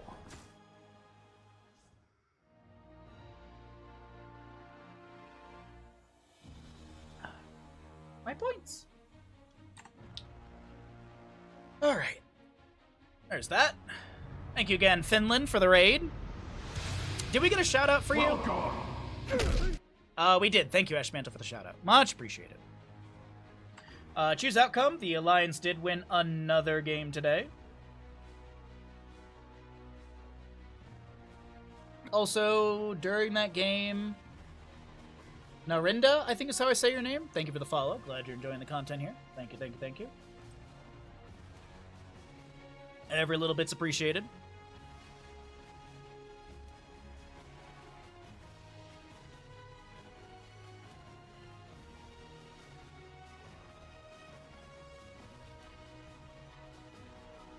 Don't forget we got a giveaway going on in chat, by the way. It is Bandit's birthday today, so we are giving away a keyboard from Corsair. If you'd like to enter into that, it is worldwide shipping from my understanding. I do not think there are any limitations.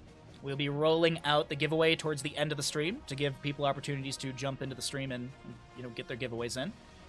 So that'll be in a few hours, as we do stream for at least 6+ hours per stream. We're aiming to stream for 7 to 8, but, you know, some days my back says no, some days my brain says, it's a nice day, let's go outside. We are going to roll some ads out, so now's a good time to remind you that if you're not subscribed, be sure to subscribe. But yes, we have a raffle, we've got a giveaway, and we've got a cute boy named Bandit, and it's his birthday. What's up, Quellis? How you doing today, bud? Hope you're well, hope you're feeling comfortable.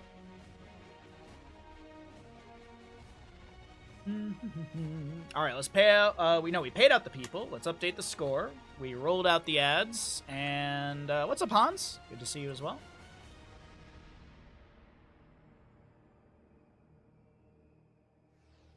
I'm alive, home, and happy to be both. Good, good. Glad to hear, bud. Glad to hear. Bum. That was Cursed Hollow, so now we're going to Doggenshire.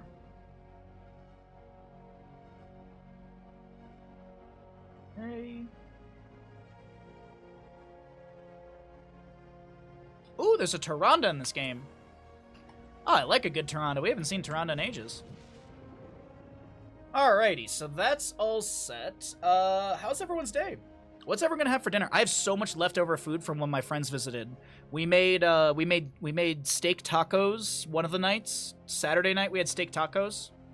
And then we did hamburgers and hot dogs for dinner on the second day. And I have like a bunch of leftover hot dogs, and I have one burger patty left. So I think I'm gonna make a hot dog and hamburger for dinner tonight. That just sounds really tasty. I think I actually might have some tater tots in the freezer too, so I might do that. Like tater tots, hamburger, hot dog. That sounds just perfect. A little weenie for dinner. But when I finish up stream, I'm gonna take Bandit for like a super long walk. He's been spoiled already today. He got a big portion of egg. He's got a couple rounds of treats from all of you. He'll get more treats as well. I was hoping Nancy would pop into chat, but she might be busy. But I do have there's a gift from her to give to him, so I'm just waiting to see if she pops in so I can do that. Otherwise, I'll just hang on to it. It's literally just sitting on the desk over there. But otherwise, hope you're having a good Tuesday. We're just waiting for the ad block to finish out, and then we'll get going into our next map. Also, if you didn't see, there is the Ravencourt tournament happening.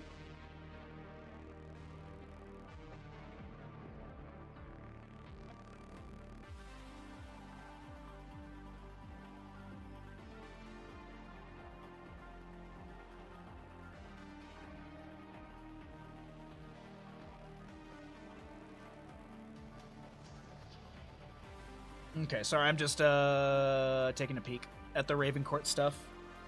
Yeah, there was a question. You announced the main caster. Is there an opportunity for other casters to do the tournament? Yeah.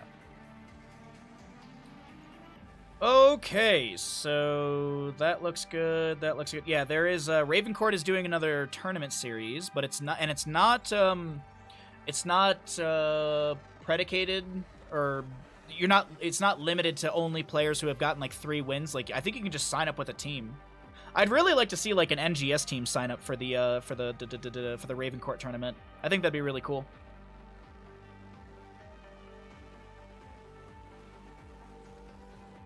Chicken, broccoli, and potatoes for you, since you can't do fats for another week. All I want is ice cream. Dude, chicken, broccoli, and potato sounds delicious.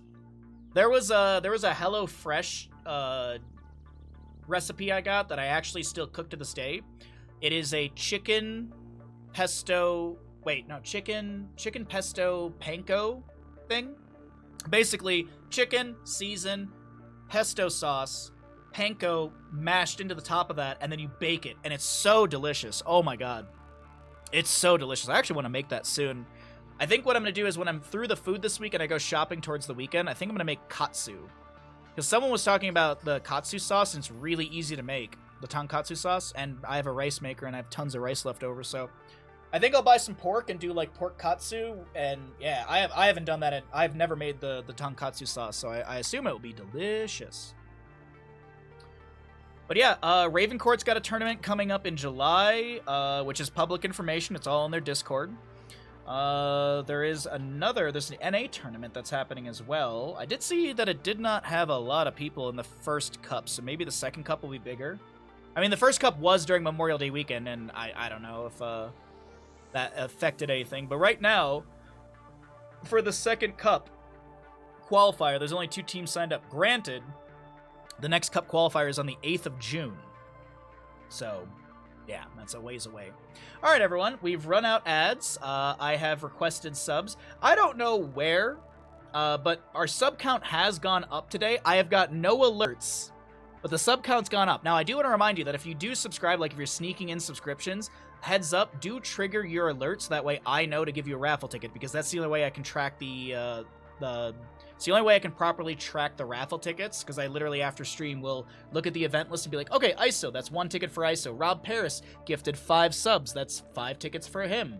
Trainwreck 1, Forget What gets 2 because of the tier 2 sub.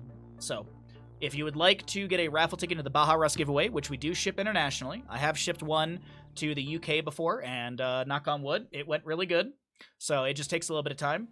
But thank you everyone for hanging out, and let's get into another game. Let's go over to Dragonshire and see how our next map unfolds. I'll get you all a Twitch prediction after I introduce the teams. Thank you to the shout out for Finland as well. Appreciate it. Thank you, Ninja. Welcome in, ladies and gentlemen. On the left-hand side, we have the Alliance here on Dragonshire, map number 9 of the day. And our best of whatever, we got a Kier Falstad. Is that the real Kier? Yeah, that is. Okay, there's only one Kier in this game. Easy.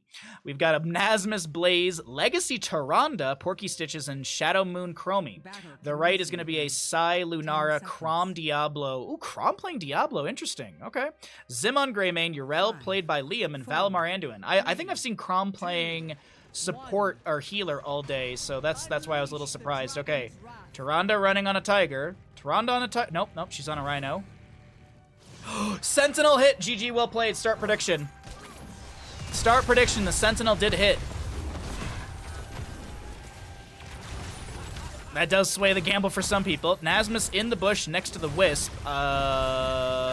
He knows he was seen, right?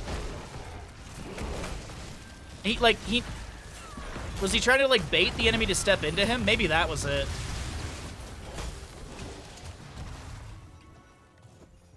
What's up, Turbo? How you doing today, bud?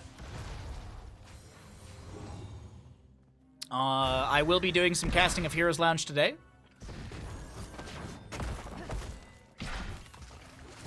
We'll look for a couple uncasted games, and we'll do some Heroes Lounge stuff.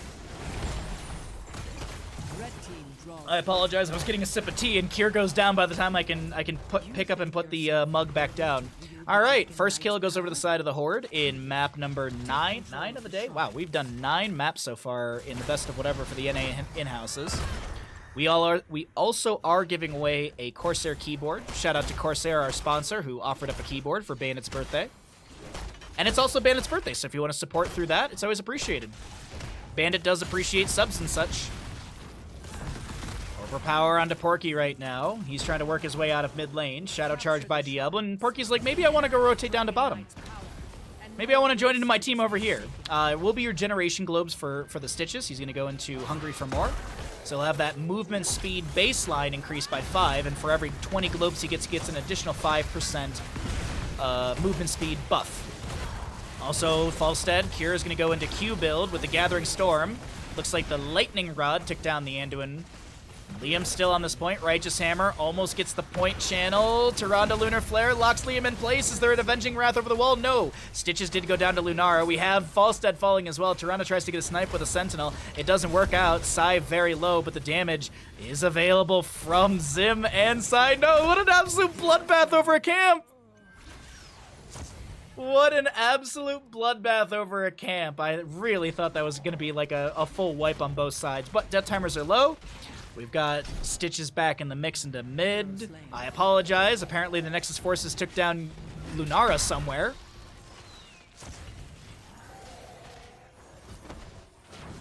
$12K to $9K. Nice odds, chat. Nicely done.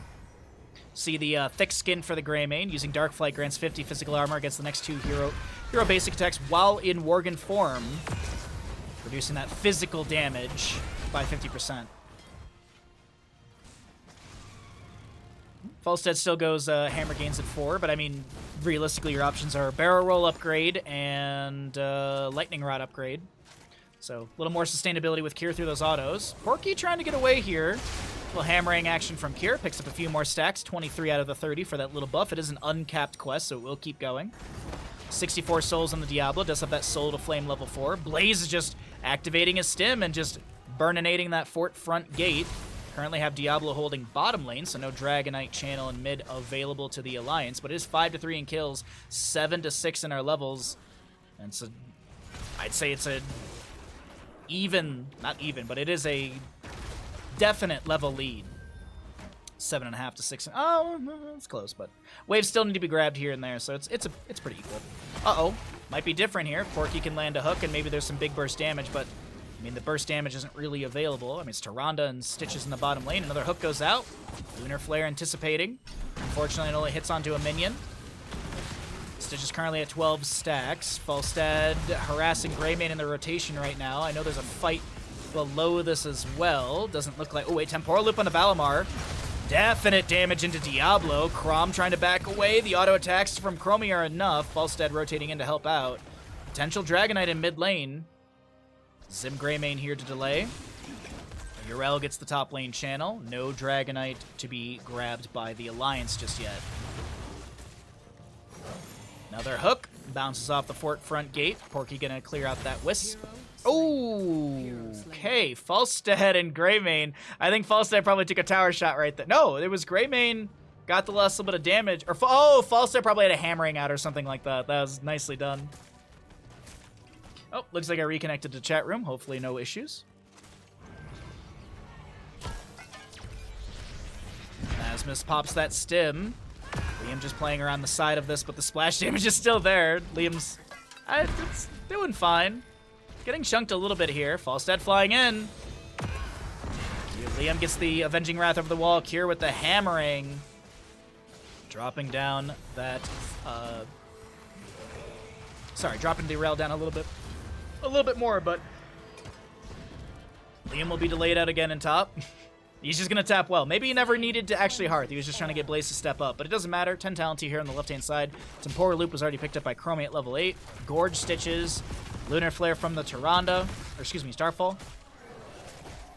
This will also be Bunker Blaze and Gust Falstad.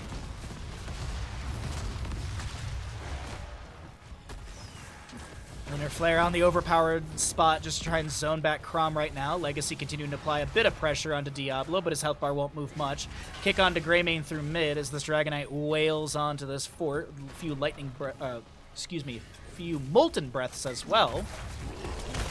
Gilnean splashes through the minion wave, speeding up that wave clear. Dragonite still the priority shots from that mid lane fort. In bottom lane, Porky and friends are pushing things up. 19 regeneration globes for Porky right now. One more globe right there that he picks up. Oh, no, it doesn't look like he got it. Either way, one more globe and he'll be at the 10% movement speed baseline. You can actually see the little movement speed wind lines off of Porky's character. Meanwhile, in mid, back over in mid. Ardent Defender's available for Liam. Body blocks are pretty good from Nasmus, and Kier's damage is okay. Throws the hammering in, scouts out a lot of enemies. I don't think... Ooh, wait, hold on. Maybe a hook? Gorge? Oh, really close right there. No connection onto the hook. No potential Gorge target.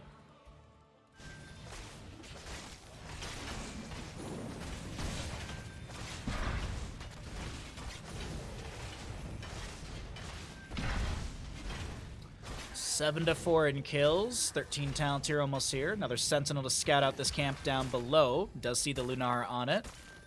Oh, are they going to go for this? I mean, Lunar's got Sentinel Wisp, so they'll see Kier rotating around here. This Wisp is providing crazy good vision. Cormy with the Time Walk's Pursuit just to get extra vision of all of this. Light Bomb, Kier, I don't think you wanted to deal with that. Yeah, that was a little unfortunate. It's not like there was any sort of counterplay. I mean, I guess there's this camp for top lane, but that is quite unfortunate for Kier. He does go down. Gives a bit of experience over to the Horde, as they definitely need to close that gap. Diablo shadow charges onto the minion wave in top. Lightning Breath is thrown out just after the Fire Stomp. Soul to Flame and such at level 4. No level 13 just yet for the members of the Alliance. It's an offset fight kind of in top lane. Lunara making her way up here. Just throw the Wisp into the bush.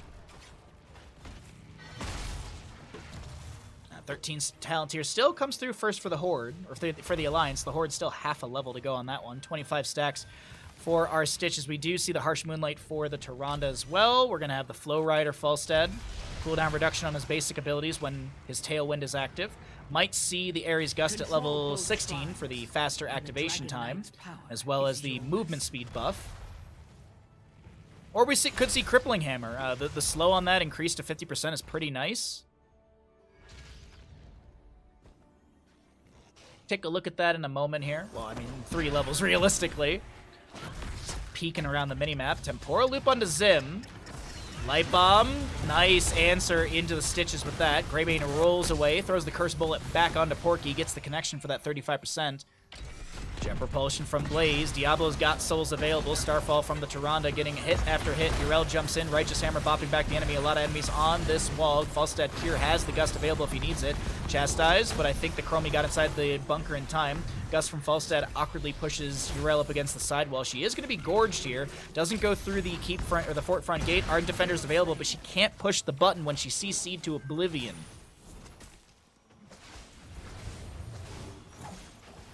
Diablo, tiny wee Diablo, as the Harsh Moonlight does reduce that model size, but also the movement speed and the damage dealt by 35% for 3 seconds. Kier throws in a hammering mid, tries to take down the fort. I think one more hammering will get that. I think we've had 1 Dragonite so far of this game. Shadow Moon has the channel in bottom, Nasmus in top, but there's no one in mid. Actually, there is someone in mid. Another check of the bush with a hammering. Falstad scouts out the enemy. Meanwhile, I think with so many red Horde members floating around in mid, this is going to be Tyrande and Chromie just grabbing this camp in bottom lane.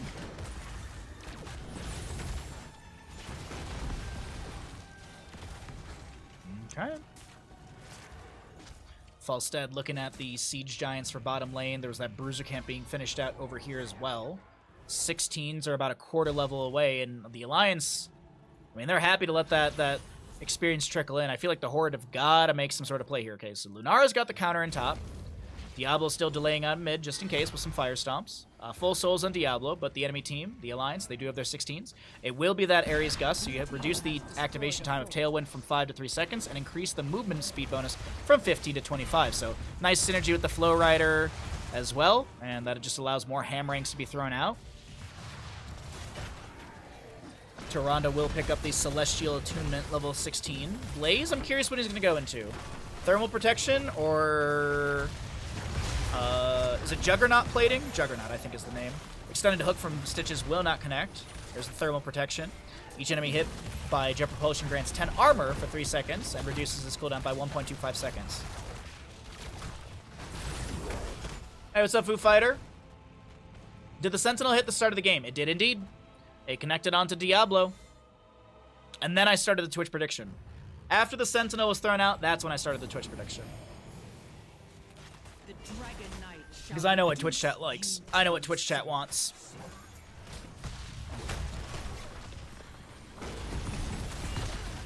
Kick onto Lunara. Temporal loop into Diablo. Leap of Faith is nicely timed by Valimar. 16 almost here. Should be off this mid lane wave. Fire stomps and such to poke onto that. Alright. It is going to be the Templar's Verdict, level 16 still. We actually do have the Holy Avenger picked up at level 7, but I don't think that's actually crazy uncommon. Still haven't seen the armor buff here. Like, we saw it a couple times last week, immediately when the patch popped, but I haven't really seen it since. But as I said, we are going to go check out some Heroes Lounge games as well and see how different divisions in the EU are looking at things. When it comes to talents, Righteous Hammer onto Cure. He's kind of caught between a few enemies here. Gusts away the enemy, creating an opportunity for Nasmus to back away. There's also the potential kill onto Greymane, and they will be able to confirm that as well. Oil Slick's thrown down by Blaze. The Bunker Sun by him. Ardent Defender, Leap of Faith from Anduin, but he goes in with a Light Bomb.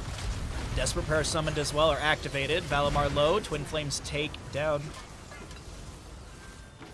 Varian Sun. Timeout from Chromie. 5 bajillion seconds of timeout time. Chrom goes in with a Shadow Charge. You're out with the Avenging Wrath. Unfortunately, a lone Lunara. The hook she wiggles away from. Falstad flies in. Lunara uses the Leaping Strike. Kier to see if any way to close the gap. Nah, it doesn't look like it. Fortunately, there's no minion wave right here right now, and Kier tanks a couple tower shots. They can't take down this keep. Looks like they're going to go prioritize pushing up waves and grabbing camps. Probably an invade onto this camp on the right-hand side. Oh, also, I mean, mana pools are a little bit low, so I actually can't blame those Hearth outs. But happy Tuesday, Foo Fighter. Happy Tuesday to everybody. Hope you're enjoying the stream. Hope you're having a good time. It is Bandit's birthday. If you want to support for that, if you want to support the stream in general, as we do stream 6 days a week, we got a lot of great content here. Be sure to follow. That part costs you $0.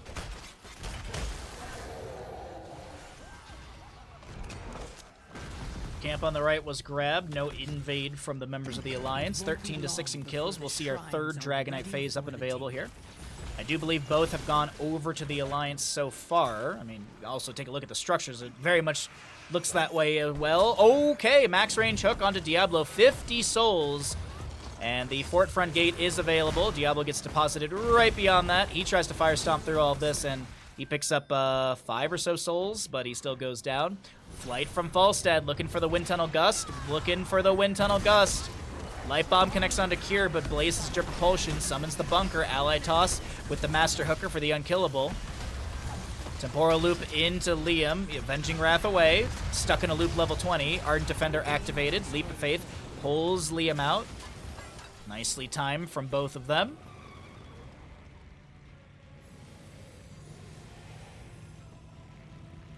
Wisp from Tyrande, from Lunara to scout out on the right, but it's not in a bush, so it doesn't have Sentinel Wisp value. Quirky will be seen in all of this. Lunara wiggles around and is not going to be hooked. Chromie with the channel top. Falstad got bottom. He's working on the camp. Blaze will grab the Dragonite. This should go bottom, maybe even end. This could be a game-ending push for the side of the Alliance. We have 43 stacks for the Stitches, so that means he's got a 15% movement speed buff from that level 1. Unmounted Stitches moves at, half bounce speed.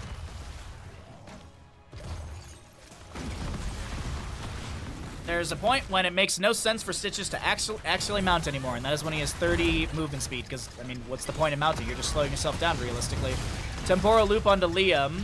The distraction is going to... Whoa, Chromie actually gets a ton of damage. They almost take down Liam. No Ardent Defender for 48 seconds. There was a Gorge onto Crom. Another hook goes out, this time onto Zim. Time stop onto the Greymane as well. Hammering huge from Falstad, reducing that spell armor. We currently have Dragonite working its way through bottom. That keep did go down. Diablo shadow charging onto the enemy. 83 souls for him. Leap of Faith forced out. Valimar and friends are available or able to walk away from that hook, staying out of range. Kier not stunned out by the core mechanics. This is looking like it might just be game number 9 of the day, going over to the side of the Alliance, but it seems like they're starting to back away here. Not like the win condition. Maybe they just want to clear out that wave. Looks like they step back in. Shielding's been dropped. 91% on this core remains. Falstad wind tunnels available. Temporal loop into Urel. Diablo channeling to the right. Not sure about the wind tunnel combo right there. Might have been a misplay. I think maybe Porky said that he had a Gorge and Falstad cured gusted a little early. We'll see. I mean, Porky didn't even have Gorge available at that moment. Shadow Charge on to Porky. Jet Propulsion answered back into Diablo. The Light Bomb will connect into Porky. He will be taken down. Diablo Souls expended, so he is respawning in 2 seconds. Core shielding is coming back. 83% remains. Tyrande will fall as well. And the members of the Horde are saying this map is not done and dusted. We got some fight left in us. And a triple kill will be picked up by the Horde. Nicely done. They've got their 20s. Boundless Stride, or right? Boundless Stride? No, Galloping Game. Boundless Stride's level 1. Hellgate, Diablo, that's going to be Blunderbuss, Greymane. We'll also see the Seraphim, Urel, and Censure for Anduin. Diablo re-engages over here on the left-hand side, stealing away the Siege Giant camp. Falstad barrel rolls over the wall, going to throw a Hammering out maybe. Oh, Wind Tunnel to steal this camp back. Falstad, he's fine. He's able to get it. Barrel rolls away. Nicely done. Good job from Kier. 60-second cooldown. You still have so many allies dead. Might as well burn that so you can at least deny the Siege Giants to bottom lane. At least double Siege camps to bottom lane. Dragonite available here in 10 seconds.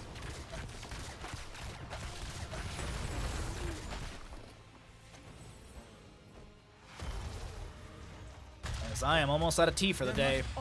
There we go, get a cup of green tea instead. But will it be you? Lunar with the channel. She's interrupted once by a Hammering. Hook, just shy, but actually Lunar cancels early. Still gets the Dragonite, though. What's the game plan from the side of the Horde here?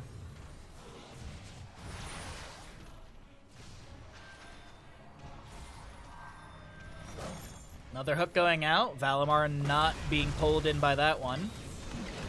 Dragonite goes for the kick onto Nasmus. Will connect. A Flame Breath down on the ground. Urel jumps in with the Avenging Wrath. Temporal Loop is the answer back into her. Ardent Defender is available if Liam wants to pop it. Leap of Faith. Oh, it's a little early. Liam is still fine, though. Gets the Desperate Prayer. The Dragonite kicks onto Cure currently. There's a Lightning Breath from Diablo. Activated Curse Bullet up in 17 seconds. Urel goes in with another Avenging Wrath. Immediately gorged by Porky. He won't clear to the Keep Front Gate, or beyond the Keep Front Gate. Urel steps in for a moment, just trying to take as much damage as possible while the Ardent Defender's activated. Not too happy about rolling through all that sand. Looks like my Twitch chat disconnected again. Don't know if Twitch is having some issues right now. Hopefully the stream is a-okay for all of you. Hook onto Diablo. He's gonna have to Hellgate away. Throws the Fire Stomp out. Light Bomb onto Zim. And, whoa, Greymane getting chunked. Able to step away from the Sandblast of Chromie. Temporal Loop as well. How long is this goddamn engagement? We currently have Nasmus so very low. Lunar gets the last little bit of damage. Actually, Greymane manages to do so. Kier gonna try and auto attack through all this. It just does not work out. And it is a 2-for-2 all in all, but Legacy is saved by a hook of Porky. Sai still chasing on a Legacy, who's going to try and keep those auto attacks going out. Does have that Shooting Star level 20. Leap of Faith. Okay, Stitches gets the kill. Okay. Oh, God, Legacy, really? I thought Diablo was going to trade right there. Uh-oh. I blame Porky for that one. Legacy had that in the exact spot where Porky should have been. Legacy can also do no wrong. Legacy can do no wrong by me. That man's amazing.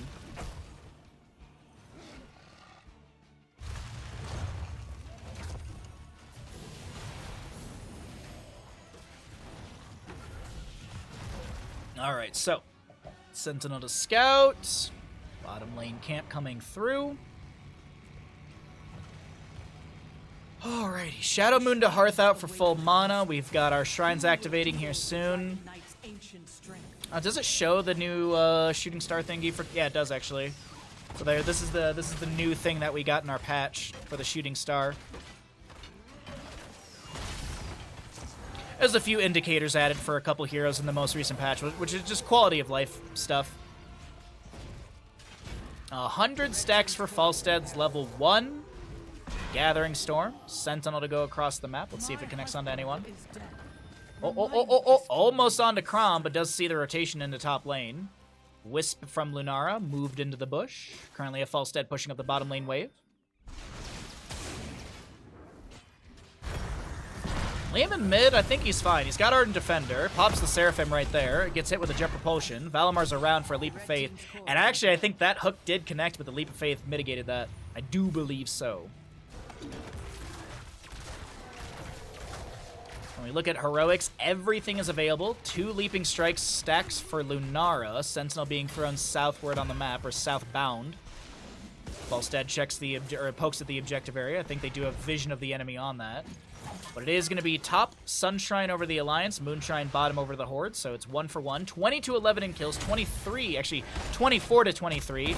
Another fight breaks out here in mid. Porky gets chunked to 50%. Bunker comes down from Blaze. Lightning Breath from Diablo, I think, canceled early there. He's going to be hooked back in by Porky. Is there a wind tunnel from Falstead? Absolutely. Chrom going to try and rotate north on this map, but the Temporal Loop, that's just good by Diablo. Souls will be consumed as he respawns here in 2 seconds.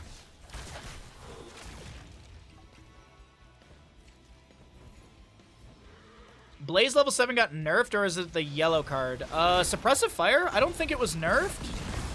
Someone in chat would have to correct that. I don't have the patch notes available, but I see Suppressive Fire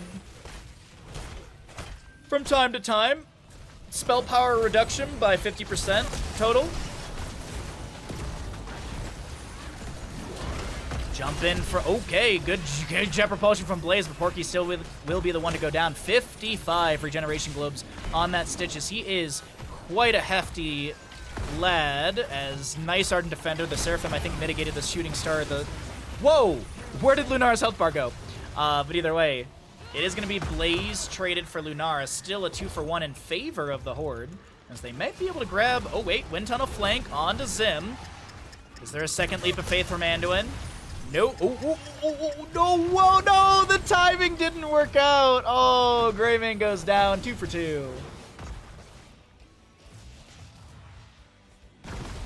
Suppressive is also one of the weird ones that hurt enemy healing too, right? I think it is, yeah.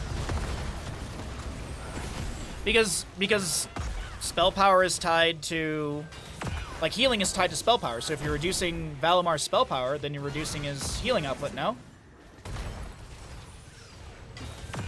Yeah, so, like, I wouldn't call that a yellow card by any means. Like, you could, if you could reduce Desperate Prayer value by 50%, that does not seem yellow card at all to me. Now, it might not be that popular, but, you know, the utility. Gotta think of the utility.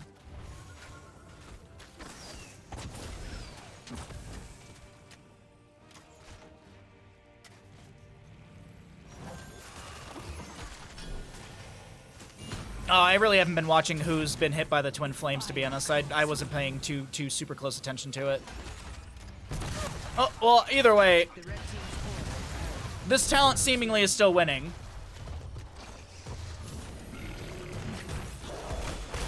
If I could reduce the time I spend not watching Baja Live, I would. It took me a second, like, I glanced at that sentence and I was like, damn, that's rude. And I'm like, wait a minute, no, that's very nice, thank you. Anyways, Falstead flies, looking for the wind tunnel. Diablo steps out here. We will have Anduin respawning, but the core is already falling, and the Alliance take another map in today's best of whatever for the NA in-houses. GG, well played.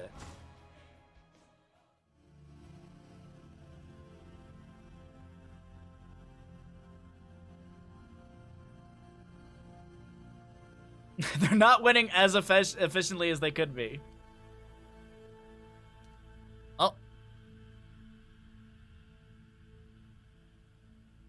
I mean, there's almost a 10k difference in healing.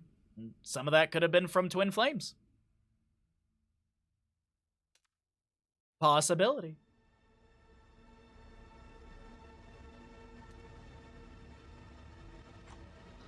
Choose outcome. The Alliance did win Dragonshire. Don't forget, we are doing a Corsair giveaway today for Bandit's birthday. It's his 10th birthday today. My good little lad. So if you'd like to get an entry into that, be sure to use exclamation giveaway. We do have the Bahamut raffle started up today as well. And every sub to the stream gets you an entry ticket. So be sure, if you have a reoccurring sub and you have not triggered it, be sure to trigger it so that way I have it on my list so I can make you a raffle ticket after stream today.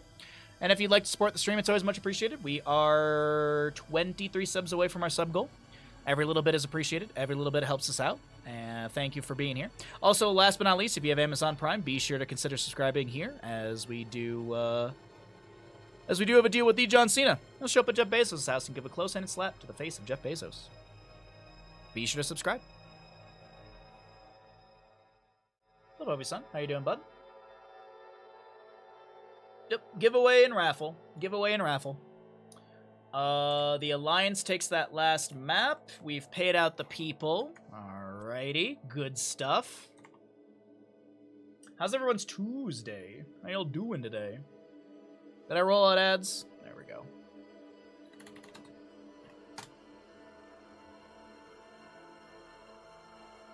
What's the difference between the bid and the raffle? So the bid is this painting, and people are using the bid 9 link, the Google form link, and that is a bid onto this painting right here. The raffle is for the June Baharas. So in June we'll do 2 Baharasas. We'll do the normal one that we do, which is kind of like a warm up, and then we'll do the raffle painting. So we do 2 paintings on stream, and the raffle is based off of subs. So if you're tier 1 and you gift 5 subs, like if you gift 5 tier 1 subs, that's 5 entries. If you tier 3 subscribe to the channel, that's 5 entries. So there's actually a breakdown just above from Nightbot with the raffle. So like and then of course the day of the painting, there's a free entry that you can redeem through channel points, as we do like to have the opportunity for a free redemption. What else can I tell you all? Yeah. So that's, the raffle is done like live and everything, and we raffle it off and grab the ticket and everything then. I hope I explained it well. I kind of rambled as I was looking at some other stuff really quickly. I have to sneeze so bad.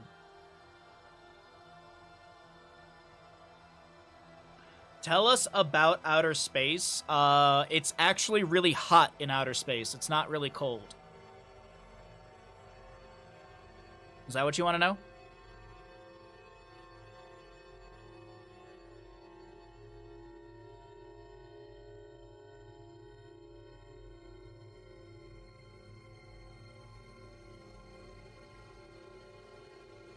Tell us more about the Good Boy Bandit. Well, today is his 10th birthday. I adopted him in September of 2014, and he's been my good boy ever since.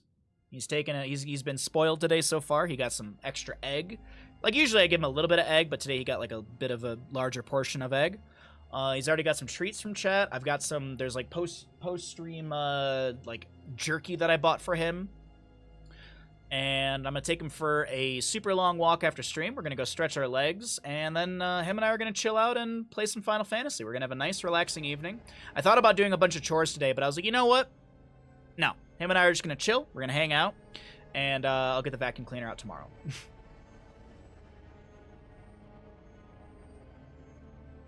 that mean we could also celebrate your 10th anniversary in September? We could. We could, absolutely. We could do a gotcha day stream.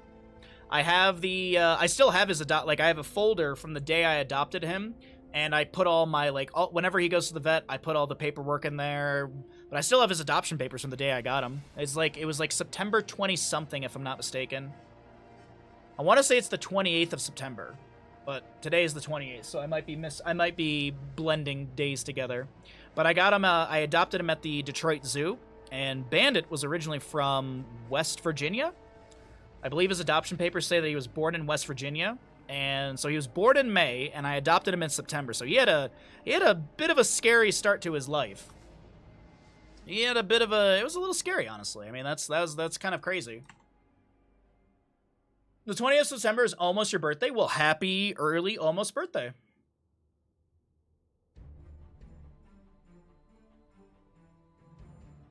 Yes, thank you. You're welcome. All right, y'all want to do some Heroes Lounge? Let's check out some Heroes Lounge games, everybody. Let's check out some Heroes Lounge, everyone. Let me change two things really quickly. Not that. I need to change this.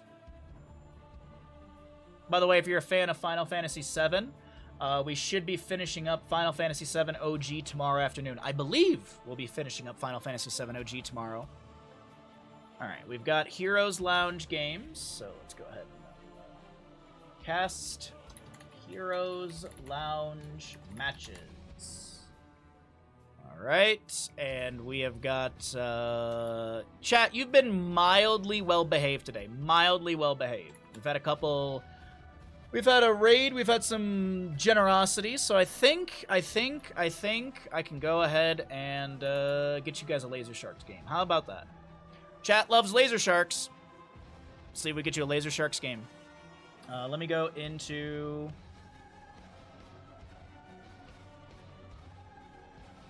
So... Saiska, I don't know how you say their name properly, was borrowing my account. The real cure was the one with the less deaths. Okay, all right. Where's my noted? There you go. Just Peepo note.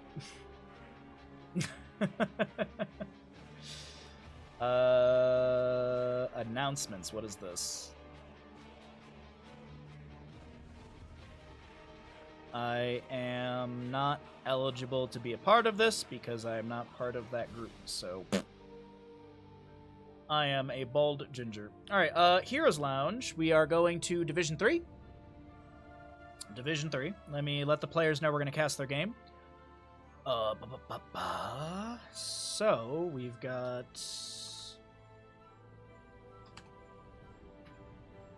Gorzers versus Pluck. What day was this?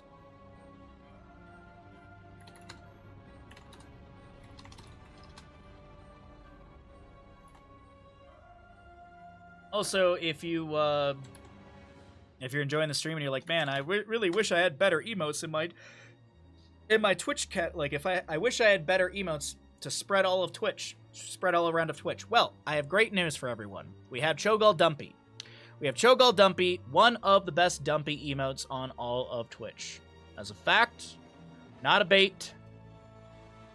And let's see here really quickly. I'm just skimming information because these games are Googleable. So I'm trying to find some sort of fun little gamble we can make for this Infernal Shrines map number 1. We also have amazing tier 3 alerts. We have the Baja Fall and the Ow My Back. The Fall honestly is so perfect to me the way it loops. It loops so good. It loops so very good. Alright, there's no questing talents at level 1. We could do a Master Assassin for Tychus, or like, does Anduin finish Piercing Light? Actually, let's do that. Let's do that. Does Anduin... I don't know why that breaks, but it did. Wildfire, I'll give you your points back after stream. Where is it? There it is. Should work now. My back! Oh, my back!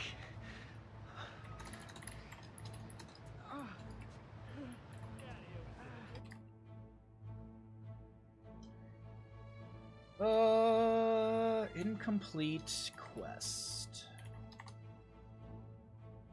Okay. Alright, everybody. We're going to go ahead and get into our next game. We've got a best of 3 series from Heroes Lounge for all of you. We're going to be checking out Laser Sharks versus Le Blues, and they are on the opposing sides, unfortunately.